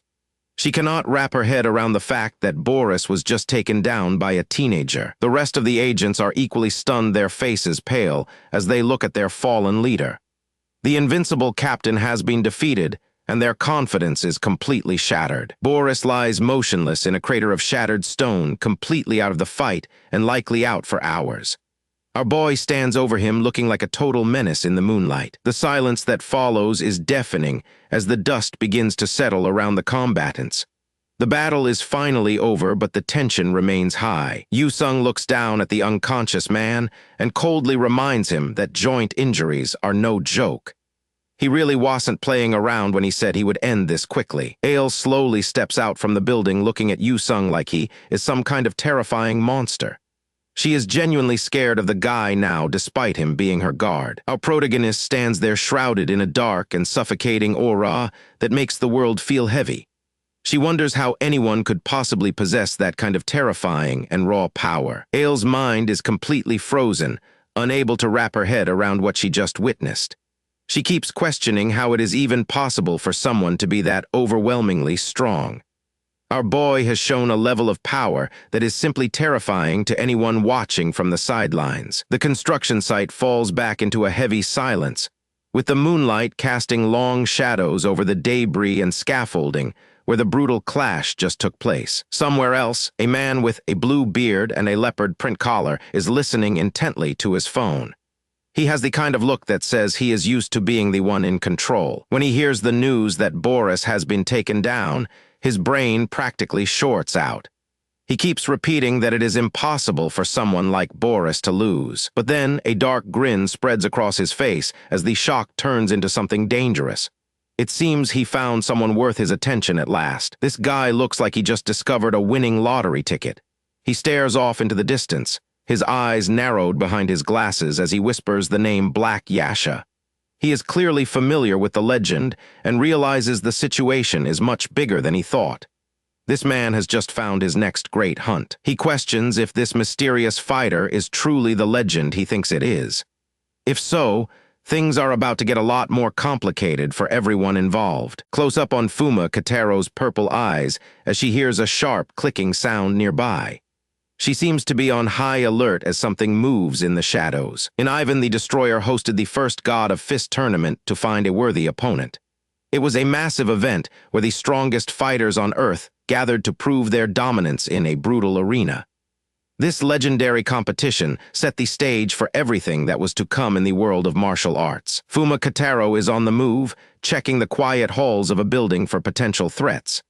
She moves with cautious precision, her eyes scanning the shadows as she navigates deeper into the facility. A hand reaches out and turns the lock on a heavy metal door with a distinct and heavy click. The anticipation builds as the door slowly begins to open. Stepping into the bright city air, Fuma Kataro surveys the urban landscape with a sharp and focused gaze. She seems to be on a specific mission, scanning the street and the surrounding buildings for any sign of her target. The bustling city life doesn't distract her for a second as she moves forward with determination. Her expression hardens as she spots something of interest, her eyes narrowing with intense and lethal focus. Whatever she just saw has her full and undivided attention. She thinks about her father with a sense of urgency, wondering if their paths will finally cross today in this city. Her mind is racing with questions as she continues her search. A total vibe shift happens as we enter a high-energy maid cafe where the staff welcomes guests with bright smiles. It is a complete 180 from the serious atmosphere earlier, full of sparkles and pink energy everywhere. Our boy Kim Yoo-sung looks like he's dying inside from the sheer embarrassment of being here in this place. Meanwhile, Ale is having a blast seeing our protagonist so out of his element and looking completely soul-crushed. Yoo-sung facepalms while Ale just keeps laughing at his extreme awkwardness during the welcome. She's really leaning into the tourist role and enjoying every single second of his obvious and painful misery. They take their seats at a tiny pink table while a maid prepares to take their order for the afternoon. This is definitely the last place anyone would expect to see a seasoned fighter like him hanging out. Ale points at a flashy pink menu and teases him for being the landmine king in front of the maid. She's clearly referencing his history of getting into trouble with the wrong types of people throughout his life. Yoo-sung gets a case of the chills just reading through the curacy names of the food on the menu. He is starting to wonder if meeting here was a massive mistake for his own mental health and reputation. Ale checks her phone and mentions that the EE combat squads always start their operations with an EMP burst. The sudden shift back to serious business and dangerous talk catches our boy completely off guard. She explains that an electromagnetic pulse fries nearby electronics to make sure their targets are totally cut off from help. Yoo-sung looks completely confused by all this technical talk about high-tech weapons and secret military tactics. Ale clarifies that EE is a giant arms manufacturer based in Luxia that dominates the global market for weaponry. It sounds like a massive shadow organization that they really shouldn't be underestimating if they want to survive. Switching back to her playful mode, Ale calls him master with a look that says she is up to something. Our boy is just trying to keep up with her constant and rapid personality shifts during their conversation. The star cat maid Hayaniko arrives at their table with a tray full of food and an overwhelming amount of energy. She is all smiles and cat puns, making a grand entrance that leaves our boy Kim Yoo-sung looking totally traumatized. Ale is absolutely thrilled by the show while our protagonist dies a little inside. She sets down the omurus while Ale watches with wide and excited eyes like a kid in a candy shop. Our protagonist is trying his best to look anywhere but at the energetic girl wearing cat ears. The food is steaming hot and looks great, but the maid is still standing right there watching them. Yoo-sung feels like he's being watched, and he is definitely not wrong about the intense pressure in the room. The maid informs them that they have to perform a special ritual before they can even touch their food. Yoo-sung gets a bad feeling that things are about to get a whole lot worse for his dignity. She starts moving her hands together to form a heart shape, preparing for the grand finale of the table service. The pink aura in the room is becoming almost physical at this point. The full Momo Kayan chant is unleashed with an explosion of pink heart sparkles and extreme cringe. It is such a heavy blow to his dignity that Yoo-sung literally starts coughing up blood in a chibai reaction. Ale is not helping at all and joins in on the chant with a massive grin. Ale insists that our boy has to do it too if he wants to actually eat his meal today. He tries to argue that he doesn't really have to, but Ale is not taking no for an answer. His face turns bright red as the pressure of the moment starts to completely crush his fighting spirit. He is a warrior, not a regular here, and his brain is starting to short-circuit from the stress. He finally gives in and makes the heart sign, looking like he wants the earth to swallow him whole. His pride is completely shattered in front of his friend, while Ale laughs so hard she can barely breathe. It is a legendary moment of social defeat that she will never let him forget. The maid bows and leaves them to eat, but the damage to Yu-sung's pride is already permanent. He sits there in a daze while Ale tries to recover from her latest laughing fit at his expense. Our boy starts eating the omurice, finding that it actually tastes pretty good, despite the trauma he just endured. He is just glad the spotlight is finally off him so he can hide his face. The cat maid returns to check if the meal was to their liking, still maintaining her high-energy persona. Yu-sung just nods, quietly hoping she won't bring up any more rituals or special performances. She produces a pair of cat ears and places them on the table between the two of them. Ale looks like she just won the lottery and is already planning her next move for their game. The maid explains that they are going to play a game to determine who gets a penalty after lunch. It is clear that whatever is coming next is going to involve those cat ears on the table. The penalty is wearing the ears and ending every single sentence with a meow for the rest of the day. Yu-sung is absolutely horrified at the thought of losing this and looking like a fool. He desperately asks if there is any other possible penalty he can take instead of wearing those ears. Ale just smiles smugly, knowing she has him right where she wants him for the upcoming match. Yu-sung locks in and gets serious, realizing that losing this card game is absolutely not an option. He focuses all his combat instincts and mental strength onto the deck, determined to avoid the penalty at any cost. Failure here means wearing those cat ears for the rest of the day in public. The high-stakes card game begins, and the tension at the tiny pink table is through the roof. Ale looks incredibly confident with her hand, while our boy stares at his cards with intense focus. They are locked in a battle of wits as petals drift down across the bottom of the screen. Kim Yu-sung has officially lost the bet and is forced to wear a pair of fluffy pink cat ears as his punishment. He feels his soul leaving his body from the sheer embarrassment of having to look this ridiculous in public. Our boy is absolutely dying inside, his face turning a deep shade of red as he stands there looking like the most miserable mascot in history.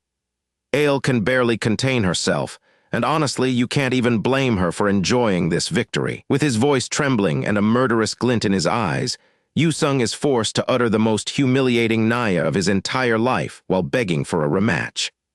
Ale is having the time of her life, laughing so hard that she is practically doubling over at how badly those ears clash with his tough guy aesthetic. As they leave the cafe behind and walk into the sunset, Ale stretches her arms out, declaring that she had an absolute blast today. Meanwhile, our protagonist is sulking in the background, thinking to himself about how he failed to win even a single round against her during their entire match. Ale looks over at him with a genuine smile, her playful teasing finally settling down into something much more sincere as they enjoy the evening air. The two of them continue walking down the street, their footsteps echoing against the pavement as the sky turns into a deep orange hue. Suddenly, the mood shifts as Ale stops and tells him that there is something she actually needs to confess. Yu-sung pauses, looking at her with a confused expression as he wonders what could be so serious all of a sudden. Our boy is caught completely off guard, wondering what kind of secret she could possibly be hiding after their day of fun. Ale looks down, her expression becoming unusually somber as the playful energy from earlier completely vanishes from her face. She tells him that he can go back now, and that she is going to call her own guards to take her back to the hotel. The distance between them feels a lot wider all of a sudden as she prepares to return to her real life. Despite the heavy atmosphere, she flashes him one last bright smile and thanks him for everything today. But just as she says goodbye, the sound of a helicopter begins to roar overhead, kicking up dust and leaves all around them. A close-up of a man with a silver beard and tinted glasses shows him grinning menacingly, his face illuminated by a harsh light. He lets out a boisterous laugh, declaring that he has finally tracked her down. They both look up to see a helicopter hovering dangerously low, its searchlights cutting through the twilight as it descends toward them. Someone leaps down from the chopper, landing with a heavy thud that shakes the ground beneath their feet. The wind from the rotors is intense, making it hard to see exactly who just arrived to crash their goodbye. A man with a silver beard and tinted glasses stares them down, telling Ale that she really pulled quite the stunt. He admits that thanks to her actions, his people did not even have to look that hard to track her down, calling her princess with an intimidating smirk. The mysterious man with the silver beard looks at our duo with total disdain and demands to know who this random guy is. He can't believe someone would have the audacity to just throw themselves at Ale like that. Ale is visibly shaken, her face pale as she demands to know how he managed to find their location so quickly. The man stands tall in his leopard print coat, his presence commanding the entire street as he shuts down any further questions. He makes it clear that this is strictly a personal matter, revealing to a stunned Yu-sung that Ale is actually his daughter. Flamboyant man in a leopard print coat approaches our protagonist, declaring that he is there for his daughter. A close-up shot focuses on the back of Ale's head, showing her long purple hair as she remains frozen in place. Ale is visibly shaking while our protagonist, Kim Yu-sung, stands by her side. The man ignores her pleas to leave, stating that her wishes do not matter anymore. Yu-sung is caught off guard by the sudden reveal that this flashy guy is actually the father of the game heroine Ale. Our boy is totally confused because this guy is supposedly from the fantasy world of Luxia, yet he is speaking perfect Japanese to them.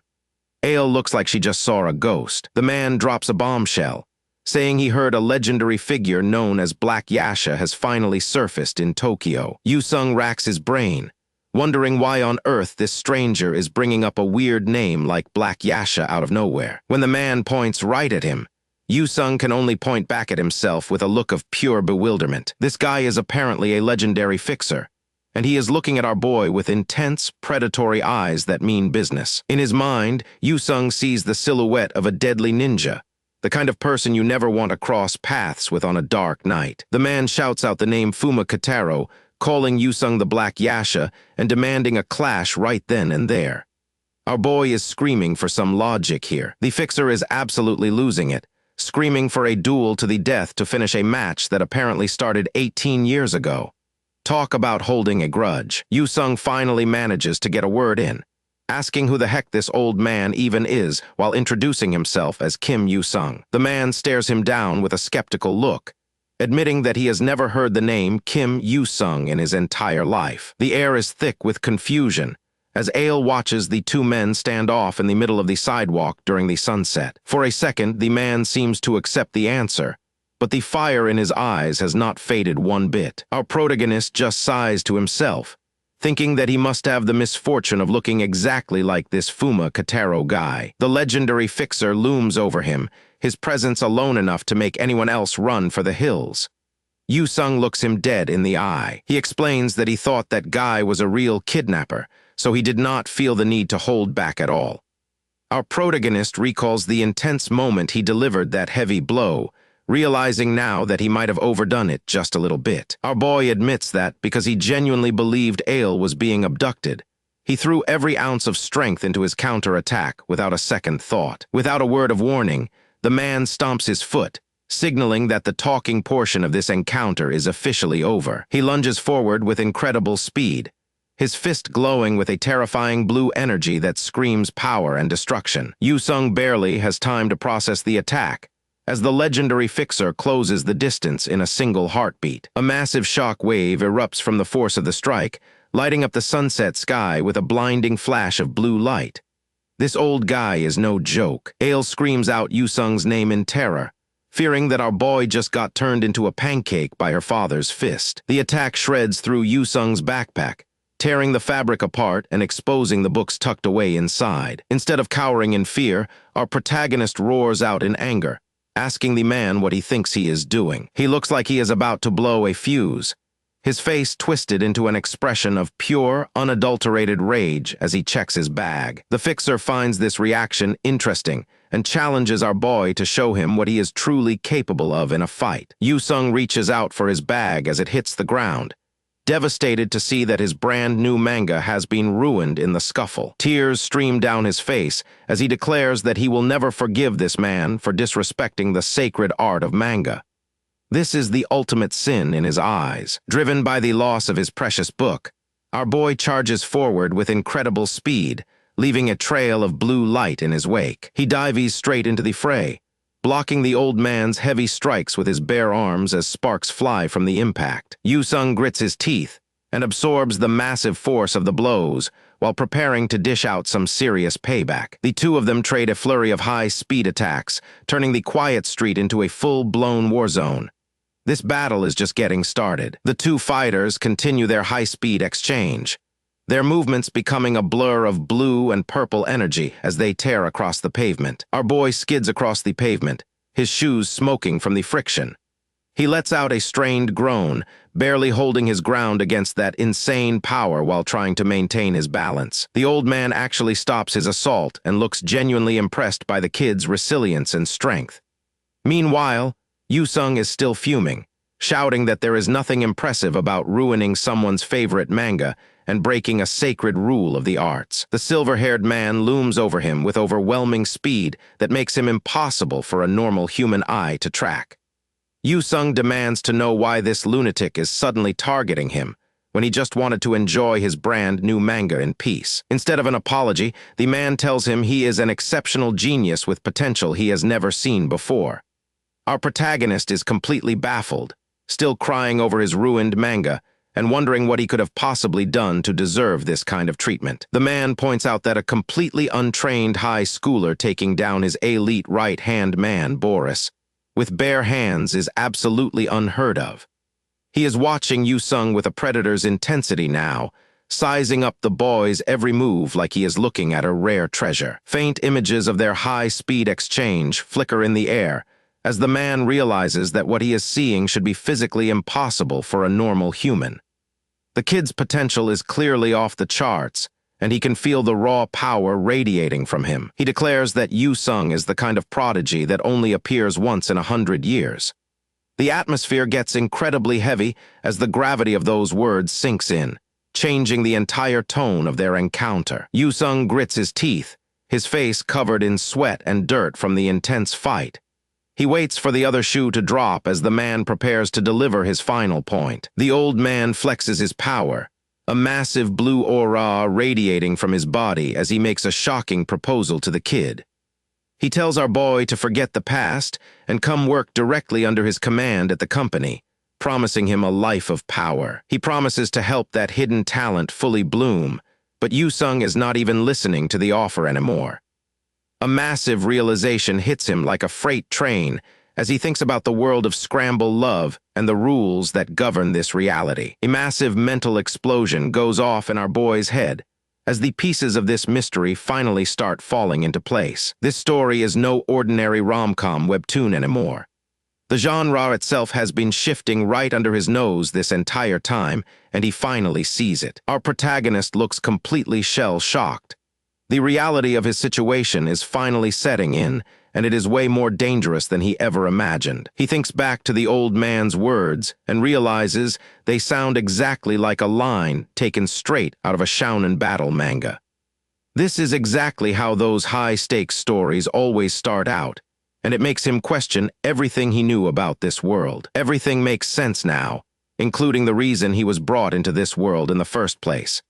He remembers the chaotic encounters between the story's leads, realizing these cliché moments were all part of a scripted narrative he's trapped in. He sees a vision of himself training like an absolute beast to survive the coming storm. He recalls a fierce warrior moving with blinding speed, realizing that the threats in this world are escalating way beyond simple school drama and crushes. Yu-sung stands tall, a dark aura beginning to surround him as he accepts his new reality. He is not just a rom-com lead anymore, he is a fighter through and through. The manga cover of Scramble Love appears in his mind, but it is clear the series has completely changed course from its original premise. The light-hearted days of school romance are officially over for everyone as the plot takes a dark and violent turn. The story has fully shifted from a rom-com into high-stakes battle manga, And our boy is right in the crosshairs of the new plot direction. Sweat drips down his face as he tries to process the sheer insanity of this plot twist. This definitely isn't the peaceful life he signed up for when he started this journey. He thinks about how stories like this usually go, with girls like Rika blushing and confessing their feelings. That entire narrative is being overwritten by violence and raw power. He realizes that trying to run a pure rom-com long-term was always going to be a losing battle for the magazine editors who need constant hits. Behind the scenes, the staff at the publishing office were likely screaming for more action to keep the rankings up. The editors at Janks probably forced the creator to pivot the story to save the series. Our boy stares ahead with wide eyes, finally connecting all the dots. If the series changed genres, then every single person he meets could be a deadly enemy hidden in plain sight. It means he is going to keep being surrounded by dangerous monsters like this blue-haired lunatic for the foreseeable future, whether he likes it or not. He imagines the old man as a literal demon surrounded by little monsters, ready to make his life a living hell. It is a terrifying way to look at his new potential boss. The realization is simple, but deadly. His life might actually be on the line every single day from now on if he stays in this evolving story. The old man leans in, his grin widening as he asks for Yu-sung's final answer on the job offer. He is waiting for the kid to cave and join the dark side. He tells him he can have anything he wants if he just agrees to join the company and serve his interests. The temptation is real, but the price is his normal life. Yu-sung clenches his fist, the blue power surging through him as he makes his final decision. He is going to face this head-on and see where it leads. He stares in shock as the background warps and details blur, the sheer intensity of the blue-bearded man's power overwhelming his senses. Suddenly, a devious smirk spreads across our boy's face. He has realized that if he is stuck in a battle manga, he might as well enjoy the power trip and show them what he can do. The old man sees that look and knows he has finally hooked the perfect candidate. The real game is just beginning for both of them in this new world of violence. The old man sees that look and knows he has finally hooked the perfect candidate for his training. Our boy accepts the challenge with a sharp, determined grin, ready to dive headfirst into whatever dangerous game is about to begin. Our boy starts thinking about the rules of this new genre. He knows that in a textbook shounen series, appearance is not everything, and hidden strength is usually the norm. He looks at Sakamoto, the boy with spiky blonde hair who is standing triumphantly over ale after a brutal fight. The power scales are shifting right in front of him, and the rom-com days are truly over. Yu-sung realizes that sticking close to a protagonist like Sakamoto is the best way to survive. He puts an arm around his friend, acknowledging that this is just the shounen rule of the universe. But the reality of his situation hits him fast as the tall man with the blue beard looms over him. The air feels heavy as the old man prepares to make his next move against our boy. Without a moment of hesitation, the blue-haired man lunges forward with a punch, shouting for Yu-sung to die. This is not just a test anymore. It is a full-blown assault by an elite fighter. A streak of purple light cuts through the air as the strike misses by a hair. The speed is unlike anything our protagonist has ever seen in his life before. Yu-sung is sweating, his eyes wide as he barely dodges the initial onslaught. He yells out in frustration, asking why this man has to be so extreme about every little thing during this recruitment process. The old man connects with a brutal blow to the midsection, sending the air right out of our protagonist. Yu-sung can only let out a pained gasp as he is sent reeling backward from the force. Blood splatters across his clothes as he realizes this dude is actually trying to kill him. The friendly recruitment talk is officially over, and now he is fighting just to keep breathing. Our boy tries to keep his composure, mentioning he wanted to go easy because this guy is Sasha's father. But the old man does not care and keeps the pressure on with another flurry of strikes that light up the area. Yu-sung's vision narrows as he focuses entirely on the movements of his opponent. He needs to find a gap in that defense before he gets crushed under the weight of this overwhelming power. There it is. He spots a small opening in the old man's guard and drives his hand forward, trying to catch the blue-haired veteran off balance while he has the chance. The counter-attack actually lands, forcing the old man to stumble back a few steps. It is a small victory for our boy, but he can tell the battle is far from being decided yet. The old man touches the cut on his cheek and looks back with a chilling expression. Yu-sung immediately regrets the hit, realizing he just provoked a monster that was barely even trying until this exact moment. The blue-haired man wins up a massive palm strike, his eyes glowing with a terrifying intensity. He is moving much faster now, leaving no room for escape or another lucky counter. The strike hits home, and the old man grabs Yu-sung right by the face. Our protagonist can only let out a muffled groan as he is lifted off his feet by the sheer strength of this man. With a grip like iron, the old man hoists the boy into the air and begins to give him a piece of advice. Our protagonist can only struggle helplessly as the muscular veteran begins a lecture about his total lack of power. As he talks, his arm muscles bulge and blue veins pulse with raw, concentrated energy. The power he is channeling into his next move is absolutely massive and terrifying to behold. The old man continues his lesson, explaining what it really means when you throw a punch in this violent new world. He tells Yu-sung that it does not matter who the opponent is. He winds up a glowing fist, ready to deliver a finishing blow that could level an entire building in a single hit. Our boy can only stare through his own fingers as the glowing fist comes flying toward his face. He is witnessing the true power of a battle manga veteran firsthand. A massive explosion of light and energy erupts as the punch connects. The sheer force of the impact whiteouts everything around them in a blinding flash. Yu-sung is caught in a literal death grip. That glowing blue aura around the old man's hand isn't just for show because the pressure alone is cracking the very air around them.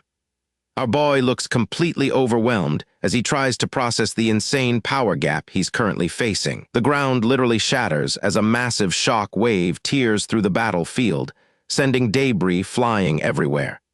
It looks like the sheer force of this impact is enough to level the entire area in seconds. Standing tall amidst the dust is the silver-haired old man, his hand still crackling with that terrifying purple energy. He looks like an absolute monster, looming over his opponent with the confidence of a man who hasn't even broken a sweat. Yu-sung is slumped over, huffing and puffing while trying to regain his footing.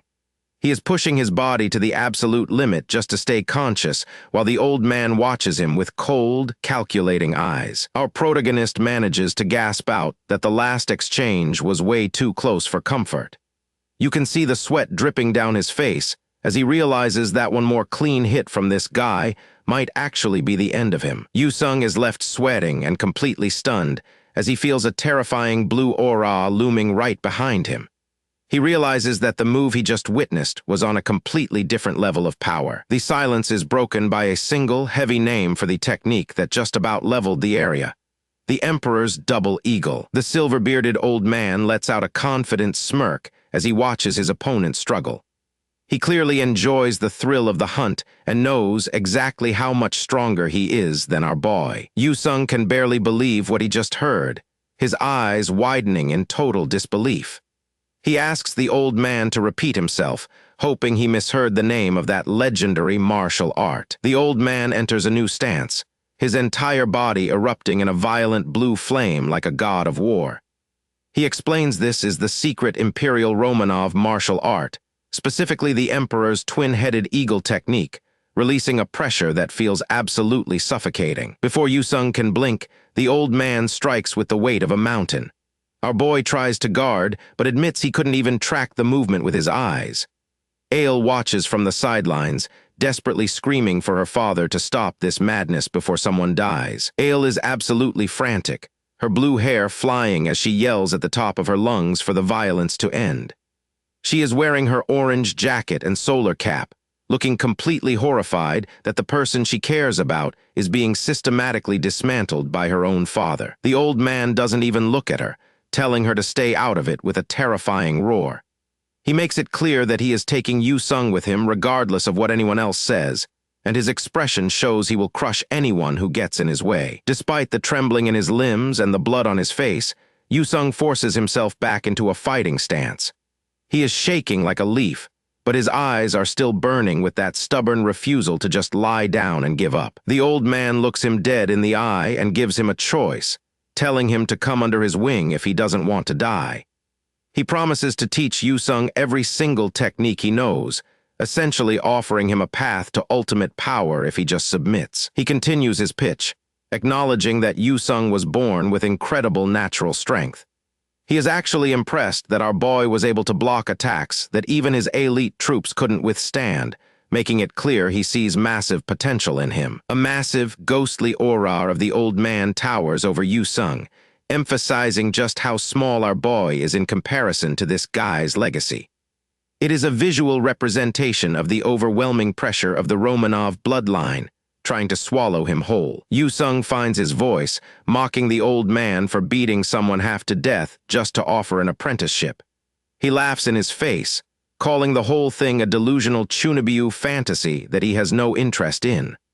Honestly, our boy has zero survival instincts when it comes to power. A twisted, bloody grin spreads across Yu-sung's face as he laughs off the offer. He has already made up his mind, and no amount of threatening or bribery is going to change his heart. In his mind, he sees the faces of the precious people he has met, from the cheerful Sakamoto and energetic Karen to the elegant Tojo and Rika. They are the reason he keeps fighting, and he is not about to betray the life he has built for some dusty old man's legacy. With a roar of defiance, Yu-sung throws himself forward, deciding that he would rather go down fighting than choose the old man's path. He is putting everything he has into this one final charge, fueled by the memories of his friends. Despite being totally outmatched, Yu-sung shouts at his opponent to give it up and stop holding back. The silver-haired master can't help but feel a bit of respect for the kid's reckless courage in the face of death. They clash once again, a blur of motion and energy as Yu-sung tries to find even a single opening in the old man's perfect defense. The air is thick with the sound of their struggle, and the ground beneath them continues to shatter from the force of their movements. Ale watches in pure terror as the fight takes a brutal turn, clutching her face in a desperate hope for peace. Yu-sung takes a massive punch to the jaw that sends him reeling, his vision blurring as he gasps for air. He is struggling to even stay on his feet at this point. The old man lunges forward again, his eyes glowing with an intense blue light that signals another big attack. Yu-sung can only stare in shock as he realizes the speed is increasing, leaving him with almost zero time to react to the incoming strike. It is a total onslaught as the old man unleashes a flurry of punches that Yu-sung can barely see, let alone block. Our boy is getting knocked around like a rag doll, desperately trying to catch his breath while dodging everything by the thinnest of margins. He even manages to grab the old man's arm for a split second. Sweat pours down Yu-sung's face as he realizes the massive gap in their abilities. He compares this monster to the Boris guy he fought earlier, and concludes that he has stepped into a whole new world of pain. The old man stands over our boy, looking down with an expression of total dominance. He is the embodiment of the very strongest, a title he has clearly earned through decades of bloodshed and mastery of his secret arts. The words hang in the air like a final judgment, declaring him as the absolute pinnacle of martial prowess. It is the kind of strength that makes even the most talented fighters look like children playing in the dirt. Ale cannot take it anymore and screams for them to stop, her face pale with fear for her friend's life. She is ready to do whatever it takes to end this before her father does something he might actually regret later. She rushes in and stands between them, acting as a shield for the battered Yu-sung. She points out that he protected her all day and asks why her father is being so cruel. But the old man just tells her to stand aside because their conversation is far from over. The master with blue eyebrows narrows his eyes as he begins to lose his patience with the banter. You can see the intensity in his gaze as he prepares to end this fight once and for all. A close-up shows Yu-sung's face as he stares in shock, unable to believe the old man's cold attitude toward his own family. Ale is caught completely off guard as her father reaches out with lightning speed. Her eyes go wide with shock as she feels his grip, realizing that her interference has only made him more aggressive. With a single, powerful motion, the old man flings Ale to the side like she weighs nothing at all. Yu-sung watches from the ground, his eyes wide with horror as he sees Ale crashing down while her father continues his relentless pursuit of our protagonist. Yu-sung looks down in complete shock as he watches Ale hit the pavement, his eyes trembling with rage and disbelief at the old man's cruelty. Yu-sung lets out a furious roar, his mouth hanging open as he screams in anger at the injustice he's witnessing. Our protagonist stares back with disbelief, asking if the old man really plans to show no mercy even to his own flesh and blood. Our protagonist stands battered and bruised, clutching his shoulder in pain while trying to catch his breath. Ale is still on the ground after being thrown aside, looking up with genuine terror at the monster her father has become. The sunset casts a long, grim shadow over the entire scene as things turn silent. The veteran warrior declares that the talking is over, and he is going to finish this right now. The ominous red speech bubble shows just how much killing intent is being poured into his final ultimatum. The Romanov master is done playing games, his eyes glowing with a murderous intent that signals painful end for anyone standing in his way. The old man lunges forward with a punch wrapped in terrifying energy that distorts the air itself, leaving our hero with nowhere to run as he braces for the impact of a strike that has enough raw power to level an entire city block. A massive flash of light consumes the area as a sudden interference cuts through the old man's lethal strike. The Romanov master freezes in his tracks, his eyes widening as he senses a new and dangerous presence entering the fray. Several sharp weapons whistle through the air with deadly precision, carving trails of light across the sunset sky. They thud into the concrete with incredible force, creating a barrier between the attacker and his prey. Whoever threw these definitely knows exactly what they are doing. Both men stand frozen as a row of kunai quivers in the ground between them. Yu-sung looks just as shocked as his opponent by this sudden intervention. The old man stares down at the weapons, instantly recognizing them as the signature shuriken of the legendary Black Yasha. His confidence wavers for the first time since the fight began as he realizes who might be watching from the shadows. A thin line of blood appears on the old man's cheek as he realizes one of the blades actually managed to graze him. He looks genuinely stunned that anyone could bypass his defenses so easily. Suddenly, a blur of purple hair streaks across the battlefield as Fuma Kataro makes her entrance, forcing the master to jump back and defend his life. Her arrival completely flips the script on what was supposed to be a simple and easy execution for the old man. Fuma lands gracefully on the pavement, positioning herself as a human shield in front of our protagonist. The old man can only stare in silence as his target gets some unexpected backup. Yu-sung stares at the back of the girl who just saved his life, his expression a mix of relief and utter confusion. This lethal ninja warrior is Fuma Yukika, the acting head of her famous clan, and Yu-sung is stunned to see his senpai arriving just in time to stop a monster.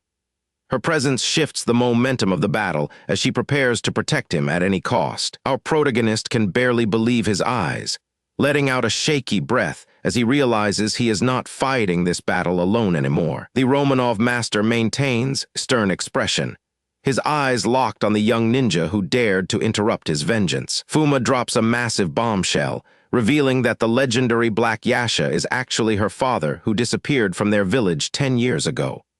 This connection explains how she developed the elite skills needed to stand against a high-level monster like the Romanov master. She looks toward the old man with a gaze that is sharp enough to cut glass, showing absolutely zero fear of his reputation. Fuma reaches into her tactical gear to retrieve a hidden item as the battle momentarily pauses. She holds out a glowing golden object and tells Yu-sung to take this medicine immediately if he wants to survive what is coming next. The small pill glows with an ethereal light in the palm of his hand, a secret treasure handed down through the Fuma family line. Fuma explains that the pill will help draw out the dormant power he has not been able to access on his own. The old man growls that he won't just stand by and watch them prepare, but Fuma is not moving an inch. She is ready to hold him off until the medicine can take effect. While the girl with the ponytail stands guard with her daggers ready, Yu-sung looks down at the mysterious golden pill in his hand. He knows this might be his only shot at survival and prepares to swallow the power-up. Yu-sung tosses the golden pill into his mouth, deciding the risk is worth it, but he instantly feels an explosion of heat in his chest. Ale can only watch in horror as her friend begins to undergo a violent and painful transformation. The power is too much to contain as flames lick at his skin, and his veins pulse with raw energy, breaking his hidden potential out of its shackles. Our protagonist throws his head back and lets out a primal scream that shakes the very foundation of the street. Ivan looks absolutely stunned as a massive pillar of fire erupts from our boy. Fuma Kataro and Ale can only watch in disbelief as Kim Yoo-sung is completely consumed by this sudden surge of power. It is like he is being reborn right in front of them in a storm of heat and light. Within the center of that inferno, Kim Yoo-sung clenches his fist with newfound strength. He can feel something deep inside his soul beginning to shift and change. As the flames dance around him, his eyes glow with a terrifying intensity. He realizes that a power he never knew he possessed has finally been set free from its shackles. This is the moment everything changes for our protagonist as he embraces the chaos within his own soul. Even the veteran Ivan can feel the shift in the atmosphere as he powers up his own dark aura. He describes it as if a third eye has just opened within his mind. The two of them stand face to face, radiating energies that clash and distort the very air around them. Yoo-sung is overwhelmed by the sensation of an enormous and completely unknown energy surging through his veins. Fuma Kataro watches from the sidelines, her face dripping with sweat as she realizes the sheer scale of the battle about to unfold. She knows exactly what is at stake here. The stakes are higher than ever because this incredible power boost only lasts for a measly 5 minutes. This ticking clock means our hero has to end this fight immediately or face certain doom. The dark-haired girl watches the battle with intense focus, a single bead of sweat rolling down her face as she worries about the time limit. She knows that if he can't finish this quickly, he'll be completely defenseless against his monstrous opponent. She wonders if he can actually pull off the impossible and take down a monster like Ivan before the timer runs out. Meanwhile, Ivan is actually impressed, calling this the fabled mystic power of the East. He has never seen anything quite like it in all his years of combat. Our boy steps forward, putting himself between the girls and the threat like a true shield. He is not letting this bastard get any closer to them. Yoo-sung looks him dead in the eye and calls him exactly what he is, an irredeemable villain. Raising a hand against his own daughter is a line that should never be crossed, and our boy is here to collect the debt and settle the score once and for all. Ivan just throws his head back and lets out a mocking laugh that echoes through the area. He finds the moral grandstanding of a mere high schooler to be the height of comedy.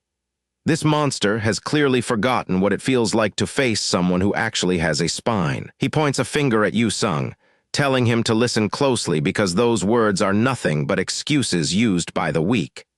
In his world, might is the only law that actually matters, and he intends to prove it by grinding our protagonist into the dirt. Fuma Kataro readies her weapons, her hands trembling slightly as Ale watches with wide, fearful eyes. They know they are witnessing a clash between two literal titans. Yoo-sung enters a classic boxing stance, his muscles coiled like a spring. He challenges the older man to try and knock him down right here and now if he is actually as strong as he claims to be. This is a battle of pride as much as it is survival. Ivan does not hesitate to show his true colors, summoning the terrifying spirit of a massive white tiger. The beast roars behind him, crackling with lightning as he tells the boy that he will only succeed if he actually can survive the first strike. This is a literal nightmare come to life. The clash begins with a thunderous impact as Ivan unleashes a flurry of devastating blows. Yoo-sung manages to block, but he can feel the sheer weight behind every single punch. He realizes that even with his new power, his opponent is just as strong as the legends say. As the dust settles from the initial impact, both fighters prepare for the next exchange of blows. Ivan keeps up the pressure with a wicked smirk on his face, confident that he has the upper hand. He thinks he is just dealing with another brat who does not know his place. As the punches fly, something incredible happens to Yoo-sung's perception of the world. Everything begins to slow down, and he realizes he can actually see every single move with perfect clarity despite their insane speed. It is like his brain has finally synced up with his body. He starts reading the trajectory of the strikes before they even land, dodging with a fluid grace that defies logic. Ivan's eyes widen as his target suddenly becomes impossible to hit. Our boy is finally finding his rhythm in the heat of battle and turning the tide. The force of their collision sends a powerful ripple through the air, signaling a change in the flow of the battle. Yoo-sung's eye focuses with deadly precision as he spots the perfect opening in his opponent's guard. He knows he only has one shot at this, and he is going to make it count by putting every ounce of his energy into one single blow. Ivan attempts to seize the upper hand by lunging forward with a powerful overhead strike. Yu-sung dodges the incoming fist and counters with a blindingly fast strike that catches Ivan completely off guard. His feet skid across the asphalt, leaving deep gouges as he struggles to maintain his balance. This was not part of his plan at all. He stares at the boy with a mix of rage and disbelief, whispering that this should be impossible. How could a student possess such raw, unbridled power? Yu-sung does not give him a second to breathe, pressing the advantage with a relentless assault. Ivan is actually being pushed back, forced onto the defensive by a teenager who is fighting like a seasoned warrior. This is the power of a hero who has nothing left to lose. The older man grunts in pain, calling him a brat as he tries to regain his footing. His arrogance is finally starting to crumble under the pressure. The aura surrounding Yu-sung intensifies, pulsating with a light that seems to signal his growing dominance. Our boy is completely focused, his body moving on pure instinct as he channels the energy within him. He is not going to stop until the threat is neutralized. Desperate to regain control, Ivan bellows that he is the strongest in the world and will not lose to some Japanese high schooler. He summons an even more powerful spirit, the Emperor's Griffin, which looms over the battlefield with majestic and terrifying wings.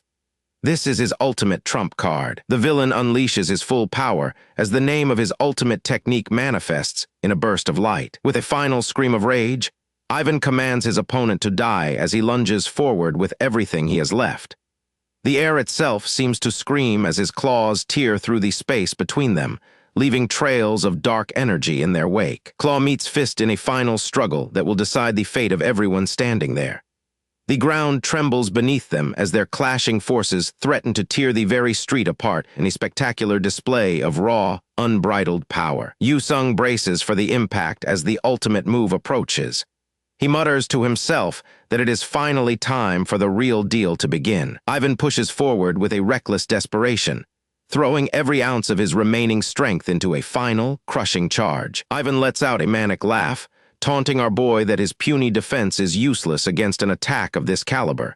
He is convinced he has already won. Their hands lock in a brutal grapple that shakes the surrounding air. Ivan screams that he is going to rip our boy's hands right off with the Griffin's power, but our protagonist holds firm against the crushing pressure. Yu-sung does not flinch for even a second. He is looking deep into the old man's eyes, waiting for that one split second to turn the tables. Our protagonist lets out a low growl, telling Ivan to hold on tight because things are about to get incredibly ugly.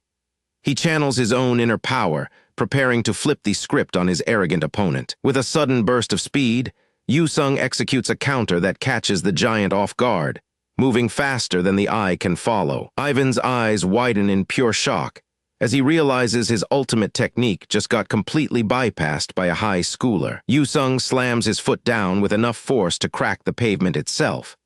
He buries the older man's pride right into the dirt along with his face as the ground shatters beneath them. The self-proclaimed strongest man in the world is reduced to a groaning mess of teeth and bruises, his spirit finally broken. Yu-sung lets out an exhale as the intense energy finally starts to dissipate from his body.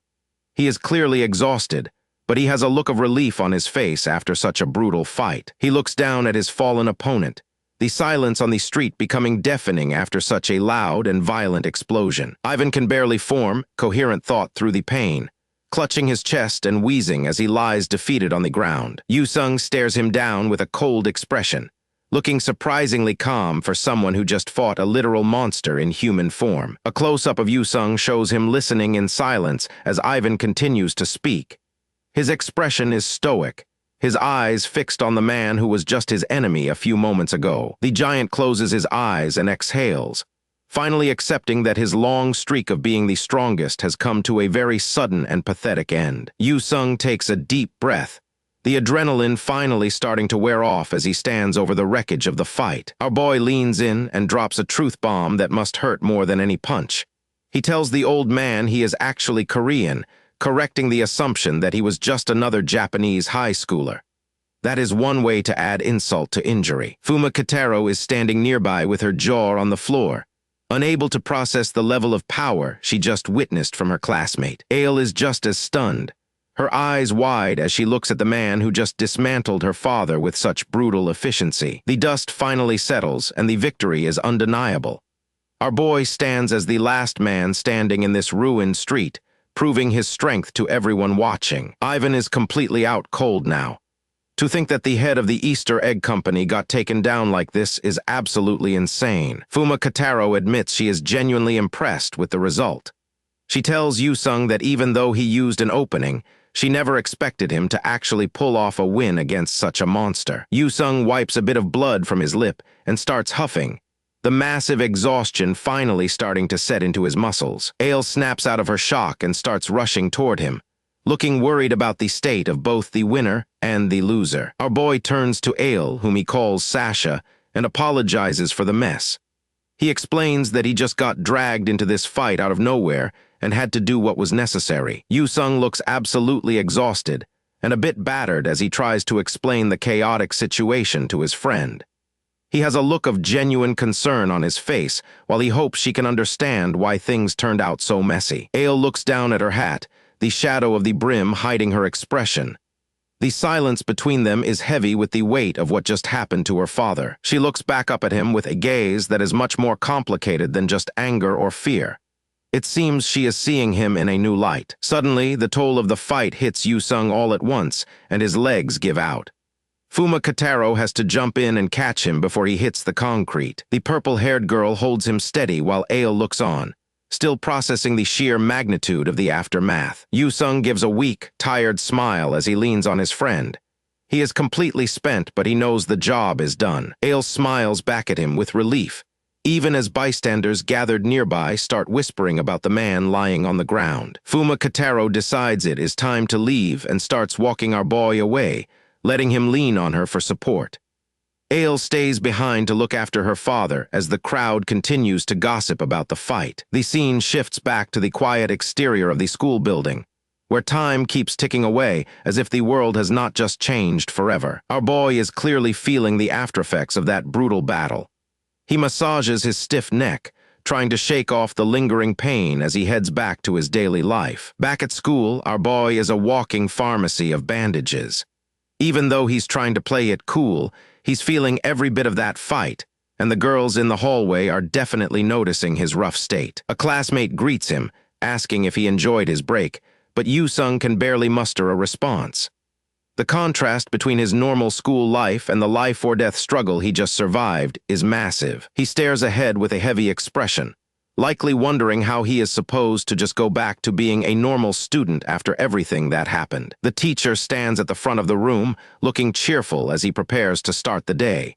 He tells everyone to settle down because they have a new student joining them today. The classroom door slides open with a sharp sound, signaling the arrival of a brand new face to the school. Everyone turns their heads to see who is stepping into the room and making such a confident entrance. Cascade of long light blue hair follows, shimmering in the morning light. It is a familiar sight, but one that seems totally out of place in this classroom setting. Yusung's eyes go wide as he realizes exactly who just walked through that door. His brain is working overtime trying to process why she is here of all places. Ale stands confidently before the students, introducing herself as Alexandra Ivanovna Romanova. She looks like a total idol, and the classroom is already starting to buzz with excitement over the beautiful new transfer student. This girl really knows how to make an entrance. Our boy is absolutely dying inside as his classmates start whispering about how cute the new Russian girl is. He knows this is going to be nothing but trouble for his quiet school life, and he can already feel the headache forming. The new transfer student with long, light blue hair stands at the front of the class, introducing herself with a cheerful and energetic smile. She seems like a ray of sunshine, but her next words are about to turn the entire classroom upside down. Suddenly, she raises her hand and points a finger straight ahead with total confidence. The entire room goes silent as they wait for the reveal of her mysterious interest. She points directly at a horrified Yusung, making it clear to the entire room exactly who she is interested in. It is the most public call-out imaginable, leaving the rest of the boys in the room staring in total disbelief. Talk about a bold move. Yu-sung is completely blindsided and looks like he just saw a ghost as he hears the girl's shocking announcement.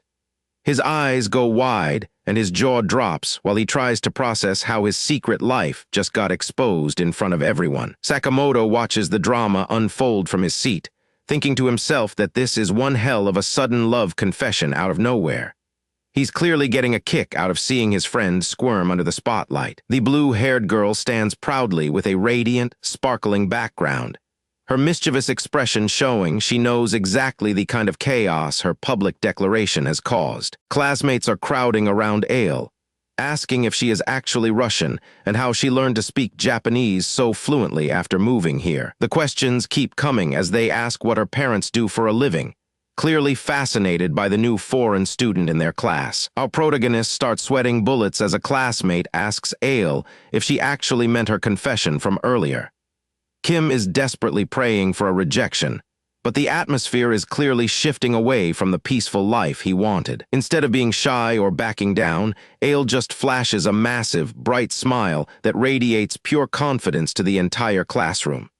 It is clear that she is not just playing around, and her answer is about to turn his world upside down. The sheer impact of her honesty leaves the surrounding students speechless as the atmosphere in the room completely shifts from gossip to total shock. Everyone is just trying to process the fact that the most popular girl in class just made a move on the quiet guy without any hesitation. While our boy tries to play it cool despite his bandages, Rika can't help but feel annoyed by his constant trouble. Meanwhile, Ale and Sakamoto are having the time of their lives watching the drama unfold. Rika leans on her hand, looking absolutely exhausted by the drama unfolding right in front of her face as she watches Ale interact with Kim. She finally snaps and accuses our boy of picking up a foreign girlfriend the second she left him alone for a short trip, leaving Kim totally speechless. Kim starts panicking because his attempt at an excuse only makes him sound more like a cliché rom-com protagonist. He knows Rika is right to call him out, and he just wants to disappear into his seat before things get even more complicated. He watches Ale as she chats with the others, feeling like there is something seriously off about her sudden confession of love in front of everyone. Our protagonist starts worrying that his presence in this world is accidentally sabotaging the original plot of the story he was supposed to live through. He just wanted a quiet life as an invisible extra who stays in the background. But now, he is being dragged into the stressful life of a protagonist. Rika looks surprisingly cheerful behind him, but Kim is far too busy dealing with his own existential crisis to notice her changing mood. Suddenly, the door bursts open and Karen arrives with a huge smile, announcing to everyone that she is here to hang out with the group. She has no idea she just walked into a literal war zone, but her high energy is about to make everything 10 times more chaotic. Karen immediately jumps on Kim and gives him a massive hug from behind, asking him if he enjoyed his holiday while he stays totally stoic. Ale is not happy about this at all, and her eyes turn sharp as she stares daggers at the red-haired girl clinging to her man. Ale points a finger and tells Karen to back up immediately, leaving her completely confused by the sudden hostility from the blue-haired girl. Karen is not the type to back down easily, and she looks ready to start a fight as her temper flares up in response to the demand. Ale reaches out and firmly grabs onto Kim's arm, making it very clear to everyone watching that she is not about to let anyone else claim him. She declares to the whole room that she is the one who is going to be Kim Yu-sung's girlfriend, which sends the entire class into a state of shock. Karen's face turns bright red as she processes the bold claim, her brain clearly short-circuiting from the sheer audacity of the new girl. Karen screams out that Kim is actually Rika's boyfriend, causing Rika to absolutely lose it and cover her face in total embarrassment in the background. This massive misunderstanding is the last thing our boy needs, while he is already fighting for his life against 2 other girls. The classroom turns into a total circus as Ale and Karen start shouting at each other, while Kim sits between them looking like a statue. Our boy is losing his mind because he has no idea how he supposedly became Rika's boyfriend without even being informed of his own relationship status. This is the absolute worst-case scenario for someone who just wanted to stay out of the spotlight and live a quiet life. Rika joins the shouting match to clarify that she and Kim are just friends, desperately trying to stop the rumors from spreading any further among their peers. Ale catches onto the denial and gives a sly little smirk, realizing that the path to victory might be even easier than she originally thought. Ale leans in close and clings to Kim's arm with a triumphant look, while Karen continues to fume with rage right next to them.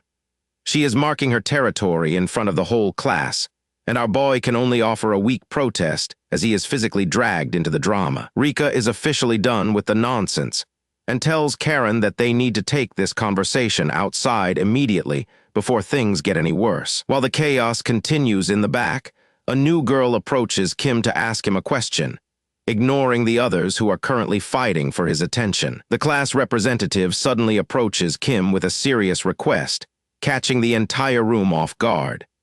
As the top student in the grade, her sudden interest in a guy who looks like a delinquent sends a wave of shock through the classroom. The arguing girls stop their fighting for a split second to stare at the class rep, wondering why she is suddenly bothering our protagonist. Kim does not say much and just reaches into his bag to hand over his notebook to the serious girl standing at his desk. She thanks him and promises to return the notes after she finishes copying them, while the rest of the girls watch on in total disbelief and jealousy. Kim and Rika share a look of pure confusion, both of them wondering why on earth the class genius is borrowing notes from a guy who looks like a total delinquent. Karen looks our boy dead in the eyes and calls him a total musclehead jock. She clearly has no idea that she is talking to the smartest guy in the building. Ale, Karen, and Rika all stare at Kim Yusung with total confusion written all over their faces. They cannot wrap their heads around why the class rep would ever borrow notes from him. But then the truth comes out as Kim casually drops the fact that he is actually ranked first in their entire grade. This delinquent-looking guy is actually a certified genius. The girls are absolutely floored by the revelation and can't help but scream in total disbelief at the news. Our protagonist just stands there calmly while the trio loses their minds over his secret identity. Suddenly, a brown-haired classmate jumps into the conversation and tells the girls they need to shut it. He is grinning like he knows secret that the rest of them are just now finding out. He slaps Kim on the back with a loud thud while laughing at the girl's reaction. Kim looks completely annoyed by the physical contact, but he does not bother to push the guy away. The classmate explains that if Kim had not entered the school as the top-ranked freshman, he would have reacted the exact same way they did. It is just hard to believe a guy this buff is a scholar. Ale and Rika look like they just discovered fire as they realize Kim is the total package. Even Karen looks impressed as they all nod along to the news of his academic dominance. Feeling the heat from all the sudden praise, Kim stands up and announces that he is heading to the bathroom. He is clearly just trying to escape the awkwardness of being the center of attention. The group watches him walk away while giggling at how easily embarrassed he gets. They can tell he was totally blushing under that tough exterior after being called out as a top student. Kim walks down the hallway alone, letting out a heavy sigh as he tries to regain his composure.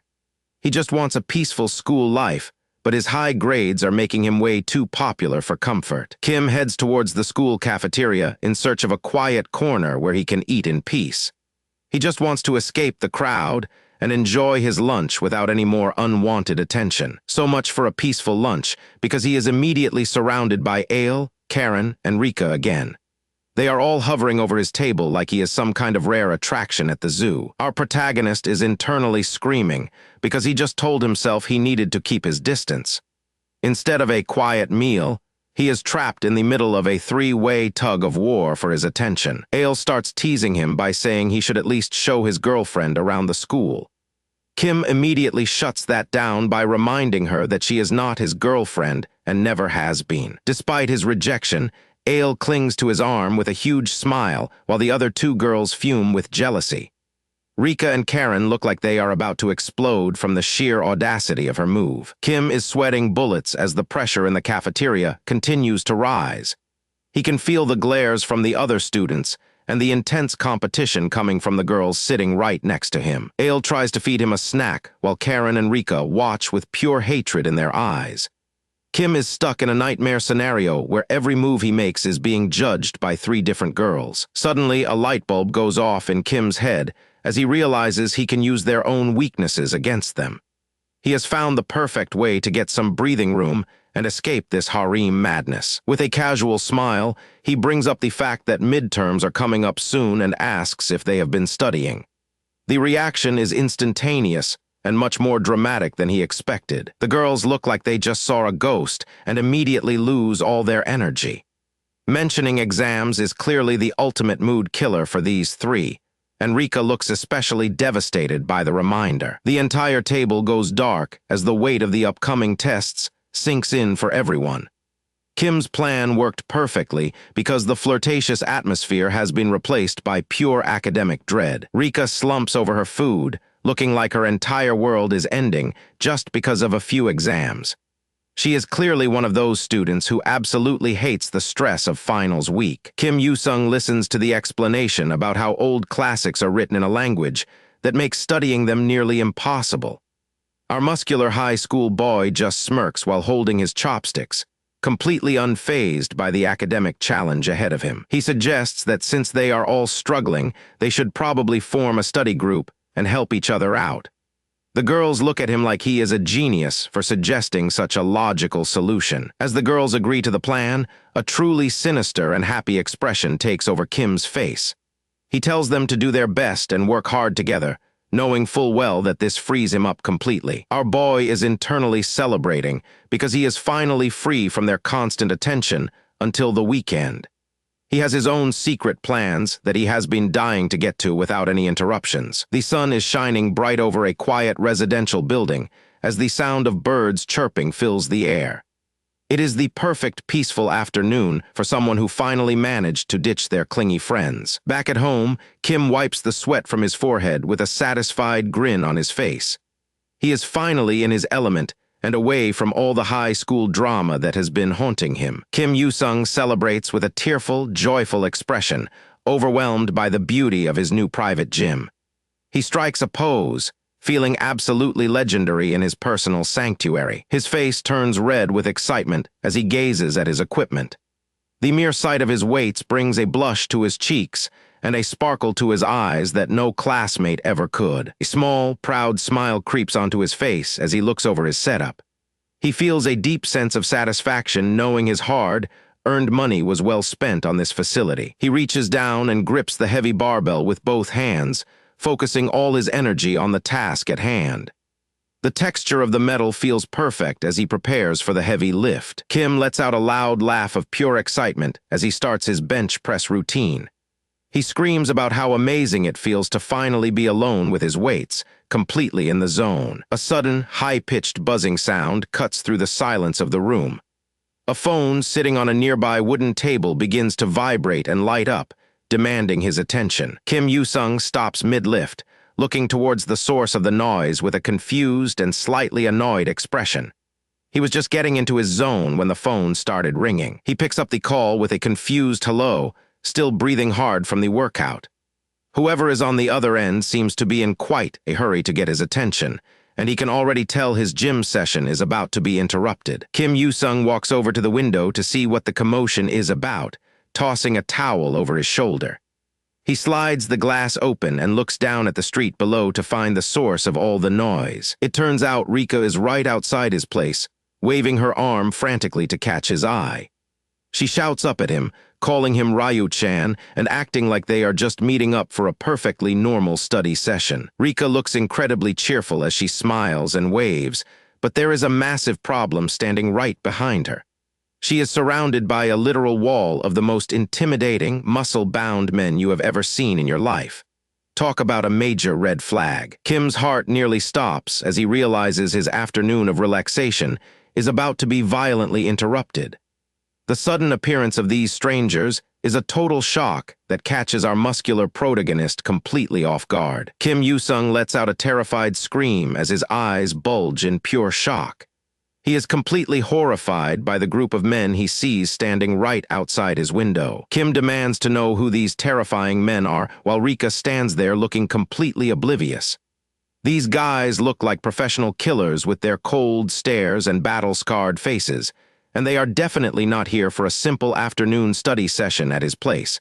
That's for sure. Kim Yoo-sung stands there completely baffled, wondering what on earth is going on right now as he stares at the scene unfolding in front of him. Kim Yoo-sung looks completely overwhelmed when a cheerful blonde girl pulls up in a car and invites him to hop in.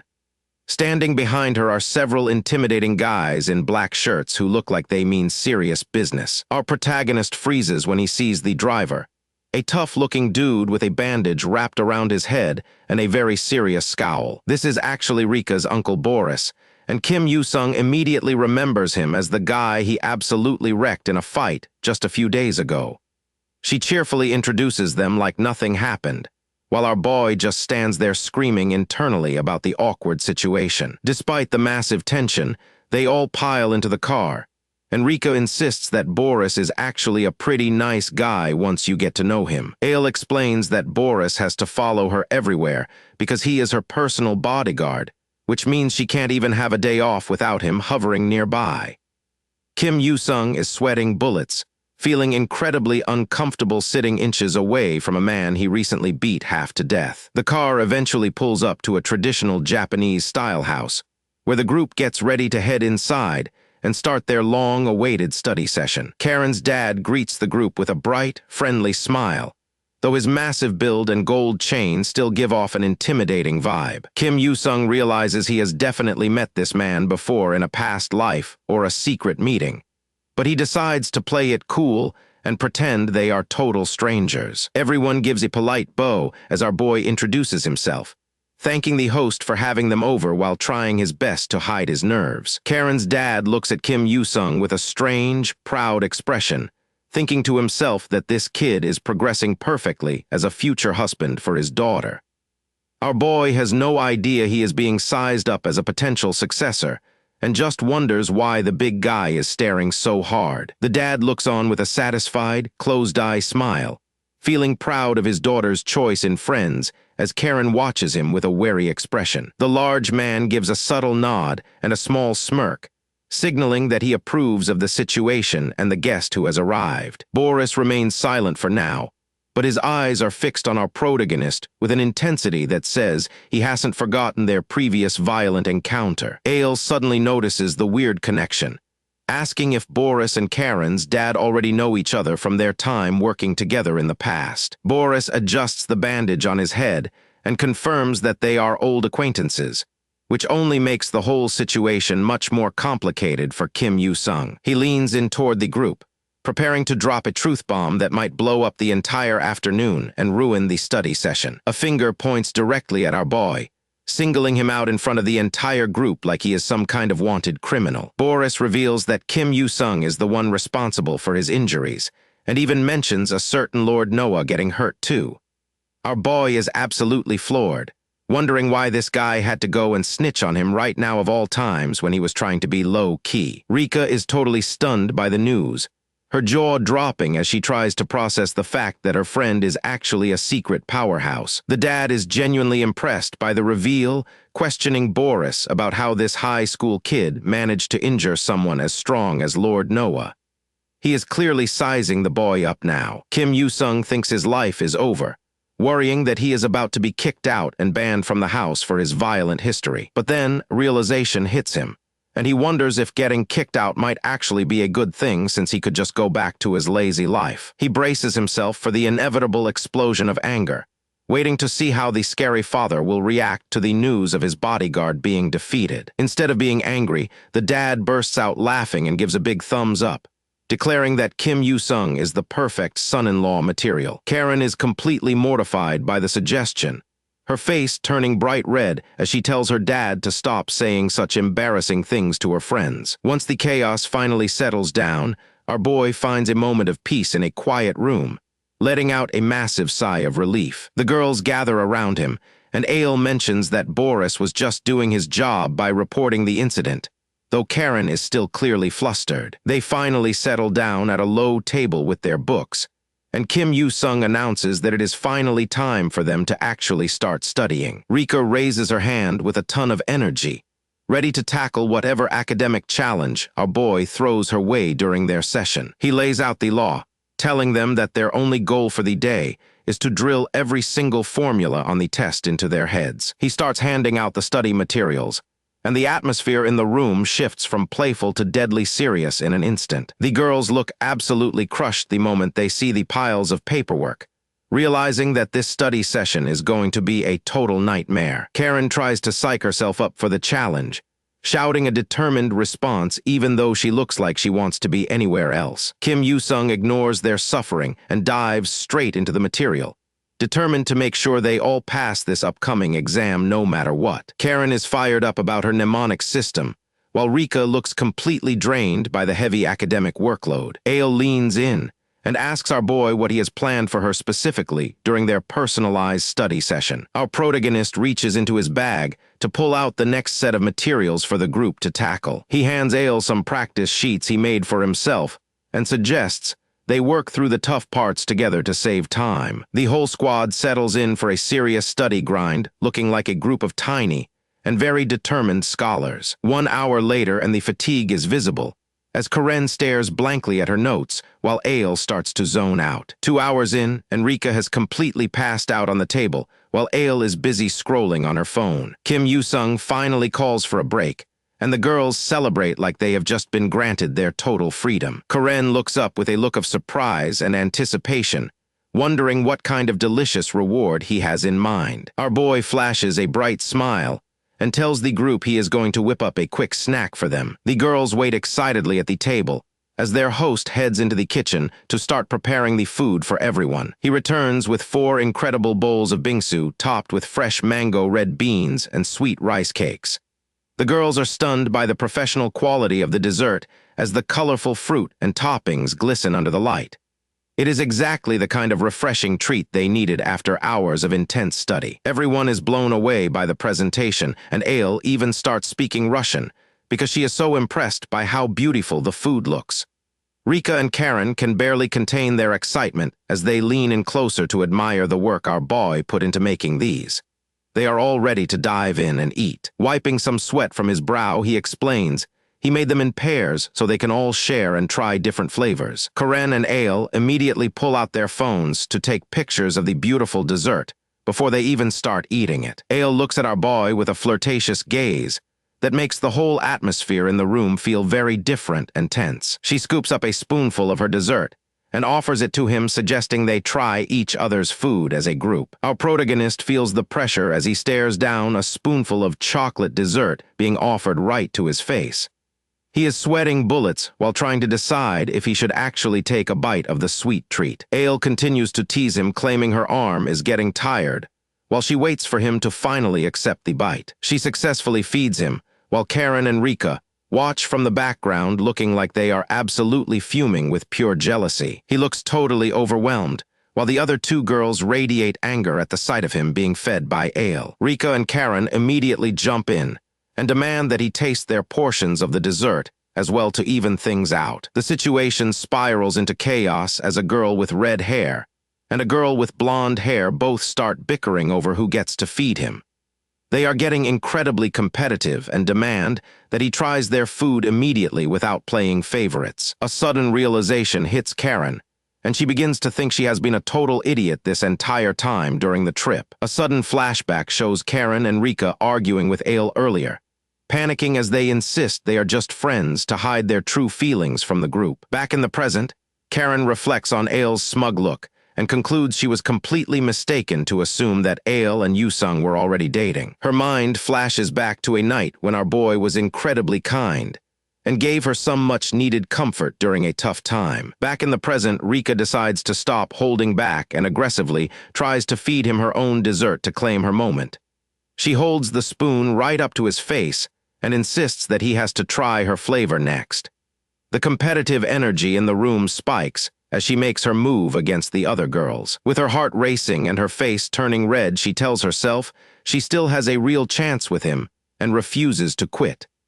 The flowers in the background highlight her romantic feelings as she focuses all her energy on winning over our protagonist. She is more determined than ever to make her feelings known. She holds her bowl tight, determined to make her move and prove she is a serious contender for his heart and affection. The story takes quick break here with a warning for all the readers to stay away from illegal sites. We need to support the official release to keep these awesome updates coming every single week. Another important reminder pops up asking everyone to please avoid posting spoilers about the original web novel in the comments. Let's make sure the experience stays fresh and exciting for all the fans following the manhwa journey. The determination in her eyes is clear, as she decides that her chance at romance is far from being over tonight. She presents the bowl of bingsu like it is a challenge to the other girls for the attention of our protagonist. Finally, midterms are over, and the students of Class 2B can breathe a sigh of relief.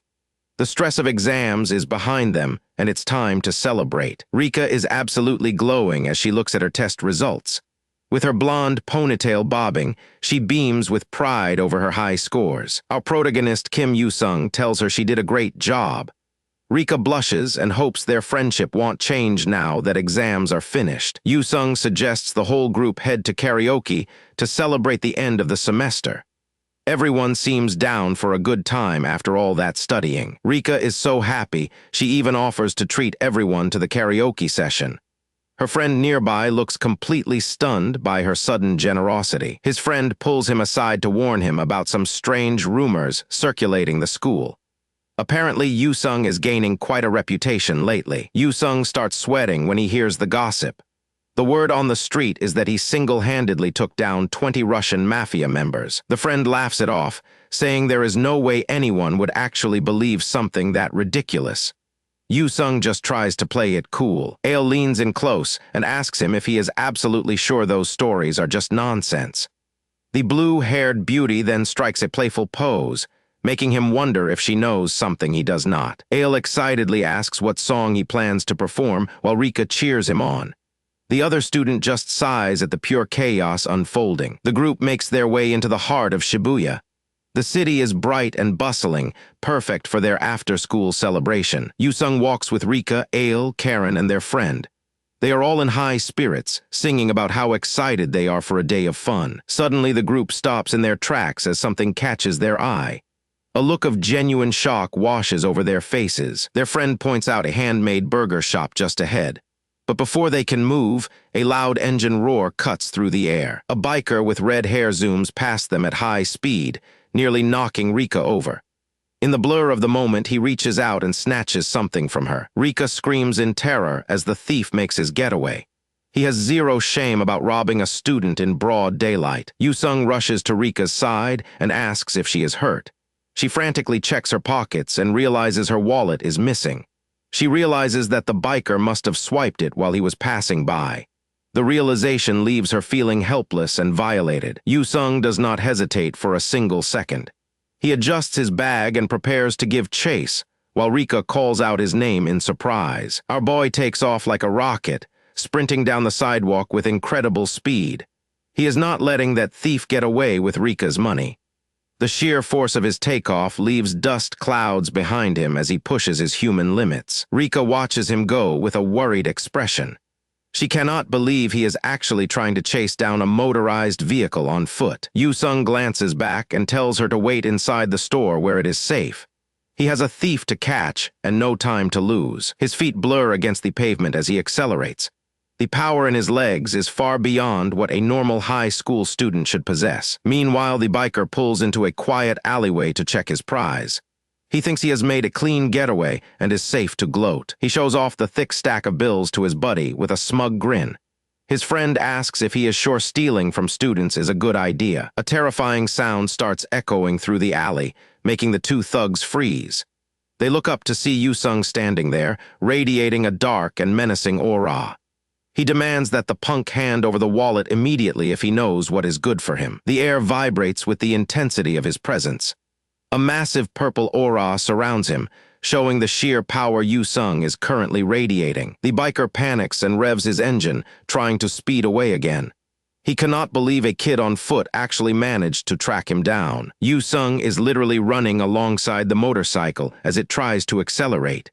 It is a terrifying sight that defies all laws of physics. The thief looks over his shoulder and screams in pure terror. Yoo-sung is right on his tail, closing the gap with every stride. To the thief, Yoo-sung looks like a literal monster with glowing purple eyes.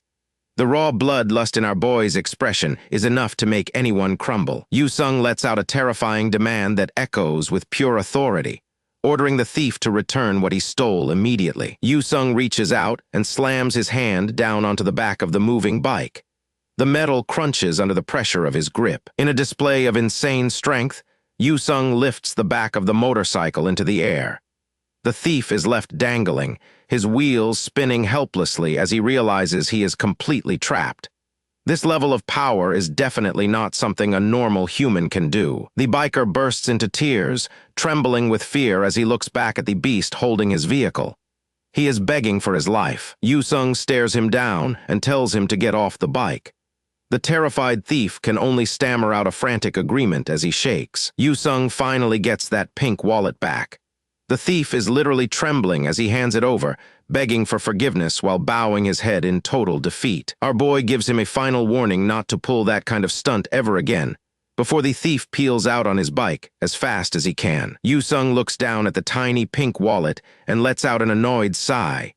Dealing with low-level crooks is such a waste of his time. He managed to retrieve the stolen item, and honestly, the relief of finishing this chore is palpable as he holds the small accessory. Rika is ecstatic that they can finally head to karaoke for their big celebration.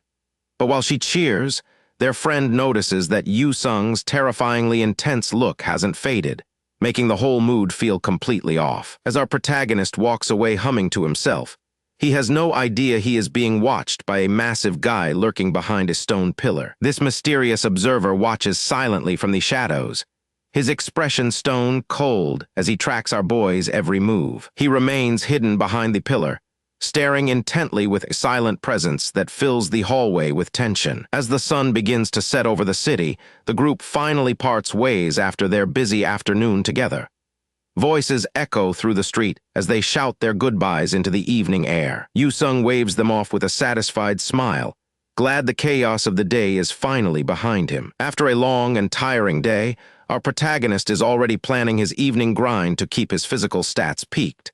He closes his eyes for a brief moment of peace, thinking about hitting the gym for his mandatory daily workout routine. A sudden shadow looms over our protagonist as someone approaches with an eager, grinning expression. Yu-sung stops in his tracks as a giant figure steps into view. Looking at the sheer size of the guy, he wonders if he just ran into a local boss. Suddenly, a massive guy with a pompadour haircut blocks his path and screams that he has something urgent to say. Yu-sung is caught completely off guard by this giant dude who looks like he walked straight out of a delinquent anime. Our boy is completely bewildered, wondering who this random dude even is as he charges forward with intense energy. Instead of an attack, the giant drops to the ground in a perfect, desperate bow that practically shakes the pavement. He shouts at the top of his lungs, begging Yu-sung to take him on as a disciple. Our protagonist can only stare in total shock. Bystanders start whispering, recognizing the guy as the son of a local restaurant owner, while Yu-sung just stands there wishing the ground would swallow him up. The guy is so desperate, he starts grabbing onto Yu-sung's uniform, pleading for a chance to learn from him. He introduces himself as Katsu, refusing to let go while our boy tries his best to maintain some personal space. As a train passes in the distance, Yu-sung finally asks the big question: just how old is this guy supposed to be? It turns out Katsu is only 17, which leaves Yu-sung wondering how a teenager could possibly look like a middle-aged man already. Katsu drops a bombshell, revealing that he is actually the leader of a biker gang with a terrifying and dramatic name. Yu-sung just stares at him with a skeptical look, wondering how he managed to attract this kind of weird attention just by walking home. Katsu continues his passionate speech, calling our boy the very definition of a true man and a boss. Our protagonist is completely lost, having no clue what prompted this sudden and public confession of loyalty. Katsu begins to explain his past, admitting that despite his naturally massive frame, he always had an incredibly timid personality. He looks back on his childhood, remembering how he was bullied relentlessly by other kids both inside and outside of school. He spent his younger years covered in bruises and tears, feeling like a victim every single day. He truly believed that if he could just become strong, the world would finally stop hurting him. He decided right then that if he got strong enough, no one would ever be able to look down on him or laugh at him again. He dedicated his life to the grind, hitting the punching bags until his hands bled and adopting a delinquent lifestyle to match his growing build. Before he knew it, he was leading a gang from the seat of a motorcycle. But eventually, he realized the truth. He was just a gang leader who looked strong on the outside while still being a coward in his heart. Katsu is overcome with emotion, his eyes welling up as he finally speaks his truth to the one person he respects. The memory of his past and the shame of his fake persona weigh heavily on him, represented by the dark, cracked atmosphere of his self-reflection. That all changed when he saw Yu-sung in action earlier today. Seeing our boy use real power for the right reasons instead of just showing off finally showed him what a real man looks like. The former gang leader bows low, explaining that seeing Yu-sung protect his friends showed him what true strength looks like. He admits he wants to change his ways for good. Yu-sung stares blankly as the guy continues his intense hero worship. Our boy is internally sweating because he honestly just wanted some free karaoke time and definitely didn't sign up for this level of drama. The guy keeps pleading at the top of his lungs, begging to be accepted as a disciple. Yu-sung just stands there wondering what on earth he is supposed to teach this loud dude. Yu-sung sighs in total disbelief, trying to explain that he isn't some legendary martial arts master or hero. He just wants to go home, but the sweating mess of a guy in front of him clearly isn't listening to reason. As the guy continues to wail and beg, Yu-sung realizes he has a strange talent for attracting weirdos. Classic main character energy right there. Suddenly, a light bulb flickers on in his head. A devious plan begins to take shape to deal with this annoying situation once and for all. Yu-sung puts on his best cool guy face and tells the guy that he might consider it. The delinquent looks like his whole world just got brighter. Yu-sung stands firm with his arms crossed, while the massive delinquent cowers before him, hanging on his every word. Tears of gratitude actually start to well up in his eyes. He finally found someone worthy of his loyalty, and he is not going to waste this chance. Our boy holds up 3 fingers and sets a strict condition. He tells the guy that he has to survive a special trial for exactly 3 days. Yu-sung locks eyes with him, making sure the gravity of the challenge is understood. He needs the guy to think this is a serious test of spirit. He explains that if the guy can actually keep up with his daily routine without quitting, then he will officially earn the title of disciple. Yu-sung points a finger at the persistent delinquent and makes a deal to officially take him on as a disciple if he can survive. He lets out a sinister chuckle under his breath, knowing the hellish training he has planned is going to break this guy. He lets out a sinister chuckle under his breath, knowing the hellish training he has planned for the young man. His inner thoughts reveal the true scheme. He plans to make the workout so unbearable that the guy will have no choice but to give up immediately. The delinquent senses the malicious intent and realizes he is in over his head. This training is about to become a brutal nightmare. Our protagonist lets out a full-on villainous laugh, certain that his plan to scare off this guy is going to work. He is banking on the fact that once the guy sees the intensity of the grind, he will run away and never bother him again. Dawn breaks over the city as the clock tower marks the early hours of the morning. Most people are still fast asleep, but for our protagonist, the day is already in full swing. Kim Yu-sung leads the way with a steady jog, while his self-proclaimed disciple struggles to keep up. The guy is panting like he is on his last legs, begging his boss to slow down for just a second. Training under a master like Kim is proving to be a lot harder than he anticipated. Kim looks back at the sweating mess behind him and can't help but feel disappointed. He expected someone with a build like that to have at least a little bit of basic stamina. Instead, he finds himself looking at a walking disaster who is barely holding it together during a simple morning run. Our boy realizes that since this guy is technically his disciple, he has all the power. If the training gets too annoying, he can just push the guy until he quits on his own. It seems like a foolproof plan to get some peace and quiet. Next up on the agenda is pull-up training, and Kim is not going easy on him. He points toward the bars and tells the guy to get moving without any delays. The disciple looks like he is about to face his doom. With a look of absolute terror, the guy reaches up and grabs the bar with both hands. He knows he has to prove himself if he wants to stay in Kim's good graces. This is the moment of truth for his resolve. He lets out a primal roar that echoes through the quiet park, his eyes literally glowing with fire. Even Kim is taken back by the sudden explosion of energy from someone who looked half dead just a moment ago. Maybe there is a spark of potential buried under all that fat after all. The hype dies down almost immediately as the disciple starts shaking like a leaf on the bar. He is giving it everything he has, but his muscles are screaming in protest. It is a pathetic display of raw effort versus zero physical conditioning. Gravity wins the battle as the guy lets go and slams into the pavement with a heavy thud. He groans in pain, completely spent after just a few seconds of hanging there. The gap between them is wider than any ocean. Kim is genuinely shocked as he watches the guy struggle to even get back on his feet. He manages exactly 1 rep before his body gives out entirely. Our boy realizes he might have overestimated what this guy is capable of doing. It turns out this guy is not just a musclehead. He is actually just carrying a lot of weight with zero foundation. Kim tells him straight up that this won't work because his stamina is non-existent. Without a basic level of strength, there is no way he can continue. Desperate not to be abandoned, the disciple lunges forward and grabs Kim's leg with a tearful expression. He is practically sobbing as he begs for another chance, refusing to let go of the only person who can make him strong. It is a pretty embarrassing scene for everyone involved. He shouts out that he knows exactly how weak he is compared to a real fighter. He admits that he is well aware of his own failures and lack of discipline. This sudden burst of honesty catches Kim off guard. With tears streaming down his face, the guy confesses that he has been obsessed with just looking tough. He admits his real combat stamina is terrible and that he has been living a lie. He finally realizes that acting like a thug doesn't make you a warrior. Kim sighs, realizing that if this guy were already truly strong, he wouldn't be begging for a master. The sincerity in the disciple's voice is starting to get to him.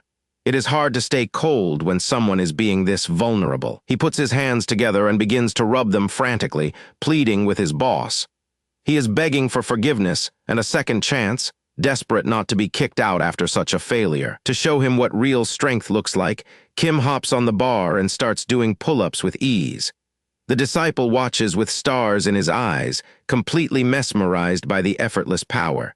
It is like watching a god among men. Encouraged by the display, the disciple gets back up and tries to follow suit with gritted teeth. Kim hovers nearby, shouting instructions and pushing him to find his limit. This is what real mentorship looks like, everyone. The guy ends up face down on the ground again, gasping for every breath of air. Kim just shakes his head, wondering if 3 days will really be enough to fix this mess.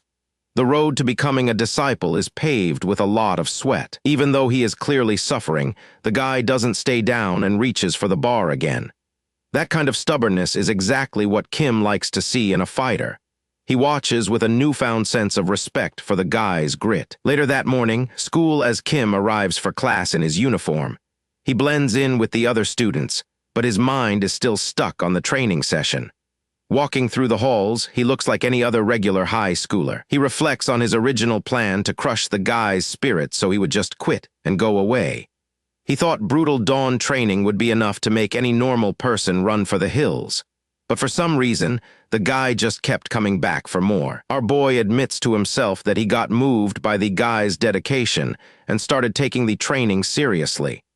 This is becoming a major problem because now he is actually invested in this thug's growth.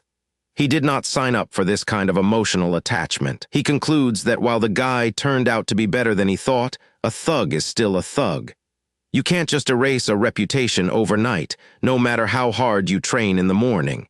He still has his guards up around the guy. Kim Yoo-sung keeps walking through the school, his new sneakers clicking against the tiled floor. He's focused on getting to class, ignoring the chatter of the other students around him. Suddenly, a cheerful voice calls out to him as his brown-haired friend catches up. The friend is grinning from ear to ear, clearly excited about some juicy school gossip. He has that look of someone who is about to drop a bombshell. The friend starts talking about some incredible person who is transferring to their school very soon. He seems to think this is the biggest news of the century and wants to see Kim's reaction. Our boy, however, could not care less. When Kim asks what he is talking about, the friend is absolutely shocked. He can't believe that Yoo-sung is the only person who doesn't know about the 3 great beauties of Isekai'd Academy. He thinks his friend must be living under a rock. He starts the list with the student council president, Seonji Kumiko. She is a total legend around campus, known for her elegance and that iconic red fan.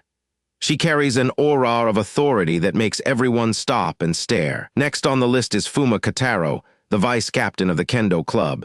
She is a powerhouse with dark purple hair and a serious attitude that matches her skills with a blade. Kim looks at her image and realizes he actually knows these people. Everyone is waiting with bated breath for the reveal of the most special individual at the academy. It is finally time to unveil the final and most glorious member of this elite group. The final beauty is a mysterious girl with a charming smile who has managed to capture the hearts of thousands. She is clearly operating on a completely different level of fame, making her the most anticipated transfer student in the history of the school. The friend continues his explanation, showing off the school uniform and the prestige that comes with being a top student. He is building up the tension before revealing the final name on his list. Kim just stares at his friend, wondering why he is wasting his time with this useless chatter. He has got enough training and personal issues to juggle without worrying about school idols. The hype is completely lost on him. The friend starts crying tears of pure joy, shouting that the famous actress is finally coming back to campus soon.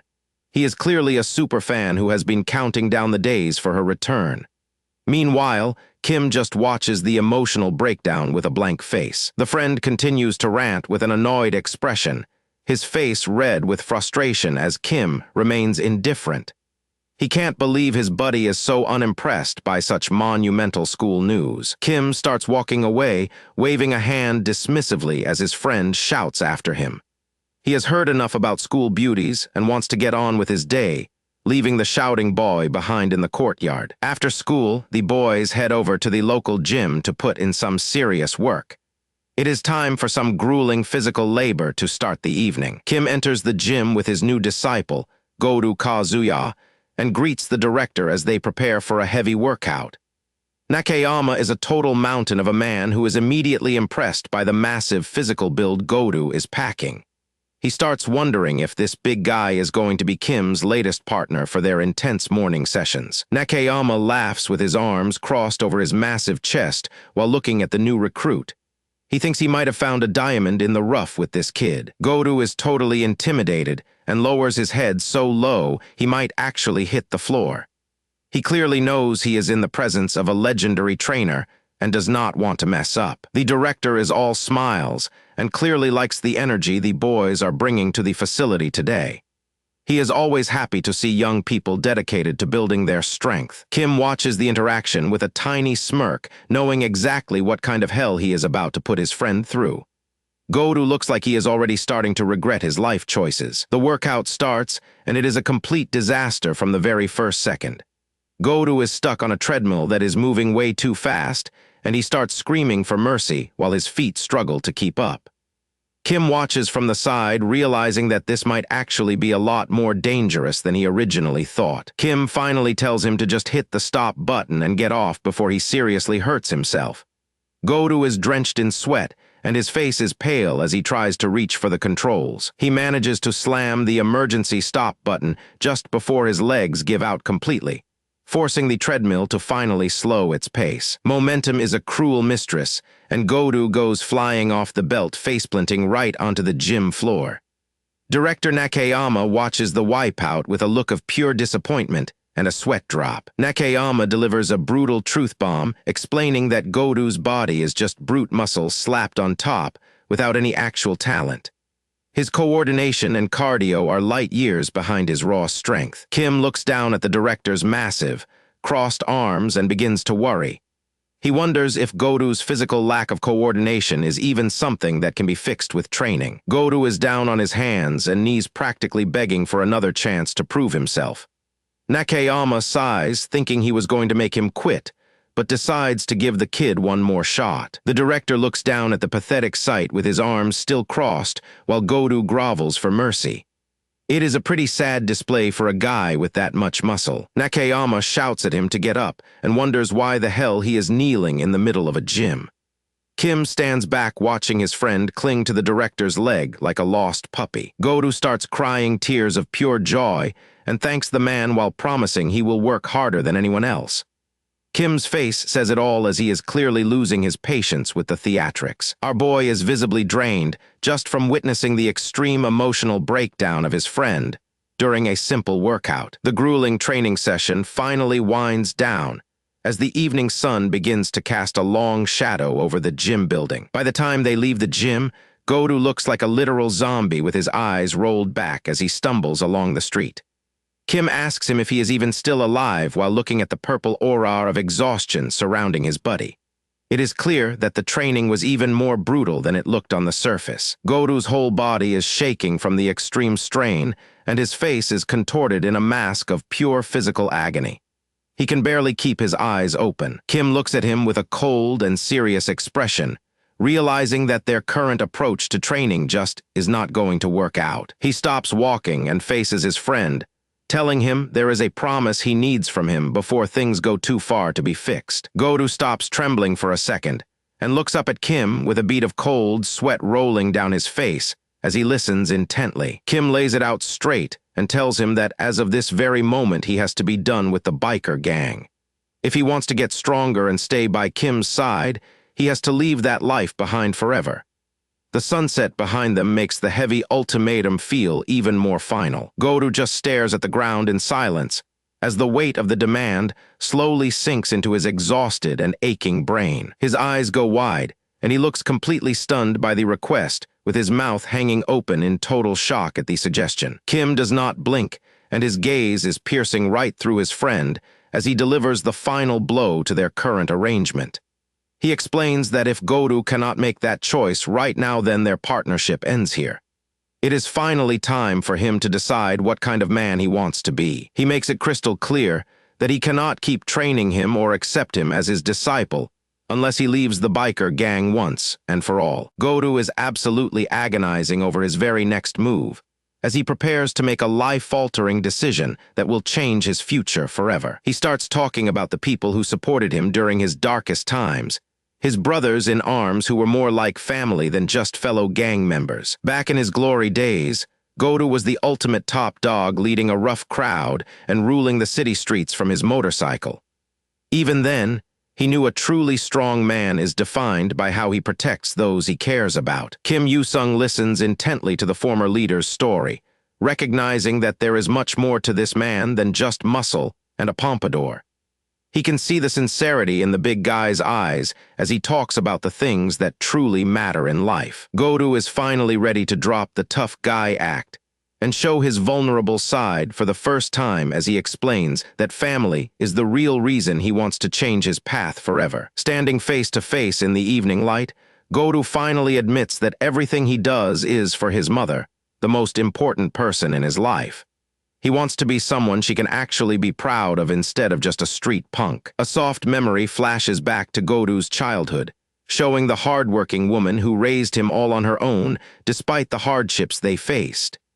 She was his entire world, and her lonely struggle is the foundation of his desire to become a better man. Thinking about his mother's sacrifices makes Godu realize that he cannot keep living as a delinquent if he ever wants to repay her for everything she has done. Right then and there, Godu declares that he is officially stepping down as the leader of the Hayeki Yako.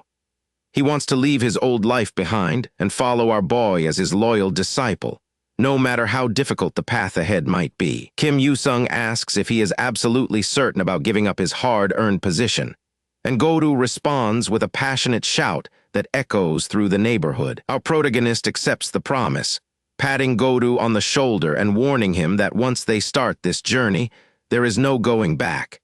He thinks Godu has been tied down to his old gang life for far too long anyway. They seal the deal with a firm handshake, marking the beginning of a partnership that will push both of them to their absolute physical and mental limits in the days to come. Kim Yoo-sung wastes no time and tells his new disciple to get ready, because their all-day training session begins the very next morning with no excuses allowed. Godu is actually thrilled about the prospect, showing a level of enthusiasm that you usually do not see from a former gang leader ready to be tortured by exercise. The next day arrives, and our boy heads straight to the local gym, where the real work of transforming this delinquent into a warrior finally begins. Kim Yoo-sung shows up in his tracksuit, looking ready to put Goru through the ringer.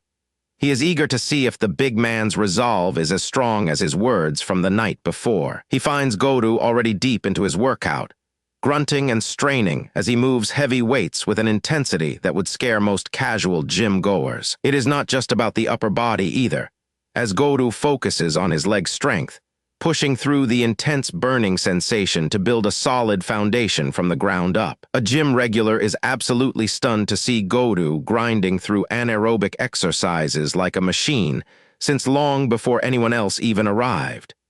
This guy is a total dedication monster. The old man lets out a hearty laugh at the sight of such raw effort, while our boy just watches Goru's unrelenting drive with a look of mild surprise. Goru is absolutely pouring sweat, but his eyes remain focused as he completes another grueling set. He's been at this for over an hour, yet he refuses to slow down for even a second. Seeing the incredible progress, Kim Yoo-sung gives a small, satisfied smile.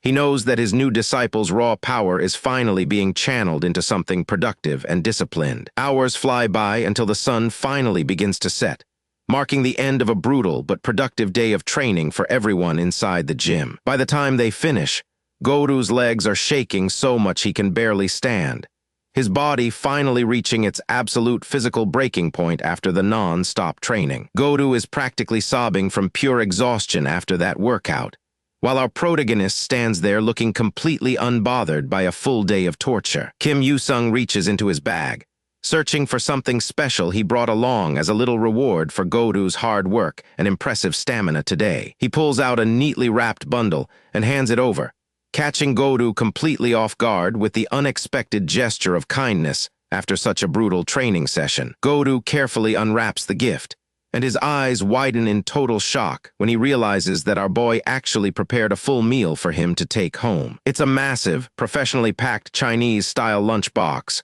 filled with rice and several delicious side dishes.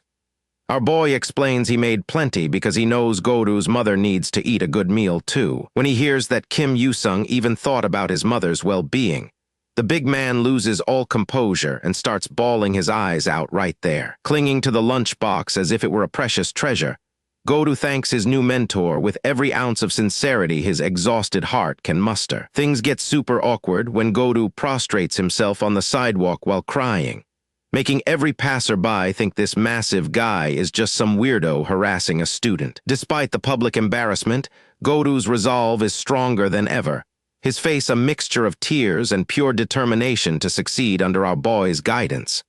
Tomorrow will be even grander, so he better be prepared. As the sun sets on their training day, Kim Yoo-sung prepares to head home, his work with the big man finished for now. Our protagonist strolls away with a satisfied hum, leaving his new disciple behind to reflect on the kindness he was just shown. Goru stares at the green-wrapped lunchbox with a look of pure adoration. He's clearly moved by the gesture from his new mentor and is treasuring every moment. Bro is blushing harder than a heroine in a romance manga right now. He keeps repeating the word Hyung to himself like it's a holy mantra. The peaceful moment is shattered when Goru notices a pair of bandaged legs standing right in front of him. Something is definitely wrong. His subordinates have been absolutely thrashed, and they are covered in bandages from head to toe. They look like they have been through a literal meat grinder. Through their tears, they beg for help, calling out to their leader in desperation. Whatever happened, it was clearly targeted message for him. Goru looks genuinely surprised and worried as he sweats, his eyes wide with an expression that says he didn't expect this situation at all. Back at the gym, the clock is ticking away, and the scheduled training time is rapidly approaching without any sign of our big disciple. Our protagonist is already there getting his lift in and preparing for another intense session with his newest student. Yoo-sung wonders if his training partner finally threw in the towel on the very last day of their intense regime. He quickly dismisses the thought because he knows the man has way too much determination to quit now. Yoo-sung looks around the empty gym, feeling the silence where a giant, muscular man usually stands. It's strangely quiet without all the shouting and heavy breathing. The second hand moves forward, and the time for their meeting has officially passed. It looks like a definite no-show for the big guy. Yoo-sung wipes the sweat from his brow and prepares to call it a day since his student is nowhere to be found. He tosses his bag over his shoulder and heads for the exit feeling a bit lighter than usual without the burden of coaching. Part of him is actually relieved that he didn't get caught up in any more troublesome disciple business. Training people is exhausting work after all. As he strolls away, he tells himself that he's not really in a position to be taking on students anyway. He's got his own life to worry about. Suddenly, the image of Godu bawling his eyes out on the sidewalk flashes through his mind. Godu's crying face is truly a work of tragic art. He remembers how the big man clutched that lunchbox as if it were the most precious treasure in the entire world. It was pure sincerity. The thought lingers in his head, making it impossible to just walk away without a second thought about the man's whereabouts. Our boy stops in his tracks and asks himself if he is actually feeling a little disappointed that the training ended this way. Just as he is lost in thought, one of Godu's men comes sprinting up behind him looking completely out of breath and frantic. The man is so gassed he can barely stand straight, clutching his knees while he tries to suck in some air. Whatever happened to Godu must have been a total disaster for his crew to come running like this. He immediately realizes that something serious must have happened for them to come looking for him in such a hurry. The subordinate bows deeply and asks our protagonist to wait for a moment so he can deliver an important message. Yu-sung demands a full explanation for the sudden no-show, and the nervous subordinate starts to spill the beans. He recounts the sudden arrival of the Devil Riders at their warehouse earlier that morning while Godu was getting ready for gym time. A flashback of motorcycle wheels screeching against the pavement as a rival gang makes their aggressive move on the territory. The leader of the Devil Riders, a man known as Mao, makes his grand entrance wearing a full-face helmet and a crisp white jacket. He stands tall and calls out Godu's name with a tone that suggests they have a long and messy history together in the underworld. Godu grips his wooden staff tightly, his knuckles turning white as he prepares for a confrontation he knows he cannot avoid. This man was the former leader of the Hayeki Yako gang, reminding everyone that he used to be the top dog before trying to change. Mao mocks him, saying he heard that Godu took care of his men recently. The air is thick with hostility as the two leaders face off. Godu laughs it off and corrects him, stating that those guys are his former subordinates now. He is trying his best to distance himself from that life. Mao doesn't care about the past and claims that his group has officially taken over the territory. Godu calls him out on his total bullshit. The Devil Riders stand behind their leader looking smug and ready for a fight, while Godu's former crew looks on in total defeat and shame. The men look ashamed and battered, with one of them calling out to his former boss with a look of pure guilt in his eyes. Seeing his men in this state finally sends Godu over the edge. He screams at Mao, calling him a bastard as he prepares to settle this once and for all. Godu is absolutely fuming now.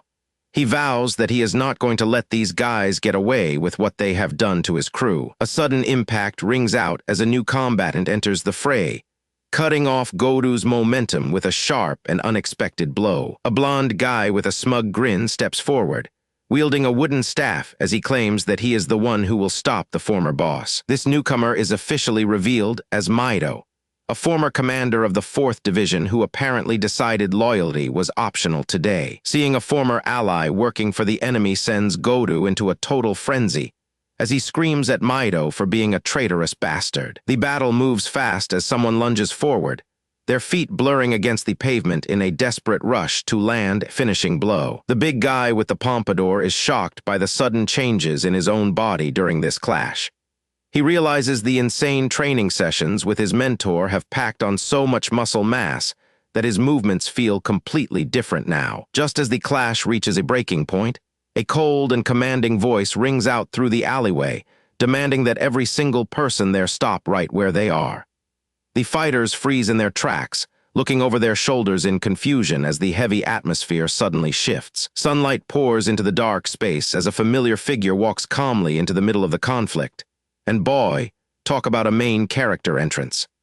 Our protagonist Kim Yu-sung has finally arrived, looking incredibly buff in his casual gear as he stares down the entire gang of thugs without breaking his stride. Maido completely freezes in his tracks, his eyes widening in pure shock as he realizes someone much more dangerous than Godu has just arrived to end this fight. Godu can barely believe his eyes and gasps for air, overwhelmed by a mix of shock and massive relief, now that his Hyung-nim showed up just in time. Kim Yu-sung stands there with a stone-cold expression, his gaze boring into the traders as he prepares to settle the score once and for all.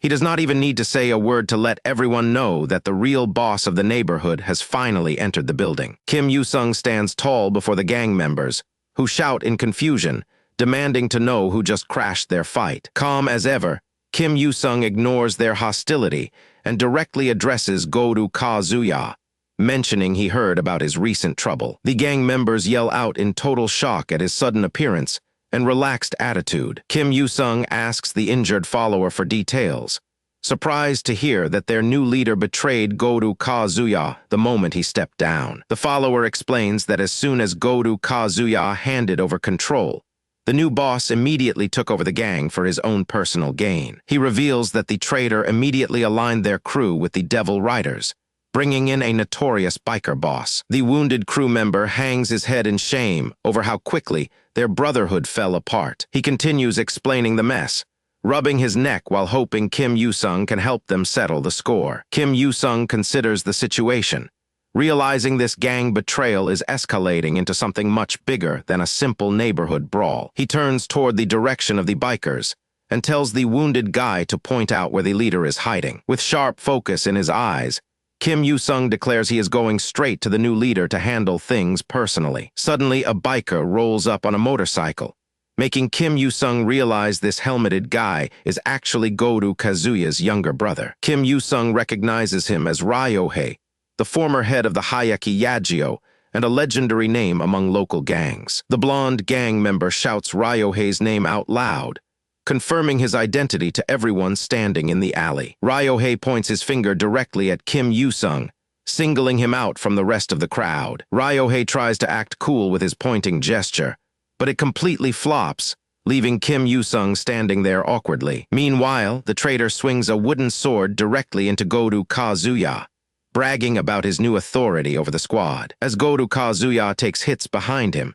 Kim Yu-sung remains unmoved while Ryohei watches from his bike with interest. Ryohei offers Kim Yu-sung a deal, asking him to ditch Goru Kazuya and join his biker gang instead. He promises to make Kim Yu-sung his top lieutenant, so they can conquer all the rival gangs in Tokyo together. Kim Yu-sung deadpans, remembering he got a nearly identical recruitment speech from another crime boss recently. The traitor keeps shouting in frustration, as Goru Kazuya refuses to stay down despite taking heavy blows. A loud shout echoes across the alley as one of the subordinates calls out to Goru Kazuya. Kim Yu-sung turns his back slightly, completely unfazed by all the shouting and drama around him. Ryohei extends his hand again, pressing Kim Yu-sung for an immediate answer to his recruitment offer. Kim Yu-sung bluntly calls his offer pathetic, leaving Ryohei frozen in disbelief inside his helmet. Kim Yu-sung calls Ryohei's dreams childish, asking what he will actually do after becoming the strongest,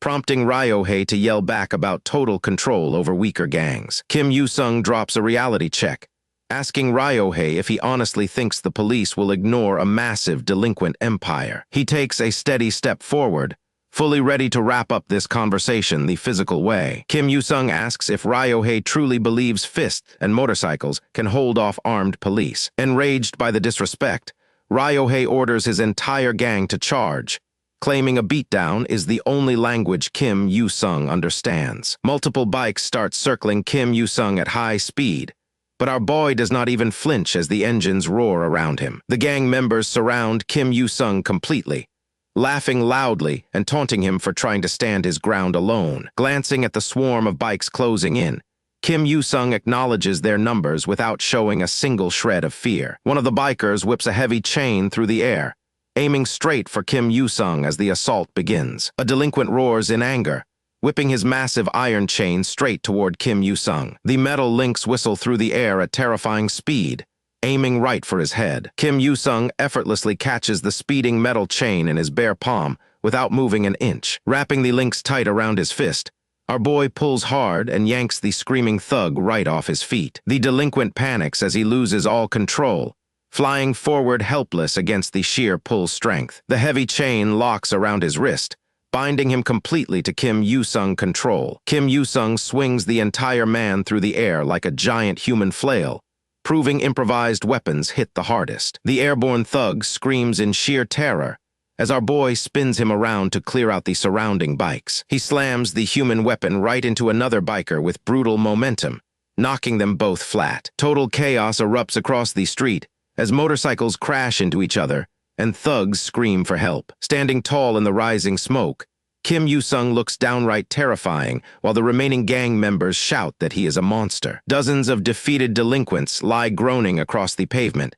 completely crushed alongside their wrecked motorcycles. Watching from inside his helmet, Ryohei shakes in disbelief after seeing someone swing a fully grown man single-handedly. He realizes with a cold shudder that this fighter is on a completely different level. Glancing over his shoulder, Kim Yoo-sung calmly tells the remaining bikers to step up if they are eager to go down next. Driven by sheer desperation, two delinquents charge forward together with their weapons raised.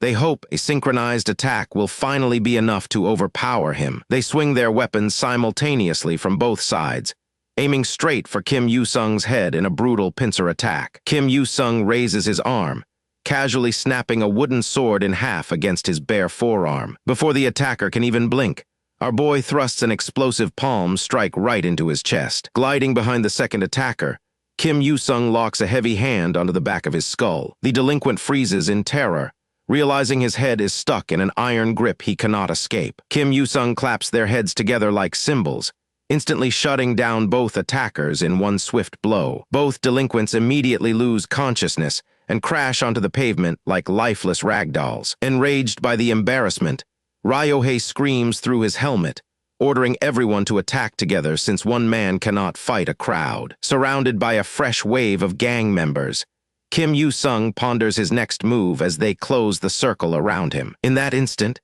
Kim Yoo-sung remembers Goru Kazuya fighting fiercely against overwhelming odds during a past battle. Back then, Goru Kazuya proved that weapon reach makes all the difference when taking on a horde. Recalling that lesson, our protagonist immediately spots the perfect weapon lying right in front of him. Goru Kazuya had shown him how a single wooden staff could easily sweep away an entire crowd of enemies. Back in the present, Kim Yoo-sung disarms an incoming attacker and snatches his long wooden staff mid-swing. A confident smirk breaks across his face as he grips the wooden weapon with both hands. Sweeping the staff in a wide arc, Kim Yoo-sung sends delinquents flying in every direction with unmatched speed and power. Ryohei watches his army get dismantled, cursing inwardly because today was supposed to be the day he crushed Goru Kazuya. Kim Yoo-sung continues his relentless assault, tearing through the remaining thugs with unstoppable momentum. Refusing to let his dream die here, Ryohei kicks his motorcycle into gear and revs the engine to join the fight himself. Seeing the incoming threat, Goru Kazuya shouts out a desperate warning for him to look behind. Ryohei revs his motorcycle engine and charges straight forward like a maniac, screaming at him to die. Kim Yoo-sung stands with his back turned, only noticing the roaring engine barreling down on him at the very last second. Our boy looks back over his shoulder with a sharp glare, completely unfazed by the sudden ambush. The helmeted rider stares in complete disbelief as his momentum suddenly grinds to an absolute halt. Goru Kazuya gasps in disbelief as he watches the absurd sight unfolding right before his eyes. Kim Yoo-sung stops a full-throttle motorcycle using nothing but his bare hands, leaving everyone around him speechless. The rider panics inside his helmet, unable to comprehend how anyone could possess such terrifying physical strength. The engine roars and the tires spin, yet the machine cannot push forward even a single inch. Massive force vibrates through the air as both rider and bike remain pinned dead in place. The rider screams in frustration and guns the accelerator, but Kim Yoo-sung refuses to budge even an inch. Shouts echo through the alley, calling our boy a literal monster for stopping a speeding vehicle barehanded. Back in training, Kim Yoo-sung pushed his body past normal human limits during relentless gym sessions. Massive weights crashed against the floor after every brutal set, building his supernatural physical power. His gym mentor stared in shock, wondering aloud how he kept growing less human and more like a beast. The old man leaned in close and asked if those explosive muscles were really all natural. He openly suspected enhancement drugs, completely unaware our protagonist had actually taken a demon pill during a past crisis. That accusation triggered deep anger, because being called a cheater hurts way more than being called a monster. Kim Yoo-sung roars in fury as his eyes ignite with dark purple energy, channeling his rage into raw power. Returning to the fight, he snatches the entire motorcycle off the ground and lifts it straight overhead with the rider still on top. Spectators lose their minds as a full-size bike hangs in midair above his head. Goru Kazuya drops his jaw, unable to wrap his head around what he is seeing. Trapped in midair, the rider screams for mercy and begs him to put the bike down immediately. Dark energy surges around Kim Yoo-sung as he prepares to finish the fight in one move. With a ferocious roar, our guy swings the entire bike downward with devastating force. He slams the motorcycle down toward the ground. A massive shock wave erupts on impact, throwing dust everywhere while nearby gang members cower in pure horror. The rider flies off his seat and tumbles across the ground from the brutal force of the smash. He lies motionless on the dirt, while the rest of the gang members freeze in terror. Kim Yoo-sung calmly steps past his unconscious opponent without even slowing his stride. Seeing their leader smashed into the earth, the remaining lackeys scream in panic and flee for their lives. After dusting off his arm,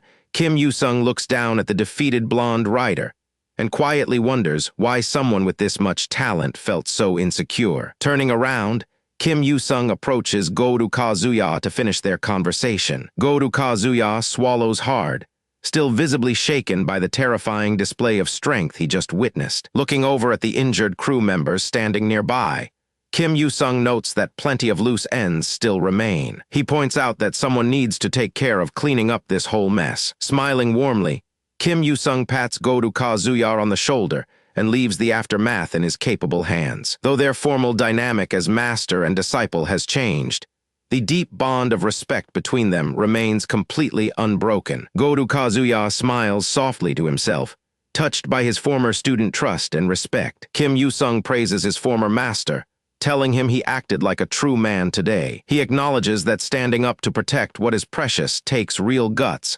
glancing over at the injured crew standing nearby. Goru Kazuya chokes back his emotion, realizing his former student description of his bravery was sincere. Waving goodbye into the glowing sunset, Kim Yoo-sung invites him to stop by for a workout anytime before strolling away. Overwhelmed by the kindness and respect shown by his former disciple, Goru Kazuya stands frozen in place. A proud smile breaks across his face as all his doubts melt away. He yells out in pure emotional triumph, calling Kim Yoo-sung his brother, while our boy just smiles softly as he leaves. By Monday lunchtime, noisy crowds gather right outside the school cafeteria. Students whisper among themselves as rumors about Kim Yoo-sung begin buzzing around the hallways. A classmate rushes up frantically, shoving his phone screen forward to show an urgent video he just found online. Kim Yoo-sung rests his head on his hand unbothered, but his friend insists he needs to look at this clip immediately. His friend explains that a wild high school biker gang fight is going viral online,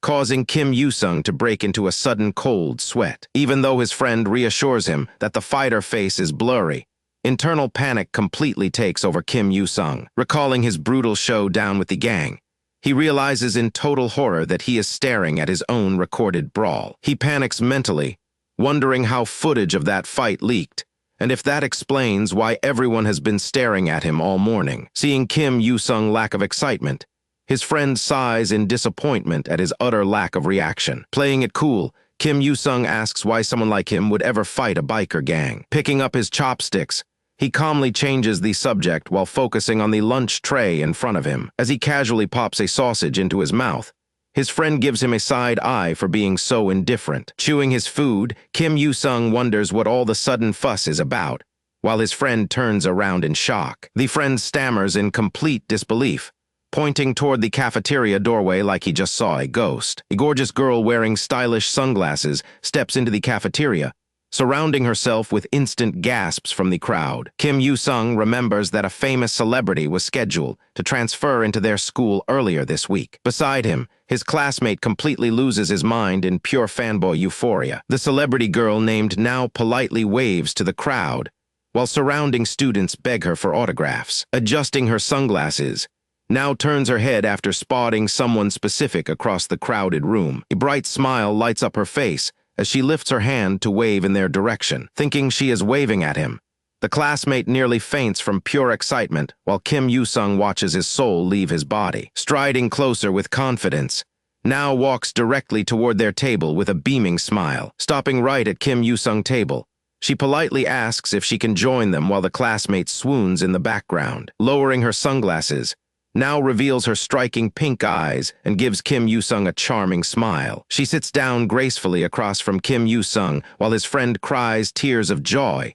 leaving our boy thoroughly bewildered. Kim Yoo-sung stares back in confusion, trying to figure out why a high-profile star chose his table. She leans in with a playful grin, addressing Kim Yoo-sung directly without paying any mind to the surrounding chatter. When Kim Yoo-sung asks for her name, now smiles mischievously and repeats his question, leaving both boys stunned by her response. Minato now approaches Kim Yoo-sung during lunch, pitching an unexpected offer while her classmate despairs over his skipped meal. She asks if he has ever considered stepping in front of the camera, leaving him completely caught off guard. She beams with enthusiasm as she tries to convince him, while her friend sobs in envy at the sudden opportunity. Now admits she noticed him the moment he enrolled, his massive physique standing out even from across a crowded hallway. Her friend wails about wanting his own acting break, making our boy scratch his head in total confusion. Yoo-sung reminds her that he has zero acting experience, hoping that will put an end to the topic. Instead of backing down,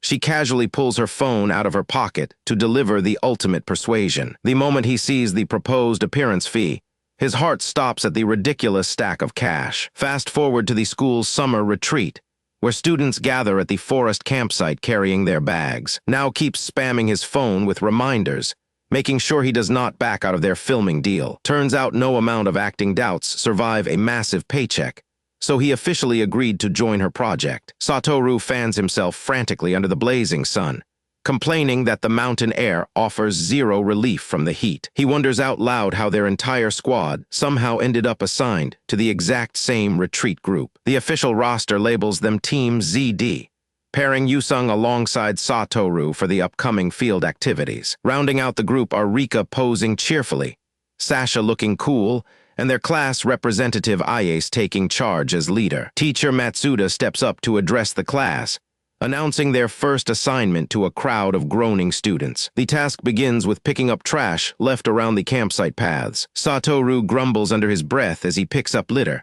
while Isekai'd keeps a watchful eye over his work. Yoo-sung scans the surrounding forest, unaware that Rika behind him just caught a glimpse of something weird. A sudden rustle in the dense brush catches Yoo-sung off guard. Deep within the trees, a dark silhouette moves at blinding speed before vanishing into the shadows. Rika shrieks in terror and grabs onto Yoo-sung's shirt, clinging tight as he turns around startled. She points into the woods trembling, stammering that creepy shadow just darted through the trees. Isekai'd gently pats her shoulder, reassuring her that her mind is just playing tricks on her in the woods. The blonde girl freaks out in terror, wondering if the mysterious shadow she spotted in the woods was an actual ghost. She wipes away a tear while Yoo-sung watches, searching for a way to calm her down. He tells her softly that if she is still frightened, she can just stick right behind him for protection. Her eyes light up in awe as his comforting words hit her right in the heart. He strikes a hero pose with a thumbs up, proving main character charm operates on pure confidence. Waving a finger to brush off her panic, Yoo-sung tells Rika to stop overthinking the situation. Teacher Matsuda calls for everyone's attention, commanding the teams to begin their group exploration and return by 2 p.m. Satoru announces his quest to hunt for a dance partner, while Rika excitedly suggests exploring the rocky coast. Isekai'd nods in approval, confirming that the coastal route gets the team's stamp of agreement. Yoo-sung unfolds the group map to chart their path along the rugged shoreline trails. As he checks their route, Rika skips over to his side with a bright smile, eager to start their walk together. Yoo-sung looks down at Rika with the map in hand, wondering why she followed him out here alone. He did not expect her to stick right by his side for their coastal trail walk. Crashing ocean waves splash softly against the jagged rocks along the scenic shoreline path. Rika quietly follows behind our boy, her cheeks turning bright red as she tries to keep up. Walking right beside him now, she grows flustered under his glance while trying to gather her courage. Yoo-sung remembers that the summer camp ends with a traditional people dance for all the students. A romantic vision comes to mind of couples dancing together under starry lights. Finding the ideal dance partner is pretty much the main quest this trip. Ale suddenly pops up out of nowhere behind Yusung, startling both him and Rika completely. Ale excitedly asks him to lock in a dance promise right now, driving Rika into an absolute fury. She stays completely unfazed by Rika's angry glare, keeping full focus on her target. Rika fumes with embarrassment, utterly horrified that someone stole her moment so easily. Yusung feels a massive headache coming on from the sudden romantic tension. Ale smoothly offers to teach him how to dance, right as Karen waves to them from down the beach. Karen runs up with a bright, cheerful smile, waving enthusiastically toward the group. Rika calls out to Karen, surprised to see her class out on free activity time too. Everyone looks over in confusion as Karen arrives looking completely out of breath and sweating bullets. She blushes furiously, nervously fidgeting with her fingers while trying to come up with an excuse. Our boy just nods along awkwardly, deciding not to dig any deeper into her obvious lie. Hours pass by, and the hands on the camp clock tower push well past 2 in the afternoon. Sakamoto meets up with everyone at the campsite, casually throwing up a friendly peace sign. Ale checks her phone with concern, noting their team leader is way late and completely unresponsive to calls. Yusung immediately steps up, telling the girls to search nearby while he heads deeper out. She sprints full speed down the dirt trail, desperate to locate their missing team leader before nightfall. Rika dashes along the forest path, frantically dialing her phone while trying to catch her breath. She stops in her tracks at the entrance of a dense tree line, noticing how deep darkness swallows the path ahead. Standing at the edge of the woods, she admits to herself just how much she despises pitch-black places. Trembling from sheer terror, she considers calling Yusung to quickly come back and save her. Right before pressing call, she suddenly remembers the wild advice Yusung gave her earlier. In her memory, our guy deadpans that building raw muscle strength cures physical fear of ghosts, because muscle logic solves everything. Rika pauses in hesitation, carefully reconsidering her options after remembering that absurd advice. Refusing to look weak, she shakes her head and pushes into the gloomy woods all on her own. Over in the dense trees, Yusung cups his hands and shouts loudly for Iase. Suddenly his eyes widen in pure shock as a terrifying realization crosses his mind. He yells out Rika's name in sheer panic, realizing she wandered off toward danger alone. A pitch-black path stretches deeper into the ominous forest, devoid of any light. A reassuring voice speaks up, promising that everything is fine as long as she stays close behind. Rika stammers out her thanks, nervously pushing forward despite her own fears. Meanwhile, Kim Yusung sprints through the gloomy woods, wondering why Rika rushed into the dark all by herself when she gets easily frightened. His footsteps suddenly grind to a halt when an angry scream echoes nearby, telling someone to let go. Our boy gasps as the realization hits him, realizing somebody is in serious trouble just ahead. Yusung freezes as he spots Rika spreading her arms wide to shield Iase from 2 sketchy delinquents blocking their path. Seeing Rika trembling like a leaf, our guy wonders why on earth she refused to just call him for help. Her legs shake uncontrollably from sheer terror as she forces herself to stand her ground. The 2 creeps laugh condescendingly, finding her shaky attempt at acting brave almost cute. Yusung grits his teeth in pure rage, furious at these jerks for intimidating them. Instead of running, Rika actually takes his ridiculous muscle advice seriously, throwing up her fists to fight. Yusung completely loses his mind in shock, unable to believe she actually took his crazy advice. Rika clenches her fists and steps forward, trembling with rage as she prepares to confront the troublemakers harassing her friend. 2 massive thugs look down at her completely unimpressed,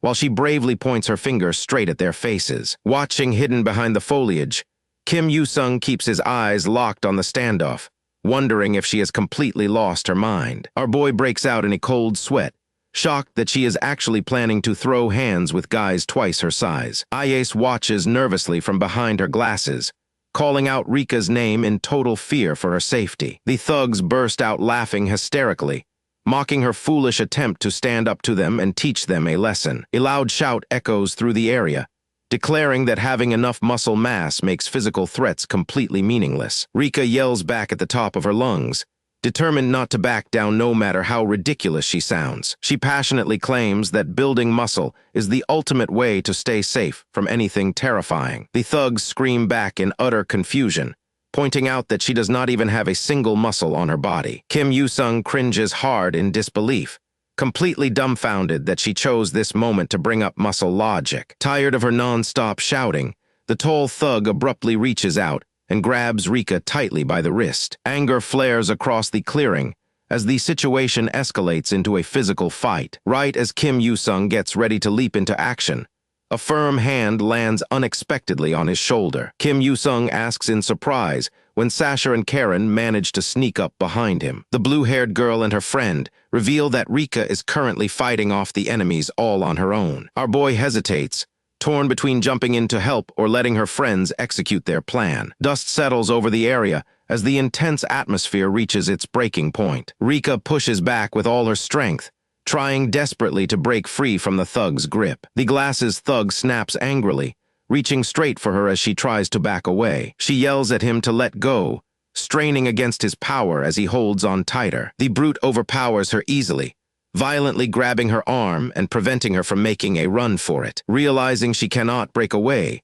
Rika screams at Ayase to run for help and contact their homeroom teacher. Ayase panics in horror, torn between fleeing for safety and leaving her friend behind in danger. She tries to make a run for it, but the tall blonde thug moves quickly to block her path. Before she can even react, a hand grabs her arm and cuts off her escape attempt. Cold determination fills the blue-haired girl's eyes as she softly gives the order to open fire. Petals drift through the air as the secret tactic is deployed without hesitation. Reaching down smoothly, she draws a sleek handgun straight out from her hidden thigh holster. She raises her arm and pulls the trigger, sending a flash of gunfire tearing through the forest. The shot slams right into the blonde thug, making him scream out in agony as he collapses onto his knees. Smoke fills the air as the loud gunshot echoes off the surrounding trees, stunning everyone present. The glasses thug freezes in absolute terror, staring in disbelief at the girl holding a deadly weapon. Kim Yoo-sung loses his mind in shock,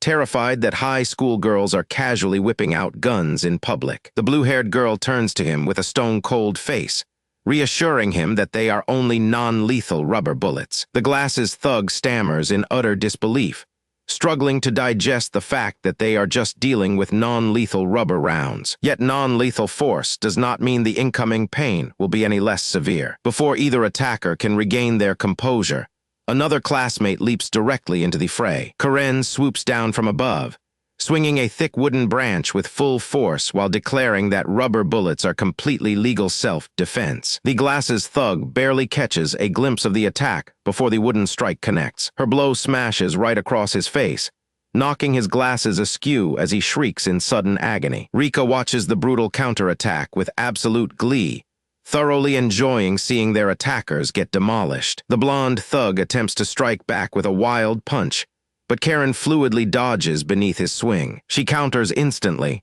thrusting the blunt end of her wooden stick straight into his exposed chest. The heavy impact connects hard, completely knocking the wind right out of his body. Coughing up blood from the brutal jab, the blonde thug collapses onto the ground in defeat. Within seconds, both thugs lie groaning unconscious on the dirt, completely taken down by the high school girls. Our boy stands completely stunned, realizing his female classmates dealt with the threat before he could even intervene. He honestly cannot decide whether he should feel relieved or deeply terrified of his female classmates. Shaking off his disbelief, our boy rushes over to check on Rika and ensure she is unharmed. Rika instantly switches gears and bursts into dramatic tears, crying about how scary the entire ordeal was. Her sudden fragile act comes despite having just assisted in ruthlessly wiping out 2 armed men. Our boy stares back at her with a deadpan look, completely baffled by her sudden shift. Sobbing dramatically, she claims she only wanted to be brave like him and protect people too. She puts on a helpless, innocent routine,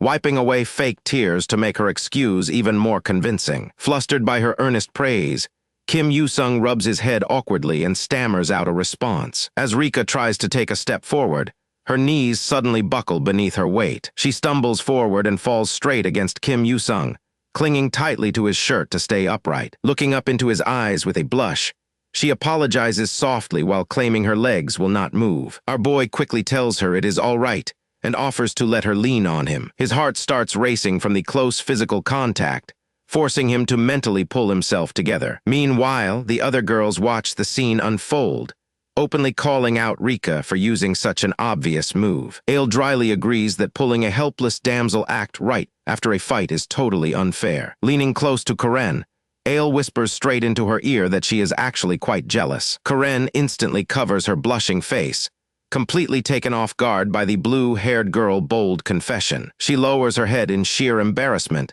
unable to muster a single witty comeback. With the danger completely past, the girls fall back into line and head toward the main gathering area. Ayase watches them walk away, her eyes narrowing thoughtfully behind her round glasses. A faint smirk touches her lips, keeping her subtle hidden thoughts completely to herself. As night settles over the campsite, the large central bonfire blazes brightly while students gather around. As Kim Yoo-sung tries to pull himself together, a familiar voice calls out to him from behind. Rika pops up right behind him with a bright smile, catching him completely off guard. Closing the distance between them, she steps right up to his chest with a look of determination. She reminds him that he saved her life, insisting she has something important to say. Rika stands right in front of Kim Yoo-sung, her face turning red as she tries to speak. Bowing frantically, she pleads with him to come dance with her by the fire. He blinks in surprise, caught completely unprepared by her sudden and intense request. She smiles warmly,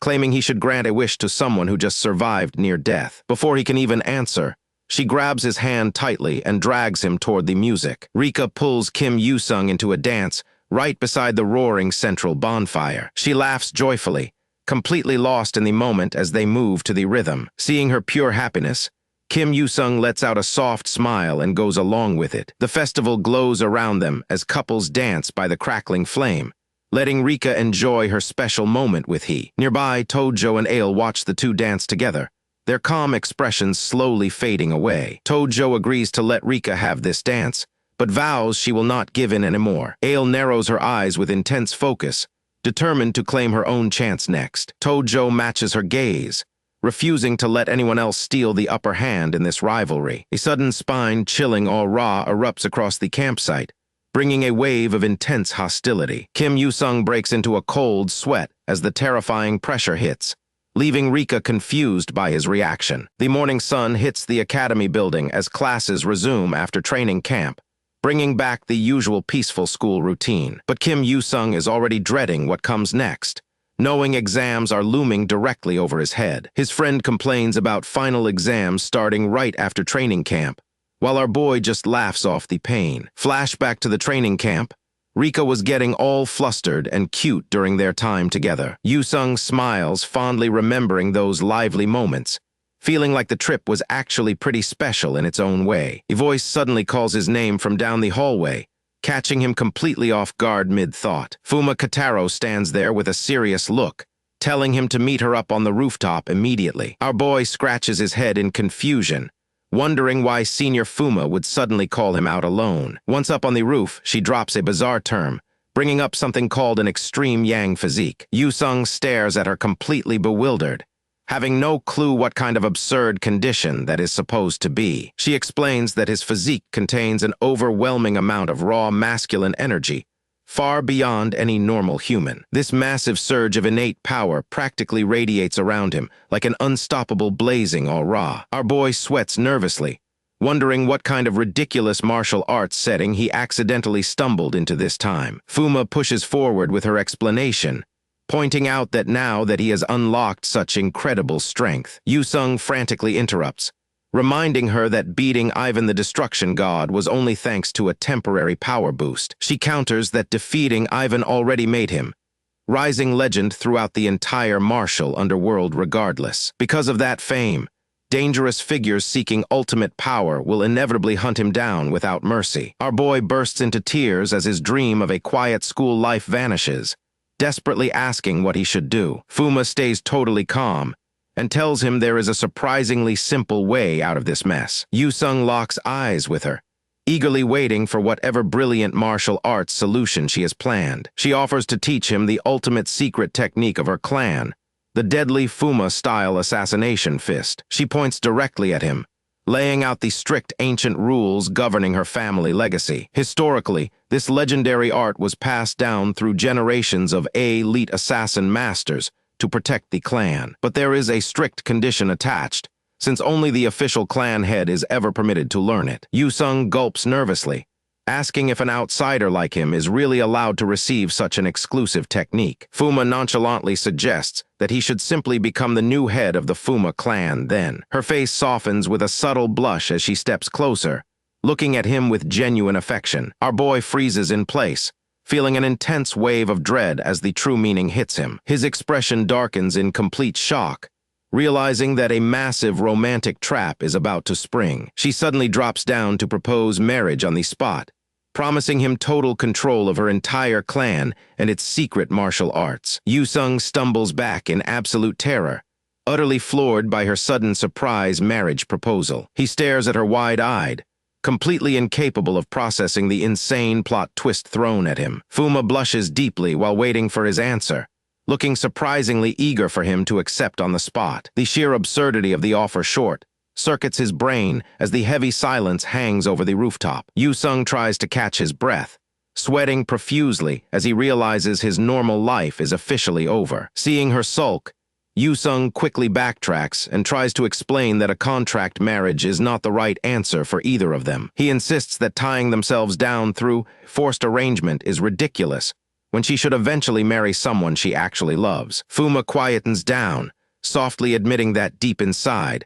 a normal marriage based on real affection is what she really wanted all along. The realization hits her like a brick as she stares at him in absolute shock, processing his words for the very first time. She swallows hard as her entire mindset shifts, realizing that his genuine concern for her feelings is far sweeter than any fake arrangement. After getting rejected, she stands silently in front of Yu-sung on the windy rooftop as her intense proposal falls completely flat. Back inside the quiet school hallway, Yu-sung walks along while trying to calm his racing thoughts after that intense rooftop rejection. Yu-sung walks through the hall worrying that he turned down her sudden marriage proposal far too harshly. As he heads toward his classroom, sweating nervously, he notices other students whispering behind his back about something big happening in school. Suddenly, Fuma appears right in his classroom, surprising him by declaring that she overheard him and knows he refuses to be a live-in son-in-law. Before he can process her sudden arrival,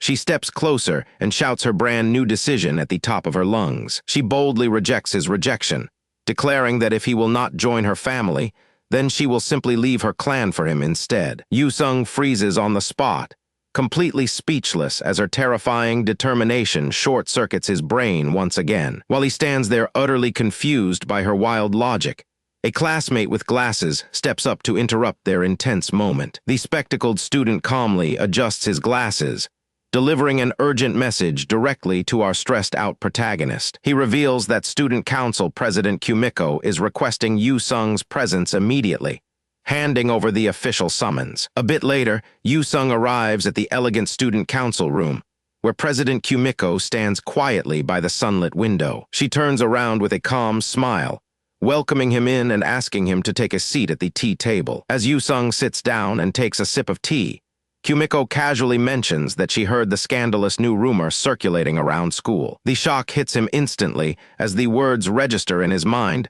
before he can even swallow his drink. Yu-sung completely chokes on his tea, spraying it everywhere as panic takes over his entire body. A dark, depressing aura surrounds him, while Kumiko watches with an unbothered expression, watching him suffer in silence. Coughing hysterically, Yu-sung mutters to himself in total horror, wondering how on earth a private rooftop confession spread so ridiculously fast. He glares at her nervously, trying to figure out why the student council president summoned him over mere gossip. Kumiko lowers her head as a noticeable blush spreads across her cheeks, dropping her usual composed composure. She gazes up at him with soft eyes, surrounded by a romantic aura as her heart begins racing out of control. Clasping her hands together bashfully, she boldly asks if he would consider making that marriage rumor a reality with her instead. Yu-sung screams inside his head in pure agony, unable to comprehend why even the prestigious student council president is joining this crazy proposal parade. He clutches his chest, sweating profusely,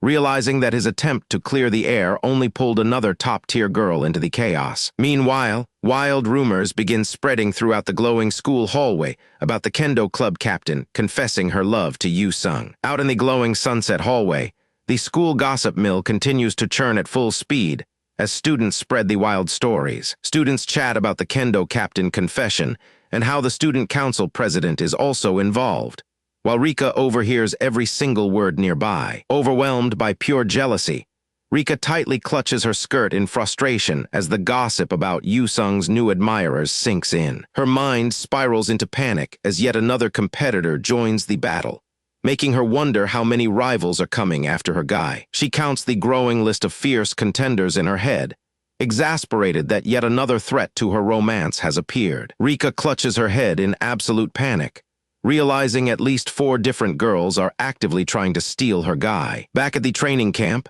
everything felt perfect when they danced together, so she cannot comprehend how her romance spiraled into total chaos. Refusing to sit back and watch her happiness slip away, she marches forward with newfound determination. Fearing that someone will steal her beloved away, she slides open the door, determined not to sit idly by. She slams her hands onto her desk, pulling out craft supplies, stickers, and stationery to take matters into her own hands. With complete laser focus, Rika begins crafting her secret weapon to lock down her feelings once and for all. Hours pass by until the wall clock hits 5, and she finally lets out a massive sigh of relief. Her entire desk is covered in cute stickers and colorful cutouts after hours of painstaking effort. Carefully framing the finished creation in her hands, she makes sure every little detail looks absolutely perfect. Holding up her custom invitation in triumph, Rika grins confidently, ready to finally lay her heart on the line for Kim Yu-sung. All that remains is delivering it to our boy, whose unsuspecting smile is about to face her most direct move yet.